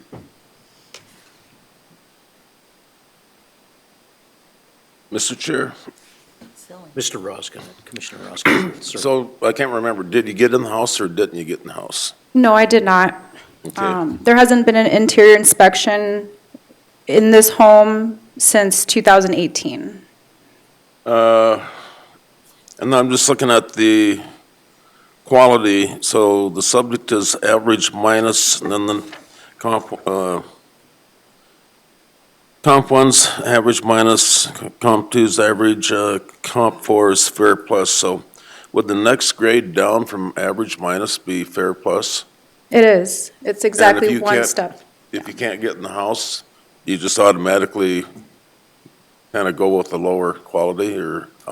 No, those qualities, they've existed, for, as long as they have. And if we can't get into the house, then we have to assume that that quality, based on the outside, is still, Right.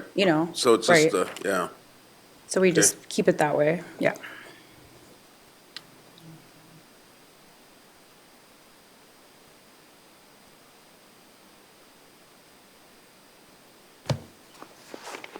Anybody else have any questions? Mr. Chair. So Christina, was there just nobody available for you to go into the house, or did they actually deny you from going in the house? They denied me from going in the house.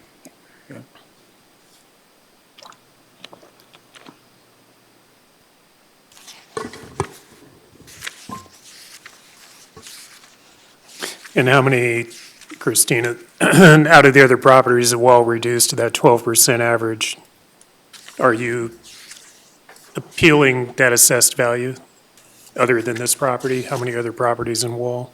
Oh, how many other ones are we bringing back? Yeah, So I think on our agenda for this afternoon, there's still a few more Wall properties, and I believe there's maybe 4 or 5 more that we've, so originally there was like 40-some appeals. We did not bring all of them back because after reviewing each of the properties owners who had appealed, we noticed that we had agreed on what the local board adjusted their value to. So at the end, I think we ended up bringing, I don't know, maybe, I'm just guessing, maybe 10 to 12 back out of those 40-some appeals. And after working with some of the owners, what we have left is what's left this afternoon. all right.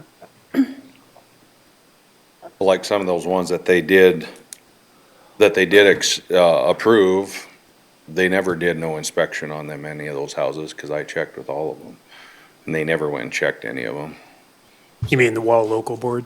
No, I'm talking about those Ours. guys, they never went back and checked them to approve them at that 12%. My dad never even got a phone call.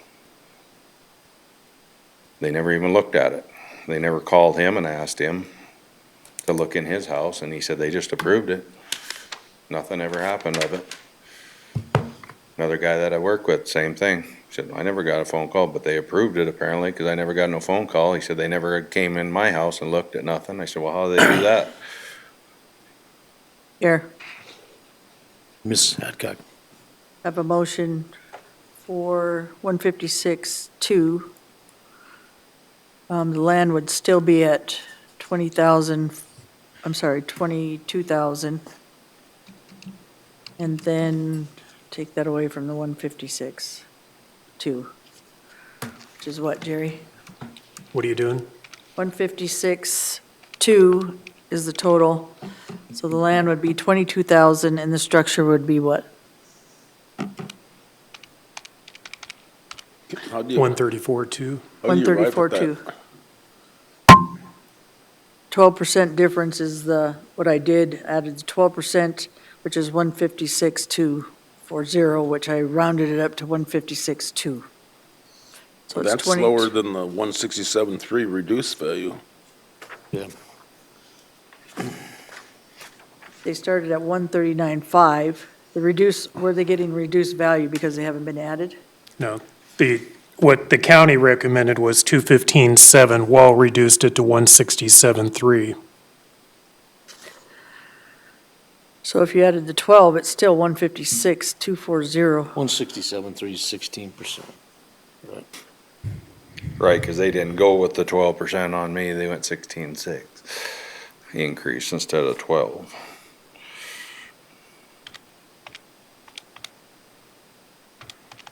Christina has it at 215. You know, if you took 12% times 167.3, that might be a little closer to,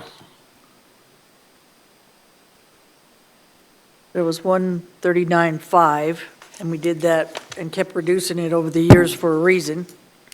So we started at 139.5. Most of the houses have sold between 155 and 250 average?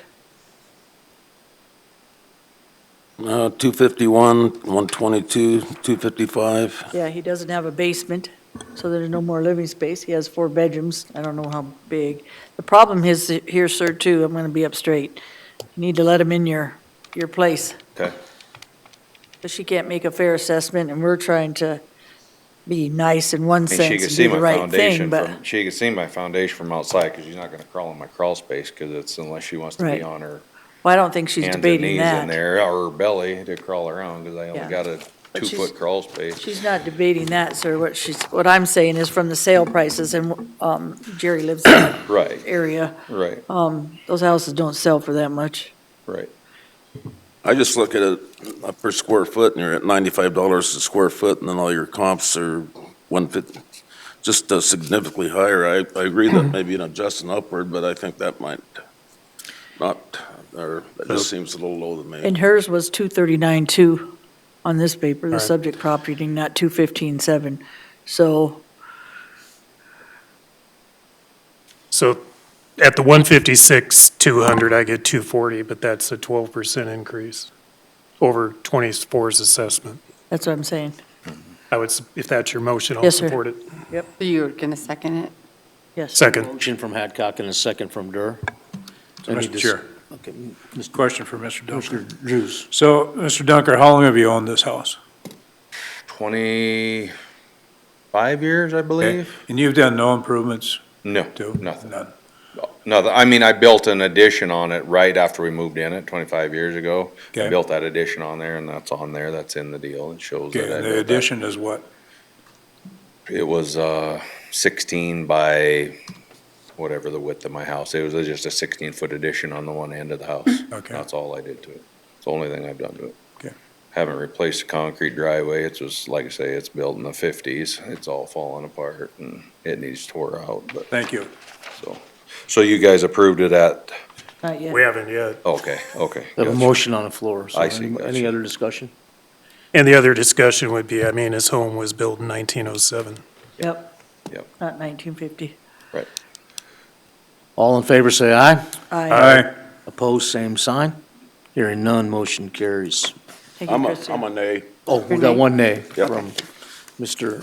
Roskinek, Mr. Ron. Mr. Chair, can you confirm the values that you just said?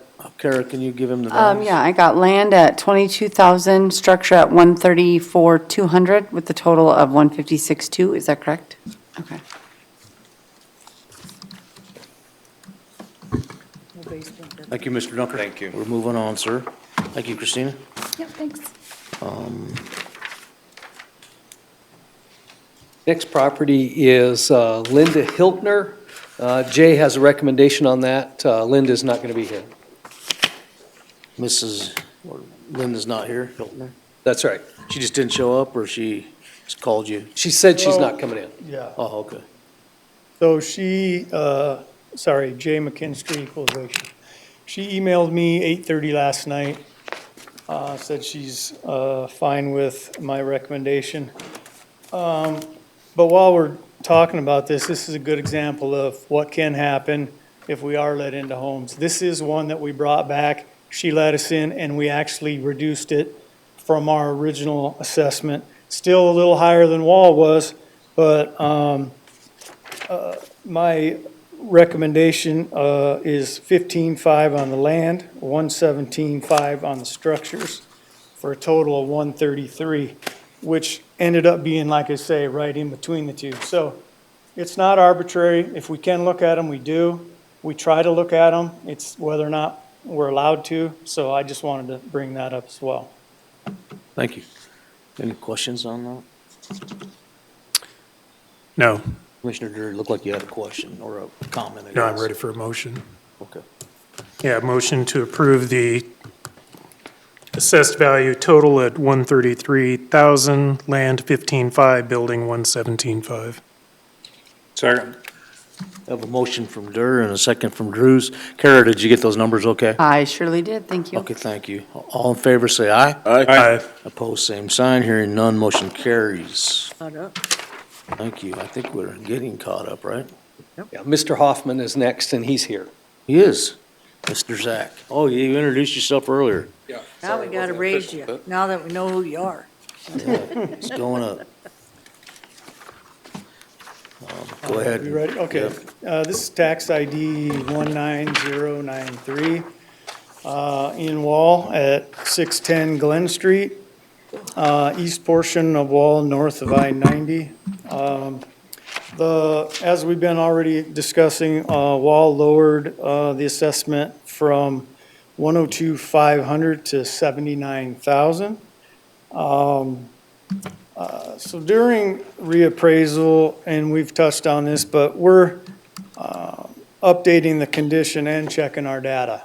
This property had corrections for both of those things. In 2016, the last time we were there, this property was in original poor condition. This is a picture of it now. Some of the things that have been done since 2016, the new metal roof, some new windows, and interior updates, which I gave you guys photos of that. And we now have the property overall in just less than average condition overall. And we do have a functional reduction on it for some foundation issues that it has with the crawl space. And when looking at the four comparables, now keep in mind, all of Wall, we haven't talked about this, but all of Wall is at the cost approach. We use the sales to support that number, but all of Wall is at the cost approach. They're not valued on the sales. But looking at the four comps, the average adjusted sale price to the subject is $113,000, which also supports our cost value, like I said. And my recommendation is to bring this back to our sent out assessed value of $102,500, $14,500 for land, $88,000 on the structures. Thank you. Mr. Zach, do you have some comments here? Yeah, we bought the house in 2021 for 60,000. So 4 years going up from 60,000 to what they're trying to get for 102.5 now is a little ridiculous. So was told to do homework and look through taxes and stuff to see like what the average is around the area there, and we saw that there's quite a good trend of what we know as the elderly people that their rates have gone up quite a bit. And I'm assuming because they don't contest their taxes. And some of the houses that they bought for 60,000 now are up to 200,000. So I think a formula needs to be formed of some kind, which I'm sure you guys have heard that multiple times, to kind of keep with just a steady increase. Because going up 43%, 50%, 60%, 124%, that's ridiculous. It should be more towards like that 12% or stuff like that. And so the outside hasn't changed since we owned it. We touched up a little bit of paint on the outside. The interior we changed because of water damage that was happening to the house already. And that's just painting and replacing drywall. There's no central air in this unit. There's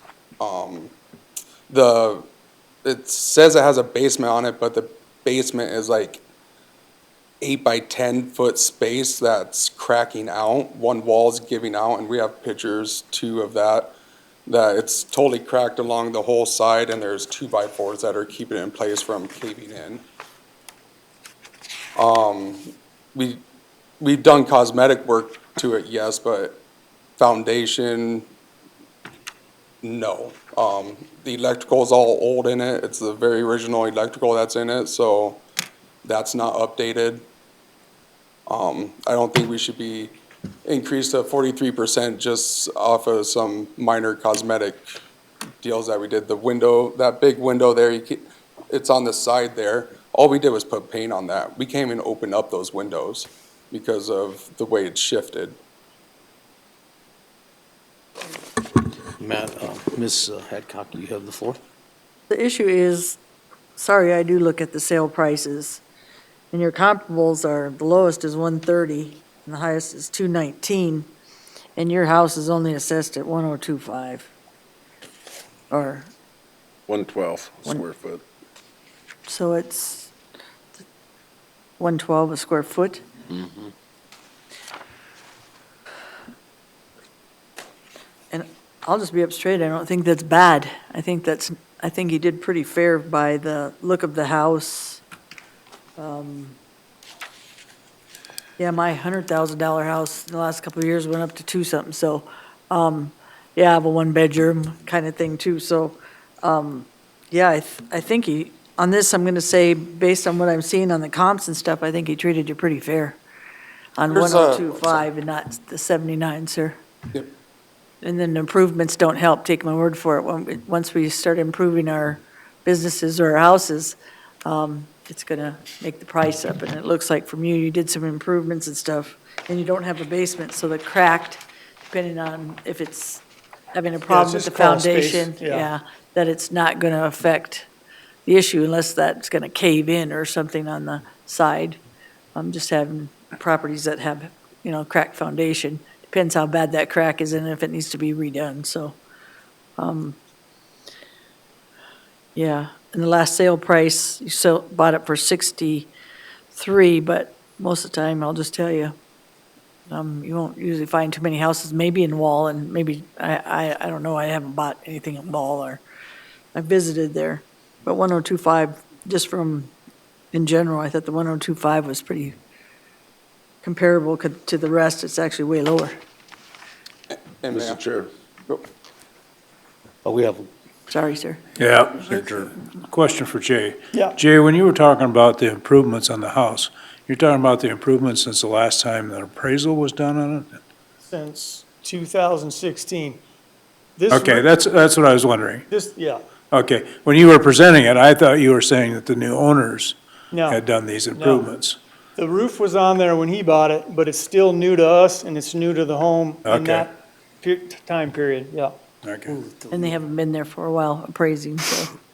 I gotta ask, how does that happen? I mean, How does what happen? like, we get these big spikes like this, like. So here's a good example. 40% sounds like a huge number, and it is. I'm not discounting that. But on a home that starts out at $70,000, that's not is the same as a house starting out at $300,000 with a 40% increase. The number's completely different. That's why you can't base these things off of a percent. You can't place 12% on everybody. We looked at every house in Wall and we valued them individually. There is no percent, like Mr. Durr said, that can be placed on every single home. It doesn't work that way. We have to value them as they are.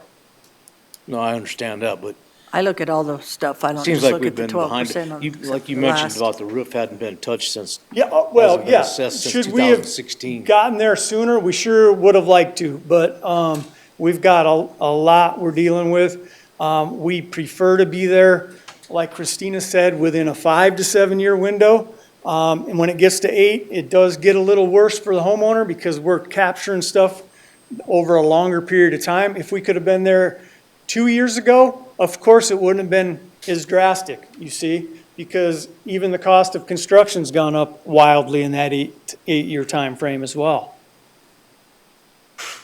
Mr. There are Chair, other questions up here? so when's the last time the house was assessed? Every year. So it's been Was assessed every, reappraised in 2016, which is when we get the condition factor. We don't change condition on a home until we reappraise. We don't just do a blanket amount of increase on condition every year. It's only when we reappraise. It can have increases in the meantime, but they're not on condition. how many, if I went to Wall right now, how many homes would be available on the open market? Got any idea? There's about 3 for sale right now. And One just went under contract at 340. It's on the south side, a little bigger, a little nicer. One's listed right now for 299 in the same neighborhood. But they've been selling much better in the last 5 years than what we think of for Wall. But like I say, we're not even valuing them on that. We're still using those to indicate if we're at a strong number for cost, and this one absolutely is on top of it with the sales. So it indicates that our cost number is actually very strong. so my next question is, once summer starts kicking in, where do all the employees at Wall Drug and all these other attractions, where do they live at? Well, I know Wall has a lot of rentals that they house people in. You talking about that, the people that come in and work there? Yeah, I'm just thinking. Yeah, there's a lot of rental For 102,000, properties. that might be something that one of the business owners should buy just to have a place for an employee in the summer. Of course they would. Of course they would. They buy those up all the time. There's plenty of those. It happens a lot in Wall. They're not buying them by much, not as high as your assessments are. Yep. They come in and buy the houses when they're 40, 50,000, so then they can house their people then. But if you put $102 on a 2-bedroom house with it's more than a 3/4 bath. It's a very small bathroom, creaky floors, all that. You put that price tag on someone that's looking to house their employees, they're not gonna buy it.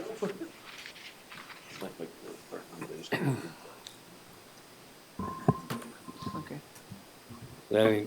Any motion, want to make a motion, or? I think, it ain't much, but I'd go to 100,000 for land and building. Land and building? So the land would be, what, 14.5? Yep. Okay, Am I able to discuss anything before you guys make motions? Yes. go ahead.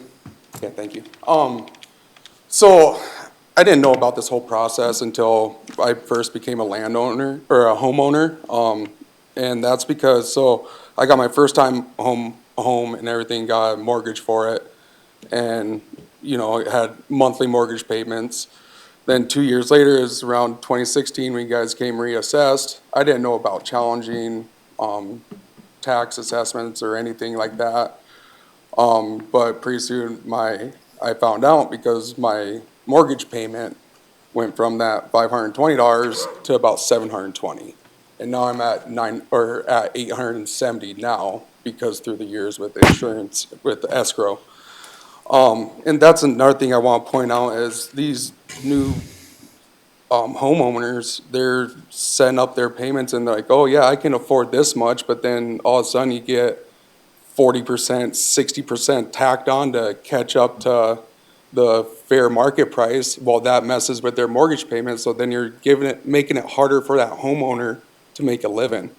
And I know this because I went through this in the last 10 years with this, because I never stayed on the tax assessment, because I thought it was all covered in escrow. So I was like, oh, everything, they deal with that, I don't.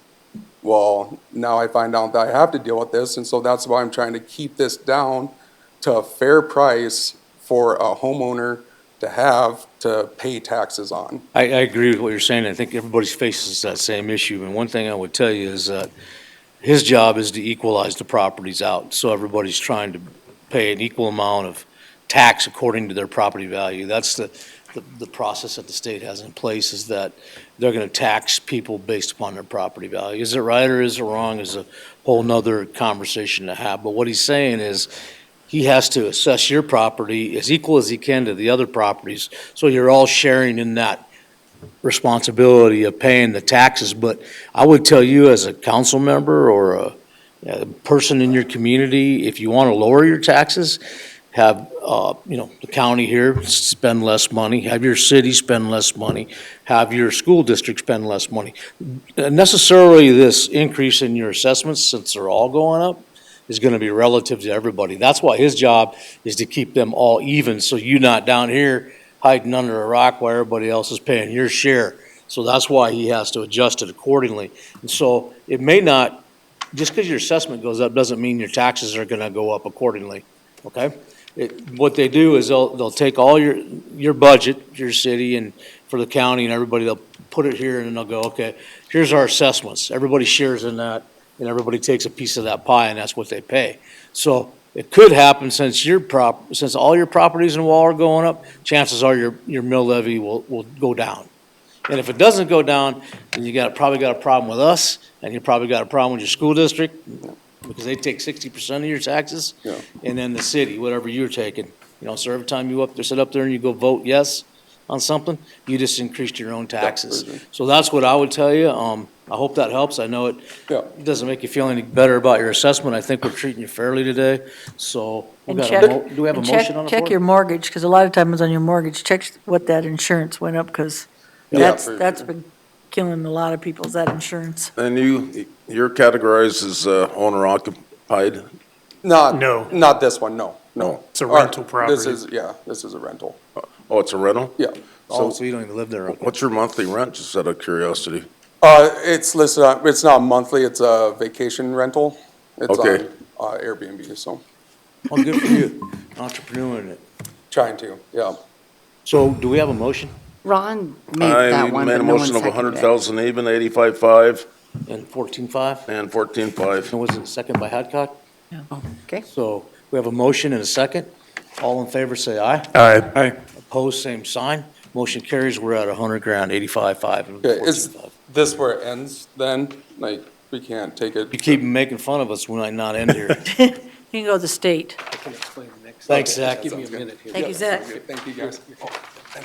Good luck on that Airbnb, brother. Thank you, appreciate it. Next property owner is here. Name is Min.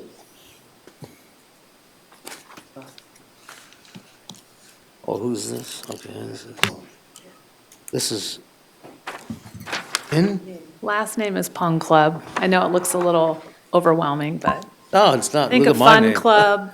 My brother likes to say Ping Pong Club, but Oh, yeah. it's not very funny. You just tell people when they say that to you, they're the first one that ever said that, and then I walk away. should. Make them feel brilliant. So, we got Scott here, right? Scott, you want to go ahead and Yes. fill us in and be, summarize and, be. Yep, all right. Scott Dressler, Equalization Office. So the parcel we're looking at is tax ID 31106. This is located in North Rapid. There's two houses on this property, so we're looking at 408 and 412 Waterloo Street. With two houses, there's a few more numbers to go over because it's partial owner occupied. This Pong Club lives in one house and then the other is a rental. The 2025 assessed value was mailed out with a total of $353,300. That works out to be the land at 45.6, the owner-occupied structure values at 185,400, and the non-owner occupied structure values at 122,300. This was appealed to the local Rapid City Board. It was lowered to a total of 305,500, and we can go over the breakdown on that if you want it, or I can just move on. What we're looking at with this one, like I said, it's two houses. We'll start with the owner-occupied home. It's a 1937 build. We have 2-bed, 2-bath. It's 900 square feet with some basement finish. It's an average minus in quality, and it's been pretty extensively updated since their purchase. The second house is a non-owner occupied. It's a rental addressed 412 Waterloo Street. It's a 1943 build, 2-bed, 1-bath, 776 square feet, no basement. We have as a fair plus in quality, and we have that one as an updated home as well. And that's where the biggest change in the value from last year to this year is coming in is we didn't have the second residence is having updates done to it. And now we're accounting for remodel work in that one as well. With this having two homes in it, comp grids are a little more difficult. So in your packet there, I have a few different ones. The first one, which will be labeled page 1 in really tiny text in the bottom, I looked for another multi-house sale in North Rapid, and we had one over on North Maple Street. It has updated structures on that one as well. The larger house of that sale has basement finish. The second house is quite a bit smaller and is a little bit lower in quality. So it does show there's at least some amount of market for the two home properties in North Rapid. That one sold in 2024 for $360,000. Then to try to look at how is our value in comparison on each home, I ran comparables as if it was just one house on the parcel, but I did it for each of the two homes. So the page 2, that next comp grid, the market indicated price, if we were looking at the owner-occupied home plus the garage on the land, would indicate a value of around $256,000 for that MRA number. We were at $231,000 when we use that combination of structures. I think sales number 2 and number 4 kind of best give the picture of similar homes in the area. With comp number 2, that 210 East Monroe, similar in quality and general finish state, very similar in size, similar in basement finish, and it sold this past summer for $245,000. And then comp number 4 is on Wood Avenue. It's a little lesser in quality. It's a little bit smaller of a home, but again, also updated, and it sold for $234,000. So I think we're right in the ballpark in terms of total value on the owner-occupied side of this property. And then the third grid tried to look at, well, what if it's just the other house, the non-owner occupied or the rental home? We end up with having a value associated to that house of $122,300. If we run this as if it were the only house on the property plus the garage, it would indicate a market value of around $200,000. So kind of trying to look at it from those different ways. I don't think we're overassessed on either home if it were individual on the property. And then we only really had one good multi-house property sale, but we're right in line with what that one sold for as well. So my recommendation would be the mailed assessed value as the market value for this property. Mr. Chair. Mr. Roskin. So, man, you've heard Trevor's testimony, and have you seen the same thing that we got? I actually just saw it before the meeting, so yes, he did I just share it wondered with if me. you've had any comments relative to the comparables that he used. Yes, I do, but I'd like to kind of start from the beginning if I can with my handouts. Is that okay? Okay. Or unless you have any Sure. more questions from him? Okay, is it okay to hand out? I'll just What I say, have? Trevor, I think you did a good job. Very easy to read. Thank you. Scott. Trevor's your commercial guy that had the whole morning Scott. section. Be bad. No, you're fine. Long day.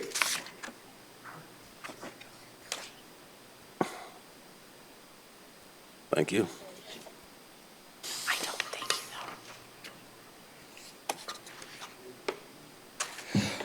Well, hello again. Thank you for seeing me today. As you know, my name is Min Club, and I'm the property owner at 408 Waterloo Street here in Rapid City. Last month, I know it was mentioned that I did meet with the local board, and they did agree to a reduction in assessment based on the numbers that I provided them. So looking at my property assessment, it has gone up over 25% from last year. The other dwelling, which was mentioned, is the green structure, that it is a rental. That went up over 70% from last year. And I did make some improvements to the property. However, I do feel that they have been overvalued. The owner occupied, which is the picture that you see in front of you up on the screen, the owner occupied garage and dwelling, that went up over 13.5% from last year. I haven't made any improvements to this home, and the garage is still in below average shape. I have no issues with the land value or their increase in garage value. However, looking at surrounding properties, I always feel like comps are a tough issue, because I think, to me, to get the best comps, you really want to look at the neighborhood that you're living in versus neighborhood to the north or different parts, because there can be so much variation within Rapid City. So I looked at surrounding properties in just right around my house, and almost all had their building assessments go down from last year to this year. So attached in the packet with what I handed out, so for the first page, you can see the owner-occupied home. There's still issues related to the foundation, exterior work on the first pictures here. I did also show the other dwelling, which is the green dwelling in the lower right-hand corner. And that property, I did make some improvements to it. I did do some painting on the inside, painting exterior, replaced broken windows. We did put in some better flooring in there as well. So I did, as I mentioned, make improvements to there, but nothing on the owner-occupied home. So what I did is, if you turn to the second page on the comparison sheet, so it's got a map of where my home is and where I looked at comparable homes that were also multi-dwelling properties and size, because that's the other issue related to comps, is I'm not looking at selling my property, so it's always harder to look at sales comps versus, for me, I'm looking at comparable homes that are right where I live, and looking at 4 properties that surround my home at 408 Waterloo Street. If you look at the map, just to the north. Now, keep in mind, this is building value only from 2024 to 2025. It doesn't include land, but the property just to the north of me, my neighbor, their building value went down over 5%. Just on the other side of Waterloo Street, that property assessment went down 5%. A little farther, a couple blocks down, their property assessment went down 0.5%. Another one went down 4%. So again, of all the properties I looked at within my neighborhood that had comparable land size, multiple dwelling properties, everyone went down. However, mine went up over 25%. So as far as in the bottom of that, I do have the proposed changes, but just quickly before I go to what I would recommend based on the comps and my property, if you turn to the next pages, you can see the pictures of the properties that are surrounding my place. And then behind that just includes a little summary of the properties, and you can see the assessment value history of those properties going down the last couple years. So just wrapping up here, as far as the proposed change that I recommend is I feel that it's reasonable to ask for no change in the land, to leave that as is. So in the proposed change on the second page, that would remain at 45,600. For the other dwelling that was showing an increase over 70%, yes, I did make some changes, but I still feel those are overvalued. I recommend 90,000. That's still an increase of over 25%. And then for the owner-occupied portion where I live, including the garage, so the garage did go up, but I don't have, I'm fine with that. But for the total owner-occupied, including the garage, I look at that as 169,900. And then total for the property, that would be 305,500, and it's still an increase of almost 9%, which again is still quite a bit higher than my neighbor in the up-and-coming neighborhood that I live. So, thank you. On that, are there any questions? Commissioner Hadcock has a No, question. not a question, just, didn't we lower this last year? Yes, so this one was appealed last year, and I believe you guys upheld what the city had done with it. Okay. What Last was year, that percentage last year? 60%, it still went up. and that was accounting for the remodel work done to the owner-occupied home. We didn't have any updates noted or accounted for with the second house that was on the property. Okay. So some of the increase we're seeing with that owner-occupied home is the board action compared to bringing it back to putting it back in, looking at what the value is in the market, because the board actions last for, the year they're being acted on. Right. And the other ones, because you were working on it, I think are construction, so they lowered it. The one across the street, we have the motel up the street. Actually, the neighborhood is looking better. You took the pictures of most of the ugly ones that I've seen. The White House has been boarded up. The second one, this one on the corner, nobody lives there. This one has always looked like that since I've been there, and I'm from the north side, by the way, in that area. So a lot of it, I think, what the issue was is on the comparables, it's because they lowered it the year before because you were working on it, supposedly a foundation, some other stuff, and the non-owner occupied was where, I think, as well. And I can't remember it all. I just remember they lowered it, and I thought it's because you were doing work on it and they wanted to be fair to you. And now you've got the work done on both the properties, and thank you for improving the neighborhood, by the way, and I appreciate that because we're doing the same thing, but I encourage you to look at the percentage we went up. And we have houses, we have duplexes, and we have the motel part. You already know, once we start improving it, it does improve the neighborhood. And if you look at the house across from us on Waterloo, they did a wonderful job, and I couldn't imagine what their assessment's going to be, or is. But the other ones, like the White House and the ones that you have, they haven't done anything. The rest of the properties in that area aren't too bad. There's a few, like I said, that were either really bad in that area to a certain extent, or we're really fixed up our properties. So the comparables for me are more what Trevor did and not just the certain ones that look horrible. How about that? If I can just clarify, so as far as for last year, obviously, yes, I was here last year.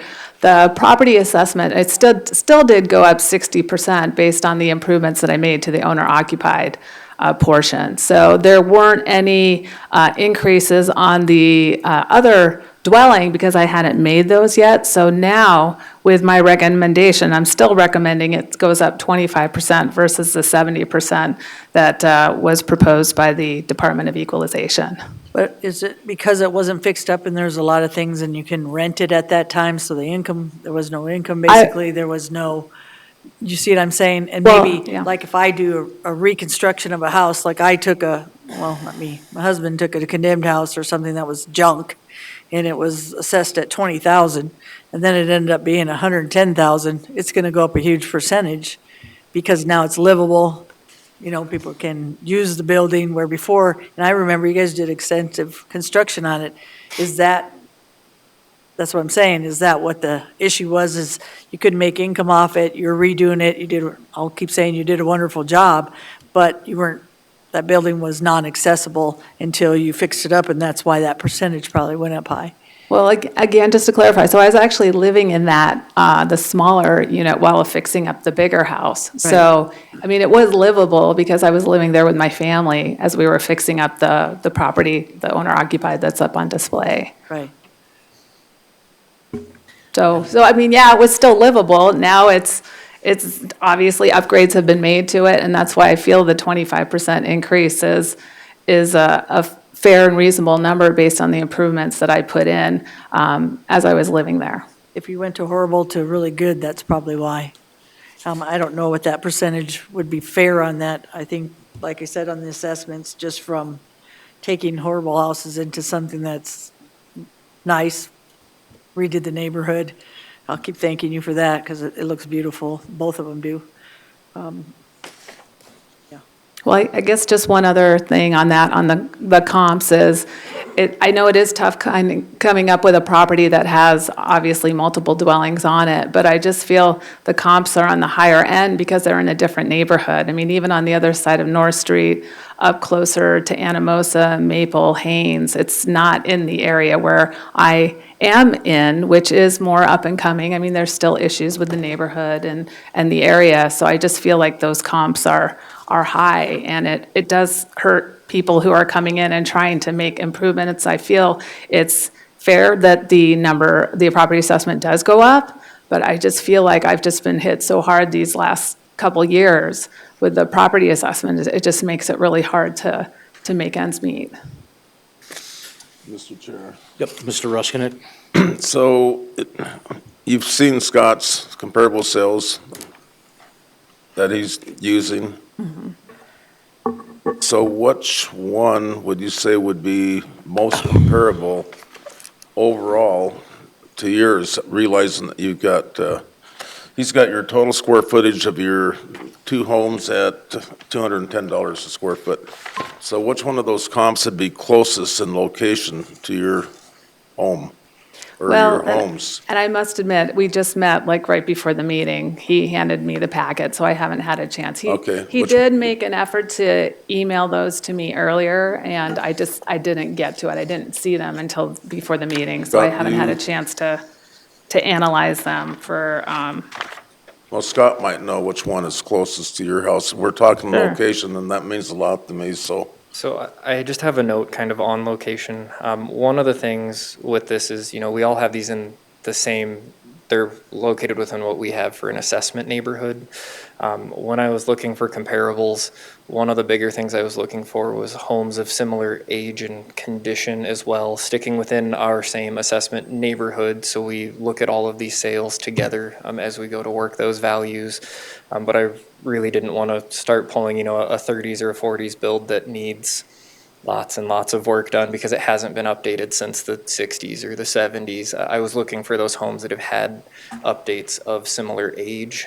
So with a lot of those comps, we are, on the other side of East North Street, going, just north of East North Street instead of just south of East North Street. But staying in kind of that chain, that same Haynes to La Crosse within a few blocks of East North, what was really that area that I was focusing on for sales. If that helps kind of grid you a little bit there, East North running kind of through the middle of it, and then between Haynes and La Crosse when I was looking for sales. Sorry, Chair. So you have one house at 185.4 and the other at 231. Am I correct? When we're looking at the values associated with Building the costs? structures, yes. So the two buildings, you got 185.4 and 231. For the bigger, is the owner occupied the 231? So that owner occupied, that 231, that would be if we're looking at the house, the garage, the land, all together, kind of on all of the owner occupied there. So Right. really we have 185.4 in owner occupied structure value, and then 122.3 on the non-owner occupied house. So with the land and the whole land for both the properties is 45.6, right? Correct. The The building on total the land. owner occupied is 185.4? Yes. Okay, then you added the 122 onto the 231. Is that how you came up with that, right? So to get to the assessed value, it was 231 the to 40, 122. 45,600 on the land. Yep. The 185,400 to the owner occupied structures, and then the 122,300 to the non-owner occupied house. Okay. So for a total of 353,300. So only, and how many bedrooms is your rental house? It's a 2-bed, 1-bath. Okay, and then your house is how many bedrooms? It's a 2-bed, 2-bath. Yeah, I guess that also makes it a little challenging too, because the provided comps, they're comps based on those being on the property by themselves. So, I mean, having the other dwelling, it wouldn't be, land would be worth a lot less because it's only on a percentage of the property. It's not going to be on the full size of the property. So it's, again, it's not quite apples to apples, because it's saying if that home was by itself, I mean, the garage is in pretty bad shape. There's one garage opening for the greenhouse, a separate garage, the other side for the blue house. So having these individual comps for the individual houses split up like this, it's giving an increased value where it wouldn't be, because they wouldn't be on that land size by themselves. Like the green might only be on a third of the land versus the blue house might be only on, And that's what the I other was, 2/3. So I guess that's why it's hard, whereas the first one has, it's trying to do more of finding a comp, of finding a property that does have 2 dwellings on it versus splitting them up as two different properties, well, actually, single-family properties. it's giving you a better deal by putting them together, because you're not going to find something at 122 for sale anywhere. For a 1 or 2 bedroom, I'll just say I live in a 1-bedroom house with a basement, and then putting 2 on the land for that price, just having, you already know from the price down the street, we have houses, duplexes. I would love them to assess the other house on there for a 122, and then one, for the commercial at 231. There's no way that even I'm, block up from you? Now, the houses down the street from us, if they're doing comparables, you already know, they haven't been fixed up since, 1940, so there's 3 on that block. So, bottom line is, for 122 and 185, it's a hell of a deal. If you had to go sell that property, I'll just tell you, or even separate, let's say you just decided you wanted to separate the house out, you'd get more, I would think you would almost get at least 2 or more for that house. Yeah, well, again, just to respectively clarify, if you go back to the other dwelling one, that you're saying the 122.3, all those comps again, they're for 3-bed, 2-bath, 3-bed, 2-bath, 3-bed, 1-bath, 4-bed, 1-bath. So, I mean, they're larger properties, so sure, yeah, they're going to make the 122.3 seem like a good deal, but it's still not, fully, I mean, size-wise, they're bigger places with the exception of one. So again, I just feel like it's just not a fully accurate comp, and I know there's no exact science to all this either, but I feel like with such a high increase last year, followed by another 25% increase this year, it's just. Mr. Chair. Yeah, it's Mr. high. Rosknecht. So location's a little bit of a concern to me. And, and the large increase, so I'll make a motion to go to 300,000 even. That'd be 254 for the 2 structures and Below this. 14 or 45.6 for the land. Less than what she's asking. You have to break down the structures, correct? Does he have to break them down? Yep, we'll have to break them out between owner occupied and non. This uses percentages that you Oh, got. excuse me. Yep, take that back. I got a question. Is this on the same sewer system? Do they each have their own sewer system? No, they're on the And the same. lot's too small to split the properties So it's non-conforming property, correct? I don't know what that One of these definition burned down, can you means. rebuild it?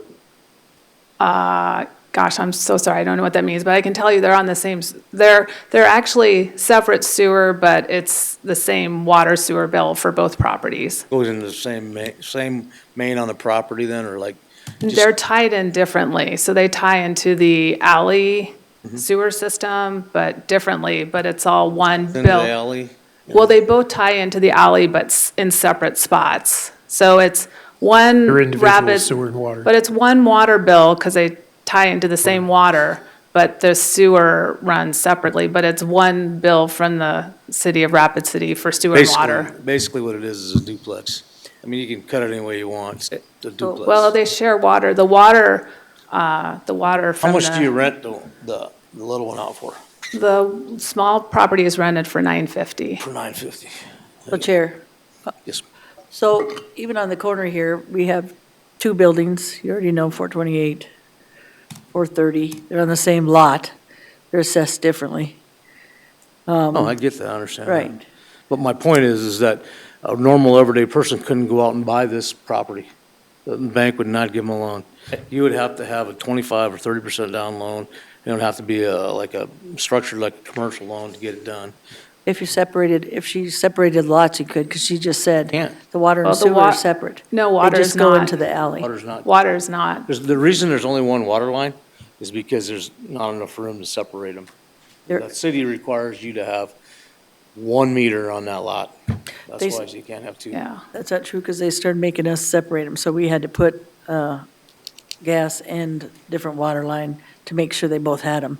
If you were having it commercial, which I'm surprised they haven't had her do that yet, because they did There's us. a lot. It's 0.27. just over a quarter acre. 0.27 acres. Look at mine over here. If I could. On- Separating them into the sales grid wasn't to try to say that, you know, the number that's returning is what the value to each of those homes was. I was really trying to check, if they were independent, are we higher than that number? Because again, with two houses on that lot, I don't think, you know, that would sell the same, as if they were two independent homes. I was really doing that to make sure that we weren't over on either one of them as an I got that, individual. I based it So on. how many square feet is the owner occupied? The owner occupied is 900 square feet above grade, and it has a 720 square foot basement with partial finish. Partial finish. And then the other property? The other house is 776 square feet. Total of 1,676. Does it have a basement? Not on the second one. And then, so that first comp grid I provided, that just had the one other sale, and that was the one with two houses on it. That one is 816 over a finished basement for the first house and only 448 for the second house. So I did try to find one. I had a couple other sales that had multiple You're not gonna homes, find but any we were comps dealing with because 3 houses on These one. things aren't gonna sell on the regular market. You're gonna have to find someone that wants to buy it. I'd buy it for that. And Correct. This one is a lot more of not gonna a, be a Fannie Mae or Freddie Mac loan, there's no way. exactly. It's a lot more of a headache kind of from our side and from your And guys' then side you're gonna have trying fight to with the get city to if one of these value. burns down, it's something you probably check into. So if one of these burns down, can you rebuild it? In that I don't know, without calling the city off the top of my head. Is So it probably a legal non-conforming property, is what I'm assuming it is? Yes. But, because they have a few of these in North Rapid. I think Ron's value is probably high, but that's probably as close as you're gonna get. Well, my right motion would be 350,000 total.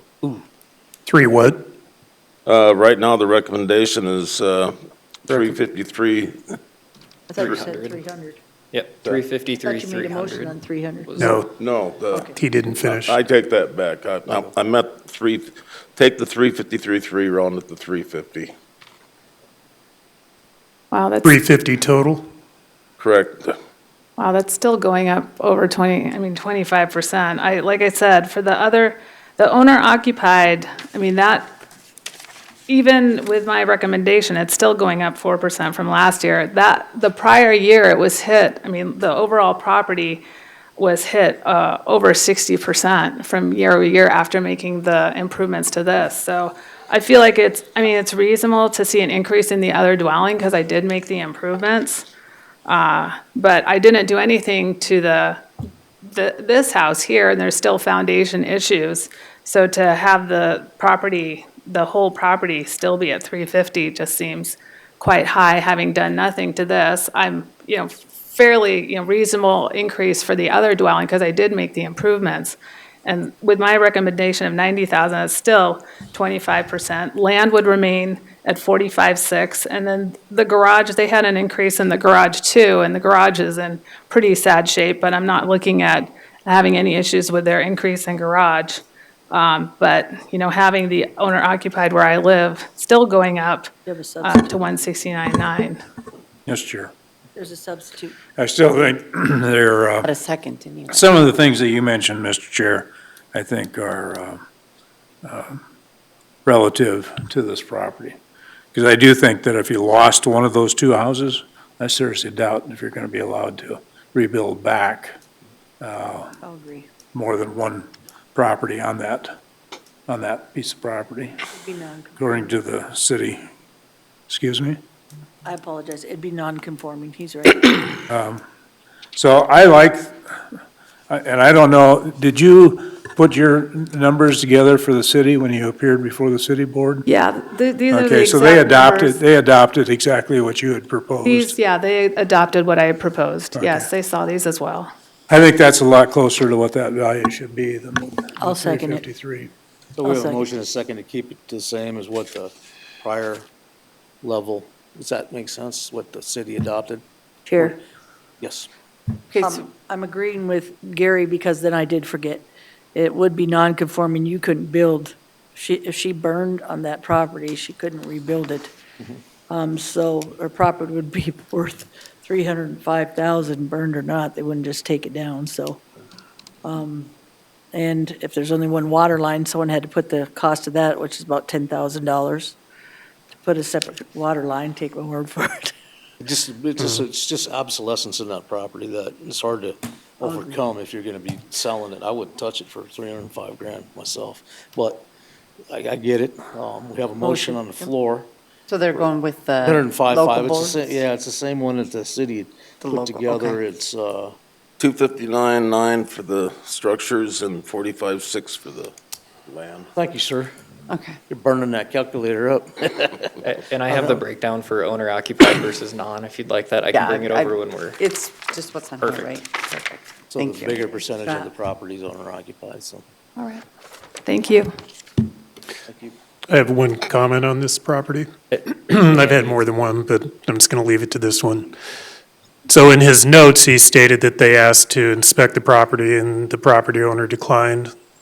Yeah, because me and my family are living in it, so I did have a building permit for it, so it was open to all inspection as I was going through the building inspection process with the permits. But then once me and my family have moved in and live in it, I just feel like for their sake and stability, it's best to have it just to any information that I can provide is completely fine, but I just didn't want to disrupt my family now that they were settled into the big house to be able to live there. Okay. So, yeah, In the future, you want to let them in, otherwise it's hard for us to guess. So next year, I'd recommend for this kind of price that you want to make sure they have the time for inspection. They're not going to, that's their background checked and everything else, so. Okay. Okay, ma'am. Okay, appreciate that, thank you. Thank you, ma'am. We have a motion on the floor. All in favor, say aye. Aye. Aye. Opposed, same sign. Aye. We got one opposed. Unopposed. We got 4-1, motion carries. All right, thank you. 3055. Thank you, ma'am. Thank you. Yeah, I am. I want to jump the schedule. 4 o'clock or number 68 in your book is Anthony Schultz. He's here. Oh, okay. Well, if does he fit in, so we'll fit him in. This is number 68, guys. 68. Okay, all right. Yeah, number 68, Schultz? And the 330 is moving up. Yeah, and then we're going to move up with another one that'll be on a Zoom. 330 is the 3, Ron. 3:30 person is the 3 o'clock person. Casey's at 3 now. Gotta get this done. What's up? So, ID, what's ID? Yeah, good afternoon. Tax ID is 18880. Okay. My name's Derek with Pennington County Equalization. Property is located at 301 West 5th Avenue in Wall. It's the western portion of Wall, kind of north of the high school, south of the airport. And I'm recommending that the assessed value of $144,600, land value of $12,600, structure value of $132,000. And this property is located within Wall city limits. Interior, exterior inspections were completed. I recommended that value to Tony, the property owner. He continued with the appeal to the Wall Local Board, and they changed the value to $80,000 even. And after that action by the Wall Local Board, it was appealed to the Keep going. county board here. 18. 68. It's 18,87778, isn't it? Yep. A lot of autism going on up here. All right, are we all on the same page? Okay, give me the tax ID again. 18880. No, Page, I don't have it. number right. 68 tab. So the back. assessment went up 100%? Yes, it 68. doubled. 124. Yeah, 68. Yeah, that's I don't have a large tab 60. increase. Oh, do I? Here. There you go. Did we miss something?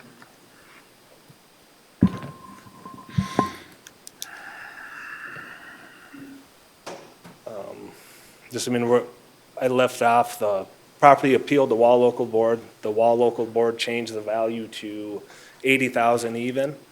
That decision was appealed back to this board, and that's where I'm recommending the $144,600 total value. A little bit about the property. It's three bedrooms, 1.5 bathrooms. Was built in 1950. The home is on a quote-unquote crawl space. It's very shallow, hardly counts as a crawl space.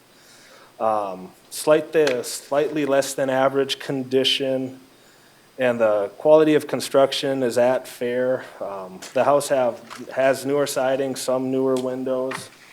And with the comps, my focus was similar condition and quality.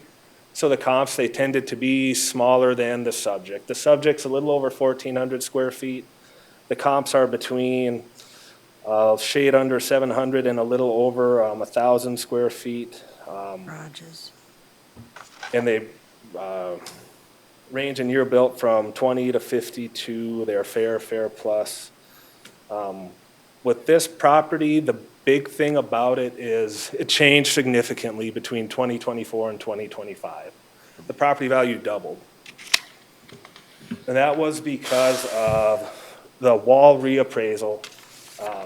This house, it has new siding, some new windows. Those changes were just reflected in reappraisal, which was done in 2024. So before that, the condition of the home had changed significantly, and that's the reason for the increase. And again, with that, I'm recommending that the value of $144,600 be upheld. That's a land value of $12,600, structure value of $132,000, and again, $144,600 total. I'm going to reiterate, how do we get into this situation? That's a lot of, that's a big deal.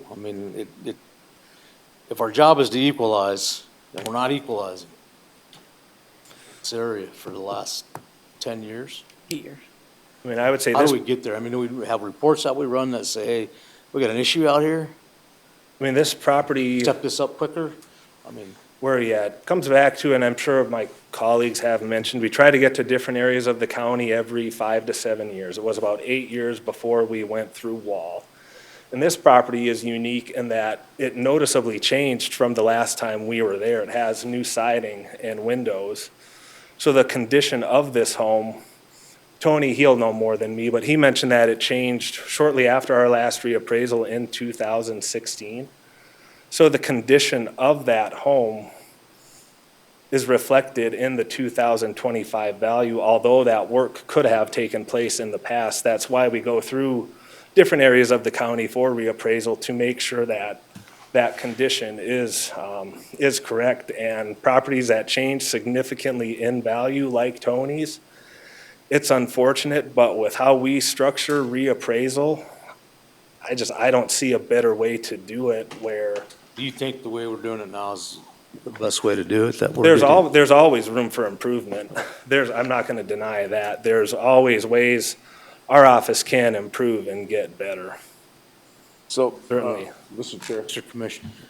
So, reappraisal was done 7 or 8 years ago. I guess, refresh my memory, so each year though, do the property assessments just go up based on, It's gonna be based off of changes in the market. Sales are gonna be the big thing that determine value year in, year out. Obviously, we don't get a set of eyes on every property every year for reappraisal. And properties in Wall, they're valued using the cost approach. And so sales are gonna support our cost approach value, but changes to our cost tables, those locational adjustments that influence our cost values, properties in Wall are gonna be more subject to those changes. You look at Tony's property, he had new siding put on 7, 8 years ago. His value changed from 23 to 24, maybe 5, 6%. So our office, we weren't capturing those changes until we got a set of eyes on the property for reappraisal. If we would have noticed it 7, 8 years ago, right after that change took place, you would have seen that change at that time, since we would have had a set of eyes on it right after that change took place. But through reappraisal, that's when we noticed this change, and so that's why we're seeing the percent change and the value change that we are this year. So Chair, I don't think that answered his question, though. I mean, in my mind, it's like, well, I guess my question is, when you get that 100% increase, it seems to me that something hasn't been done right the last 7 or 8 years. Right. I mean, to take that big of a jump, something just something isn't ain't right. working, in my opinion. You should never have to see that big of a jump. well, I No. oops, sorry. May I speak or not? No, hold on a second. We're trying to short this out. Are you done, Mr. Roskinek? Yeah, I guess, how long have you owned the property, Tony? 91. So since the last reappraisal, you have not been dissatisfied with your assessed value because you probably haven't been. 4 years ago, there was, You did come here had for. people come down Okay. and look at it and gave me, they went up some, yeah. And I had just put the new siding on. And they come and they appraised other property I had. And then they come over to my house and it changed. But it wasn't with Derek, it was with somebody else. And it's, I just can't see where I won the lottery. So 4 years ago, everybody was happy. So in 4 years, it bumped 100%. Well, the last year I didn't fight it. I just figured, that's part of it, You gotta pay your taxes, and things go up a little bit. But when I got the 124%, I just can't stand still. So Chair, Ms. Hadcock. I get the rules and the laws, and when we're saying stuff, we're not trying to be against the appraisal people or anything. It just seems crazy because you're just doing your job. But it seems like if you can't make it out to an area, there's got to be something different than bumping it up. There's got to be something by law that says we can at least do 10% a year or 5%. So then when we get reappraisal coming in, we don't go, holy crap. Am I missing something? Why, Shannon, why can't they, or do you just have to say, well, we haven't went in there and reappraised, so we can't bump anybody's taxes up in that area till we do a reappraisal? The problem with that every 5 years or 8 years, Shannon, is then you're getting these, that's why people are freaking the 40 and the 60. And people forget, okay, so we're not based on assessed value for our taxes, it's how much you spend, I got it. But once you assess my house at, from 80 to 160, my insurance goes up, right? Because they're gonna base it on your, yeah, mine did. Okay, I'll just tell you, Shannon, mine did. So you went from 100 and whatever to two something, my insurance went up, same with my insurance, or my, commercial properties. Once it's worth more or assessed more, my insurance, they look at that and then they're saying you're worth more, it bumps it up. I went from like 16 to 20-some thousand, pretty quick on some of the properties. And it wasn't because we just fixed them up, because we're still, you already know where the roads, we're still 10 down. So, once you start bumping up properties, you bump up a lot of stuff.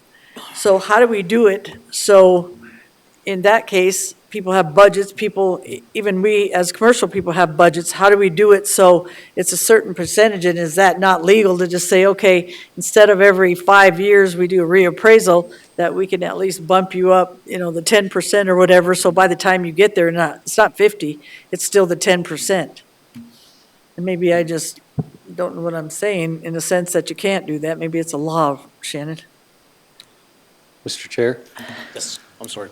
So there is nothing in the law that puts a cap on the increase from year to year, except for, we talked earlier about the governor's bill. There's a cap on Yes, sir. the overall valuation. It's market value every year, and every year we find properties that changed. The alternative to this is it could have gone up a few years ago if we'd have known about it.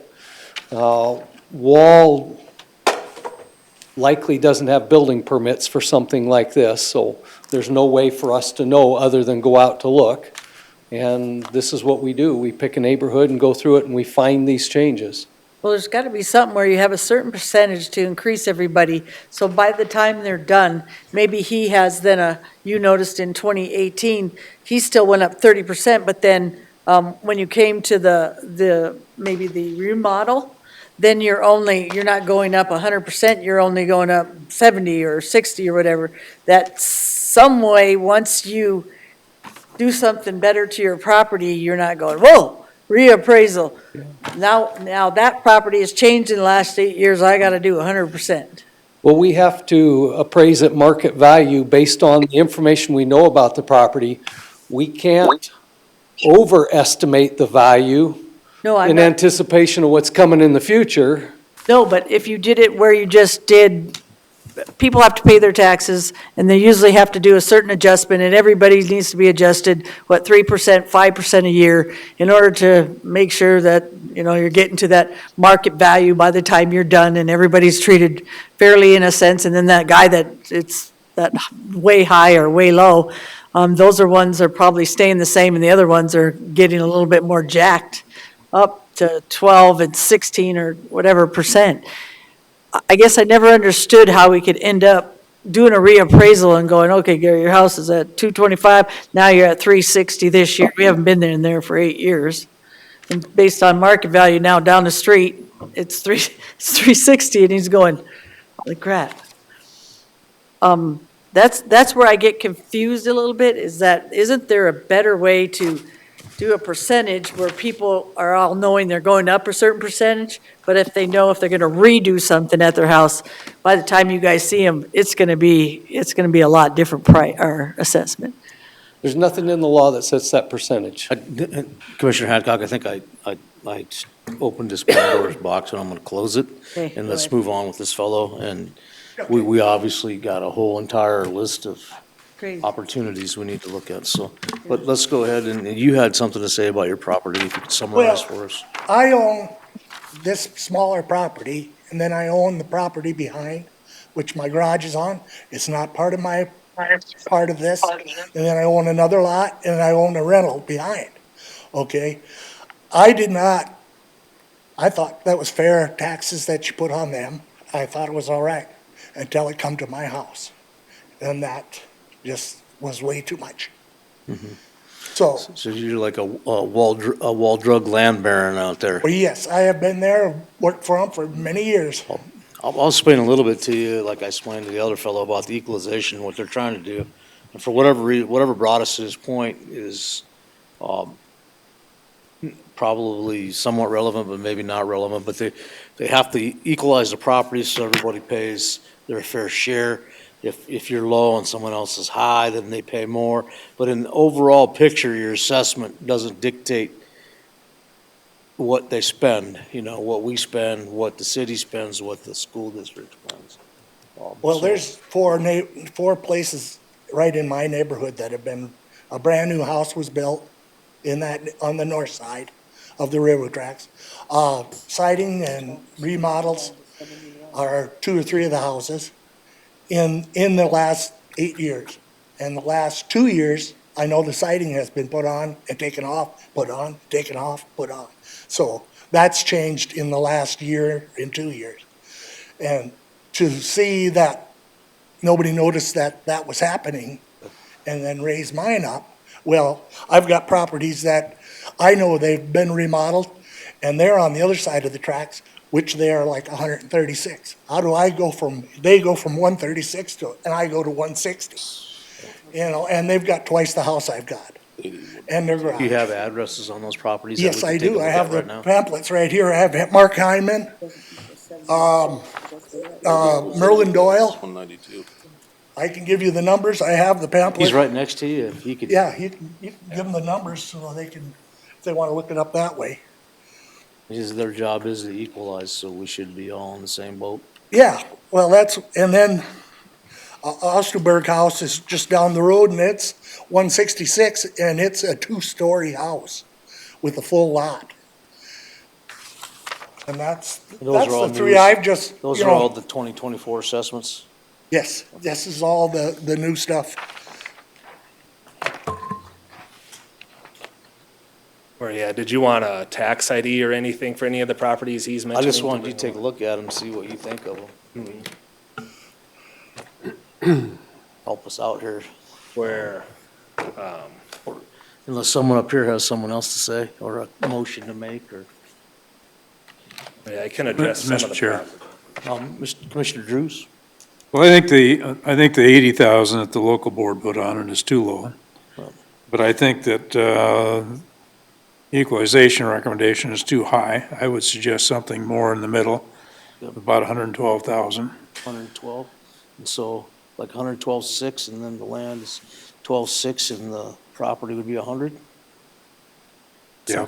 The comment I'm going to make is we just did another property in Wall Yep. that was 903 square feet, and we set that at 100,000. And that was on the councilman that was here, Mr. Hoffman, I believe. This property is 1,400 square feet. 22 or the 112. Well, you can't adjust per square foot when you're talking way smaller. Once you get that 900, you're gonna pay higher per square foot, so somewhere, I think we're pretty close, but maybe, I'll go with Gary's recommendation. Is that So I always Kaufman's? look at it per square foot and just see if it makes sense. You don't want to. right, that's what Jerry's Everything saying. equal. That's what Jerry's saying, you wanna be equal, but, so. So I think when you look at it per square foot, then you're dialing it in a lot better. Okay, Jerry, I'll make a motion. I'll go with Jerry, y'all are the same. So then, 112, Gary? Yes, 12.6 and then 100. I'm just going to see what that is per square foot. The that's move by all. Hadcock, seconded by, I'll second. and that's for 12.6 on the land and 100 on the structure for 112.6? Yes, ma'am. So that's $80 a square foot. And what What's were the other we, one? that's, do you remember what we were at on another one about? Well, So that's gone up 50%, what you're saying? I'm just The saying your percentage of- comparable sales are 115 a square foot, 120 a square foot, 151 a square foot, and this would be $80 a square foot, which Because I come from 71, 77 I don't, to, I don't like a big increase, but you know, you still have to be at market value. Yeah, 71.6 to 112. That's pretty, yeah, it's hefty on a small, it's still pretty good because that's about half of what I have. I think we're definitely not gonna get away with not revisiting this at some point, so, Okay, I mean, if that makes sense to everybody. motion on the floor. The 112,600, that's a 57% increase. Well, if I approve that, it's just gonna be because of the large increase. That's the only reason I'm gonna approve it.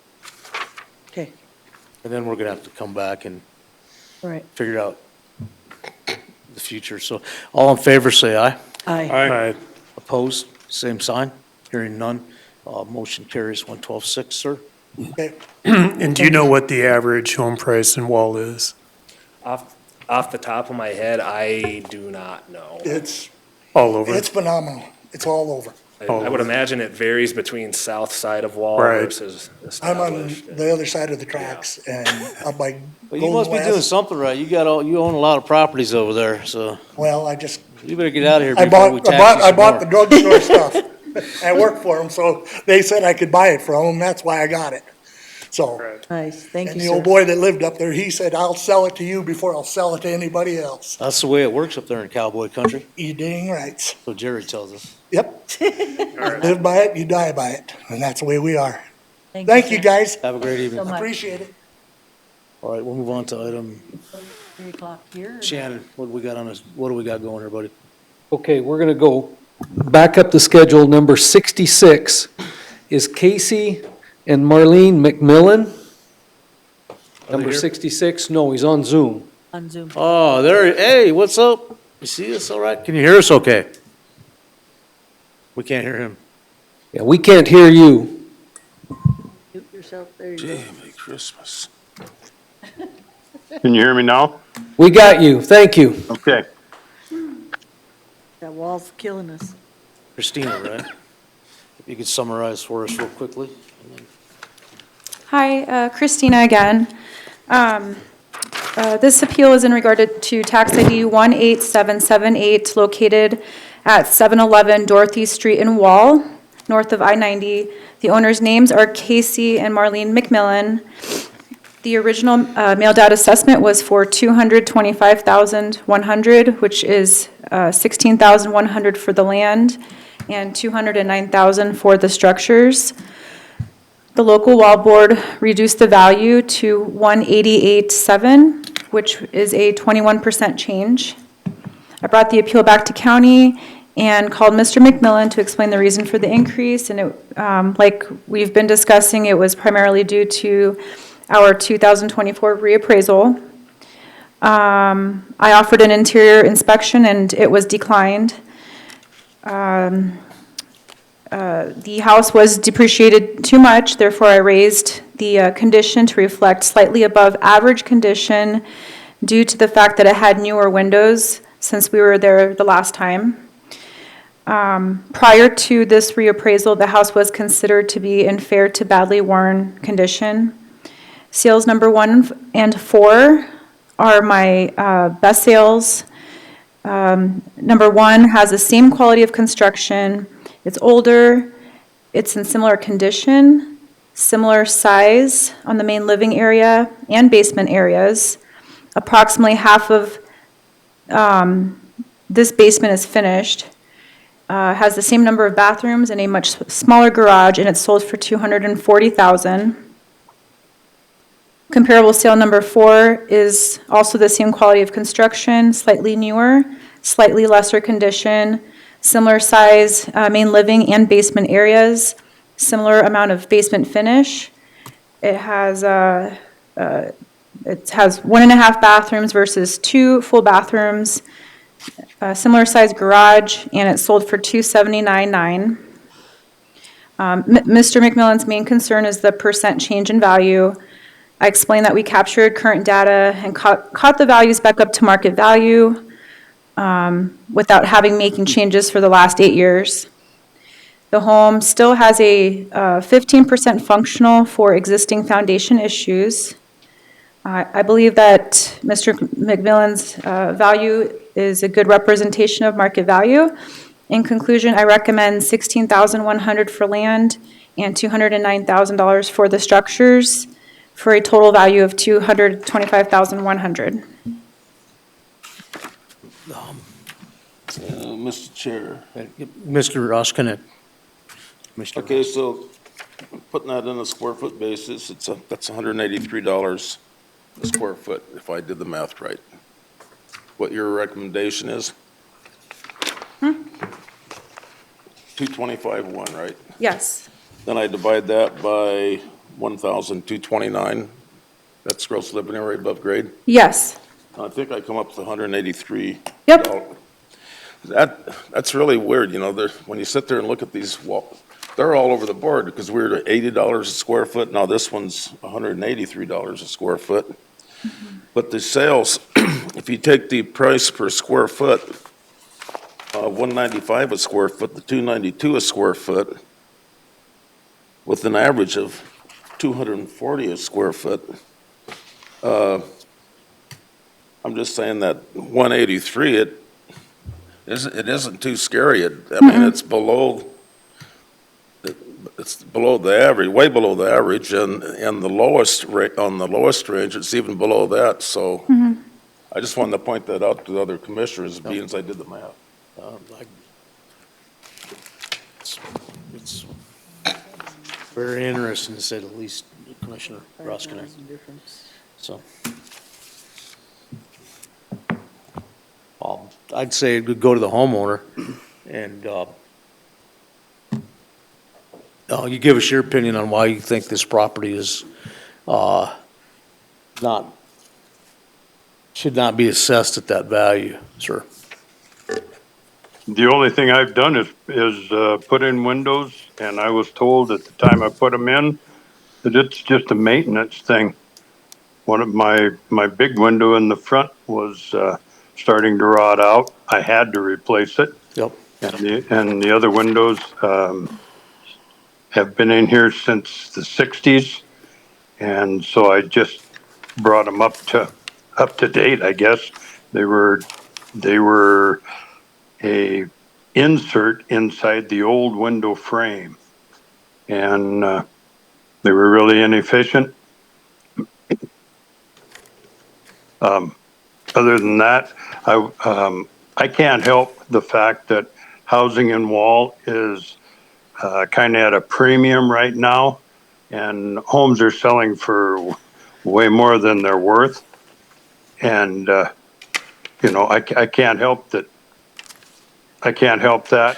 Another thing is, I was told that the reason my home was appraised higher is because I take care of it. Well, I mean,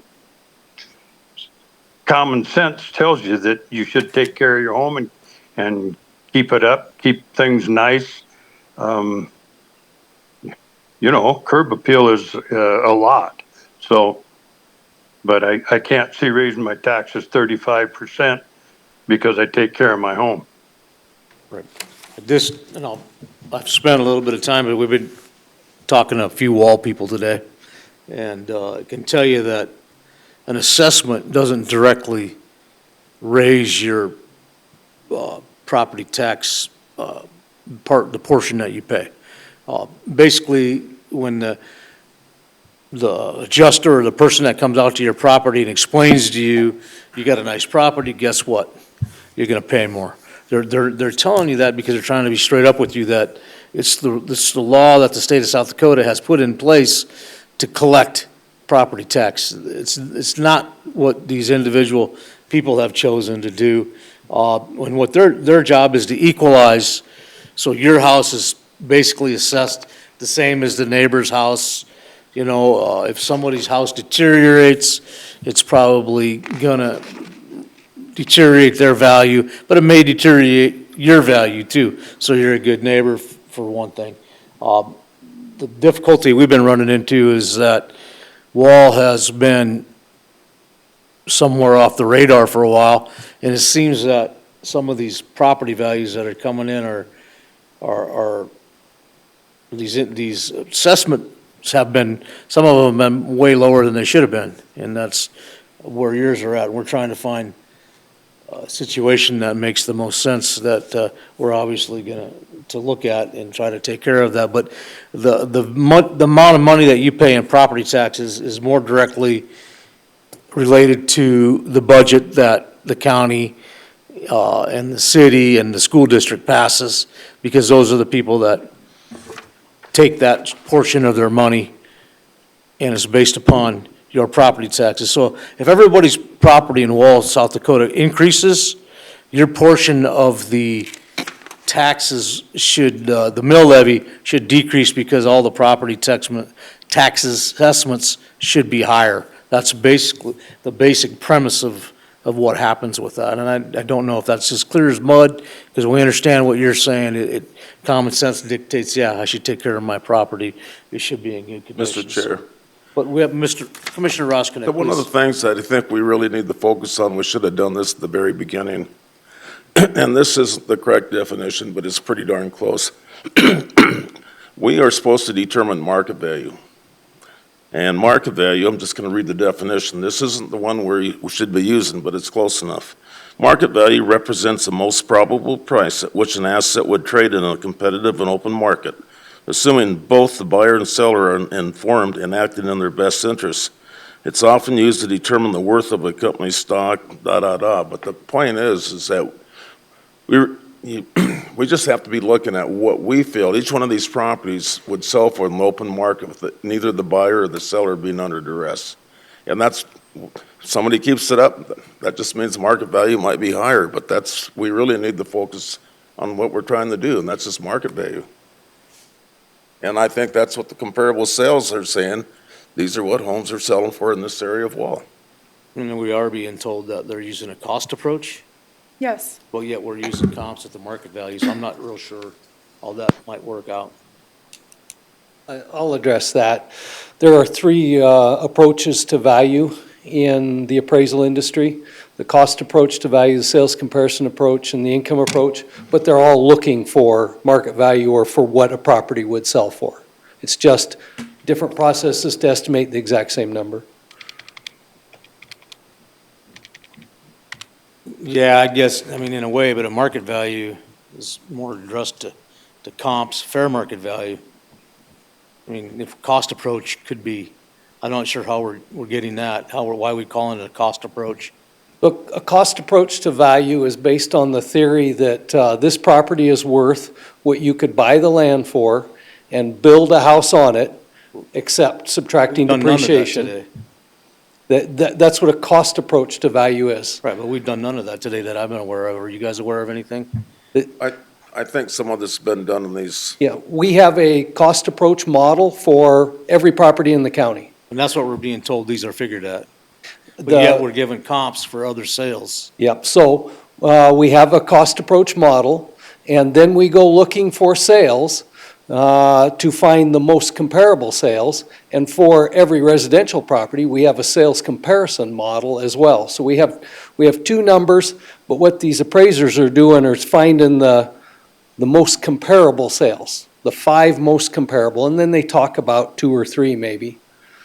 But what we're talking about here is we think the approach to value that is most accurate and appropriate for this property in this location would be the cost approach. But what's the cost approach value come out to? My recommendation, so the 225, 100. That's that 183.16 a square foot then? Yes. Yes, it is. Ron, just in 35 years of appraising real estate, only once did I ever come up with an appraisal where I did all 3 approaches and they were all the same. Once. And that was a pretty simple property. Yeah, and that, it doesn't happen. In theory, that's how it works, but in practice, it doesn't. So then we have to do a reconciliation, just like Commissioner Roskinek would do in an appraisal, and we have to pick the approach to value that's most applicable and reliable. I like the one, if you ever went to the court of law, which one you're going to hang your hat on. Yeah, yep. But ultimately, regardless of what approach to value we're using, we are still estimating what the property would sell for, as Commissioner Roskinek just read definition of market value. Mr. Chair, Mr. Drew. I'd make a motion that we accept the recommendation by the Equalization Office. Second that. We have a motion and a second. Any I think they did pretty fair on this. questions on that? All in favor, say aye. Aye. Aye. Thank you. We're going to go with the value that was recommended by the Equalization Office, which is Can you give us a 225-1? No. Yes, that's what I. Mr. McMillan, did you catch all of that? Yes. Thank you. Thank you, sir. Okay, number 67 in your book is Michael and Christina Nesseth, and they just contacted our office and said they're not coming in, but Nicole has a recommendation on it. Our number 67, guys. 67, Michael Nesseth. There's two properties included with this one. They have a improved property in North Wall, and then also a vacant property on the south side of Wall.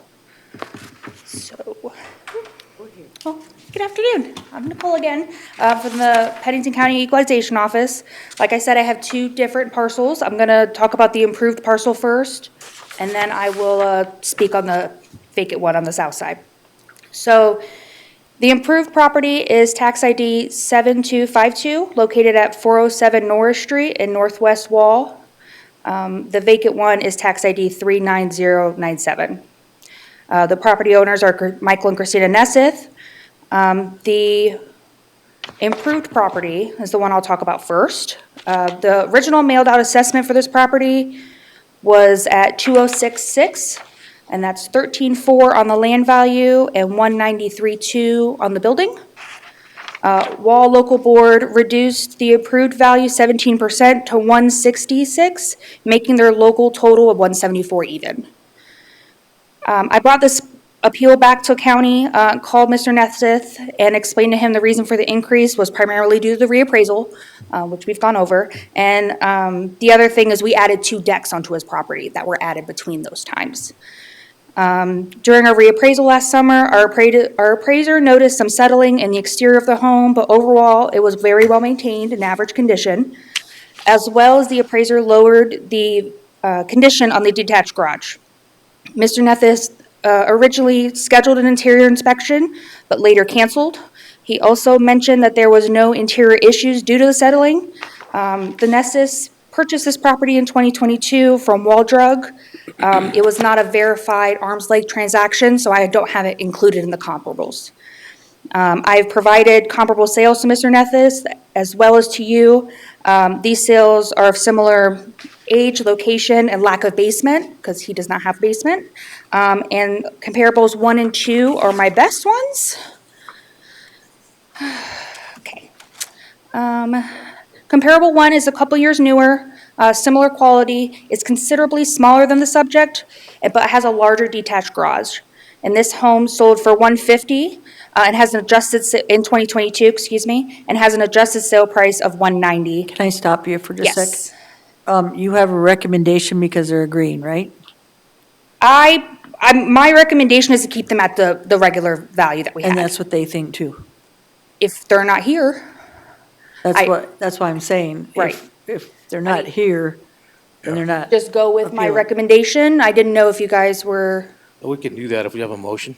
I'm okay with that. Well, if you put all that work into it, she might wanna. I mean, that's up to you guys. I'm okay with just going with the All that work 2066. Well, I'm not trying to be rude, but then she's going through all this and then I put it they're all not that here, work. so they're not opposing Yes, it. it is. You want to keep going through it. It's your first time doing this, right? I mean, I did one earlier today. It's my No, first but I mean, time yeah, presenting to Just you want to hear, guys. just go through her her spiel. no. I mean, I'm almost done. I'm almost done. That means Jerry's gonna make a motion? I'm mean, okay with the 2066, with where they were at originally. That's my motion. Okay, Second. no, A motion from Durr and second by Drews. All in favor, say aye. Aye. thank you. Opposed, same sign. Thanks for saving me. Is that 13? Motion carries. Thank you. I do have another one. There's a separate Or on the parcel. land, 193.2 One on more. the. Yeah, Get one that? more parcel. They have a vacant property that mailed out at $50,000. The local wall board reduced it 26% to 37.3. It is a clear, level, buildable, 2.3 acre property on Lariat Road. We've had multiple land sales in South Wall. We have not been adjusting the rate at the land value rate in the area. So they saw a larger than normal increase in land. They do have sales over the past couple of years that have been substantially higher than normal because they're developing out there. And they're selling all kinds of lots down in the south area. All of my comparables that I use are also in South Wall. I provided those to you, and how much they were selling for. And I'm recommending that they stay at the 50,000. Mr. Chair, I'd make that as a motion that we Second. accept the equalization. We have a motion from Mr. Drews and a second from Hadcock. All in favor, say aye. Aye. Opposed, same So sign. could we put a rapid map up real quick? I'd like to look at the different areas of wall. Okay. You know, obviously some are stronger than others, but Right. The south evidently is the newer stuff, and that's the stuff that they're selling it's for selling like hotcakes out there. $250 a square foot. Absolutely. So the south side of Wall is starting to have a development go in on the southwest side. You can see that kind of curved road where it goes up in curves right up there. Okay. They're selling multiple lots up there for around 80,000 for 3 acres. And they're all on gravel roads, similar to most of the vacant land out there is on gravel road, and they bring utility out to the property line and just bring it to the road, and they have to pull it into their property. So where is the oldest area of wall that, The north side. can we zoom in on that just to? So the That'd be the northwest stuff side like in the is, central business district? right, the side, just north of Wall Drug is the older side of town. And some of those would be in the 80,000, 100,000? Well, no, the south side stuff is what is selling for 80,000. The I'm stuff that's talking the south of whole 90. land and building.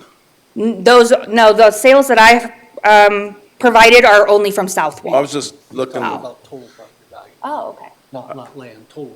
Oh, okay. Yeah, so for the improved property, yeah, where the cheapest homes that a person could buy on Wallwood part. I just wanted to zoom in on that area. Here and here, Right in there, okay. come down here. Those are commercial right there. How about the housing? and then go to the east side, Joe, on the, Where's the housing, the lower part, yeah, that area? that more dense area down towards Or the east I-90. side? Really, what you'll find is anything in Wall north of the interstate is older housing, but we're seeing homes remodeled significantly, so it's spotted. There'll be a really nice Okay. home mixed in with those older ones. South side of the interstate is definitely the newer homes. Okay. Bigger, larger homes as well. This year, I also put a size adjustment for homes in North Wall that were over, I think it was 2,000 square feet. We put adjustments on those as well to help, because those are a little out of the norm for those smaller, older homes. So some of these homes we've looked at have had really small lots, like one was a .12. Are the new ones that are selling more like this last one where it was 2.3 acres?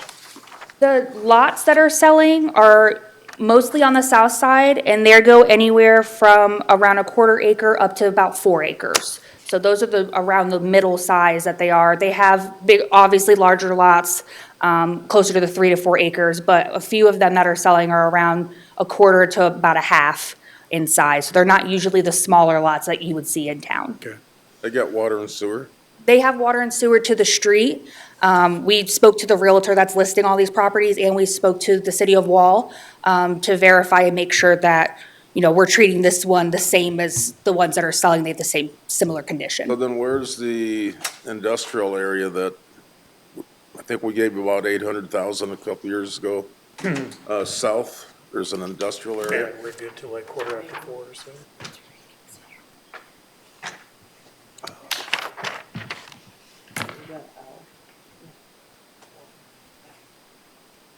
No, there's some commercial off of James. That's one's an hour? Did Jordan come? 4:15. Yeah, I don't know. I don't know of any industrial area. I know there's some commercial stuff off of James Avenue on the south side. Didn't ED's economic development, South of the interstate, Wall Economic Development was looking at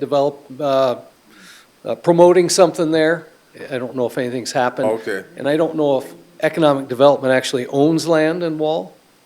Yeah, I just wondered, I'm not sure on that one. Any potential that economic development would have been looking at would have been south. yeah, it was south, okay. Okay, we taking a break, is that what we're doing? Mr. Chair, the next appointment is due at 4:15 and he's not here, so we do have some time. It's also We can mine. take a break? Yes, we got one person left and he's not here. We have one housekeeping issue to take care of, That's on. Okay, I'm gonna make a motion to reconsider my vote on item 44, Builders Assistance Corp. right? Okay, I'll second the motion. So basically, we're just reconsidering the vote, and Kara, do you remember what the item, what it said? Yeah, I just gotta go up there and find it. It was Builders Assistance Corp., right? Yep.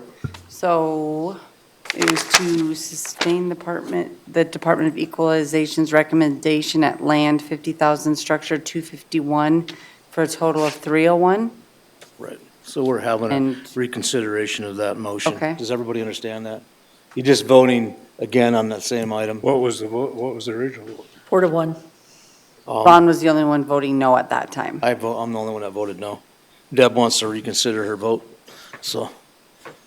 Barbara meant to It's still reconsider. passed, it's 3-2, but I'm gonna reconsider on mine. So that's what, tab? There's been a motion and a second. Look at pull up the property. It's Builders 44. Assistant. It was Item Freitag's. 7, or it's ID 747. Friday. The original motion was to approve the equalization's Recommendation. recommendation of 301 for whatever. 301,000. Yeah, total was 301. Okay, Everybody understand the motion? Mhm. Yeah. So any questions on it? So, hearing none, all in favor say aye. Aye. aye. All right, Opposed, same sign, aye. And then I'll make a motion, or So you're just reconsidering You it, have to right? vote. She just has to we vote just no. did. Okay, We so ju- let's do a roll call. So now that- we're going to consider voting on that issue again. Oh, we have to vote to reconsider it first? Yes. Okay, I'm And we sorry. just, I think So we it's a just vote to did. reconsider.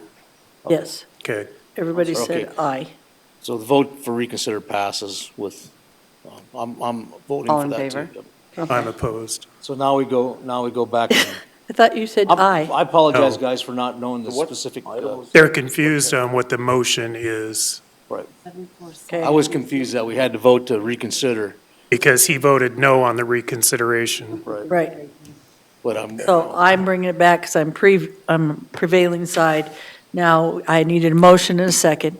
There's been a motion and a second. Now, everybody that was going to let me reconsider, so now the motion is to reconsider yes. with Hadcock, second from Wyffenbach to reconsider.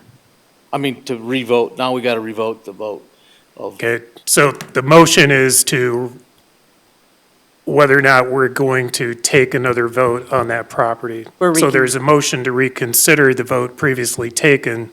If this motion passes, then we vote again on that property. That's what I'm saying. that's the procedure we should be doing, so. I thought you just did. No, we did, but I was wrong, so we're gonna just clean it up and do it like Jerry just said. Make Okay. sense? We'll revote, we'll vote to reconsider. Do you have to vote to reconsider? Okay, Yeah, so you we made a- just reconsidered. I was the first, you were the second. Right. Then I thought you took the vote and everybody said aye to reconsider. I did not. And that's not what you meant. Okay, so now you need to take the vote to reconsider with me and you first and second. Okay. Can you just tell us what we're reconsidering, just so that everybody's Yeah, on the item same- number 34, the vote on the builders, what's it called? Builders Kara, if you Assistance don't Corp. mind reading that. Okay, so Ron, what's happening is on item 44, I voted yes. Now I want to switch it to no. So we're having a reconsider vote for me to reconsider my vote and switch it to no.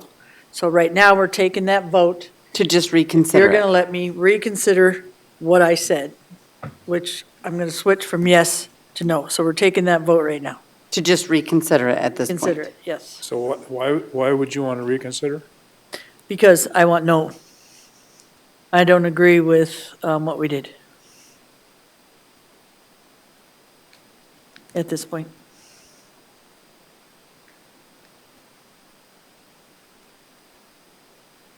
So everybody understand I'm missing something. what we're voting on now?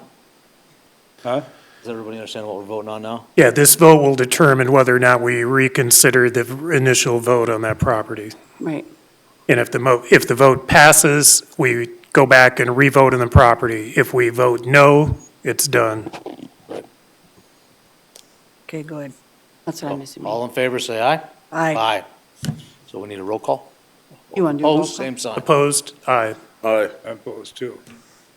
Okay, so. 3-2, it fails. So 2-3, okay. So we're not reconsidering it, right? Right? Right. Okay, so we can move on. Yeah, we have one more appeal. It's the last one for the day. It's Todd Sealer. Nicole has a recommendation. Hi again. Just a recommendation this time. It's, my total recommendation is, this is for tax ID 7312. It's an improved property at 605 Norris Street in the town of Wall. My total assessed value recommendation is for 156.6, and that is 13.4 for the land and 143.2 for the improved. So, Any questions from the Mr. commissioners on this item? Gary Drews? So, what does this mean, accidentally appealed his commercial property instead? So it was a clerical error where he provided the tax ID for his residential property, but they put the address and details down for his commercial property, and the value was changed on his commercial property when he meant to appeal his residential home. So technically, he never had a decision for this property, because they changed the value on the wrong property. So So is it's just that a- coming before us too, or not? I'm sorry? Does that come before us also? I think that that's going into the stipulation because we're technically stipulating it back to its original value of what it was, because he wasn't contesting the commercial property. So he So- failed to do the right It equalization was- process on the wrong. I think it was more a problem on the city side. Terrible error. But he doesn't have an argument about the value of the residential. For the commercial. Commercial. He does Right. not have a argument on the value of the commercial property, but because the city acted on it, we'll put that into the list we give you tomorrow. This one, he did intend to appeal, but then he just told me a few minutes ago he's not coming.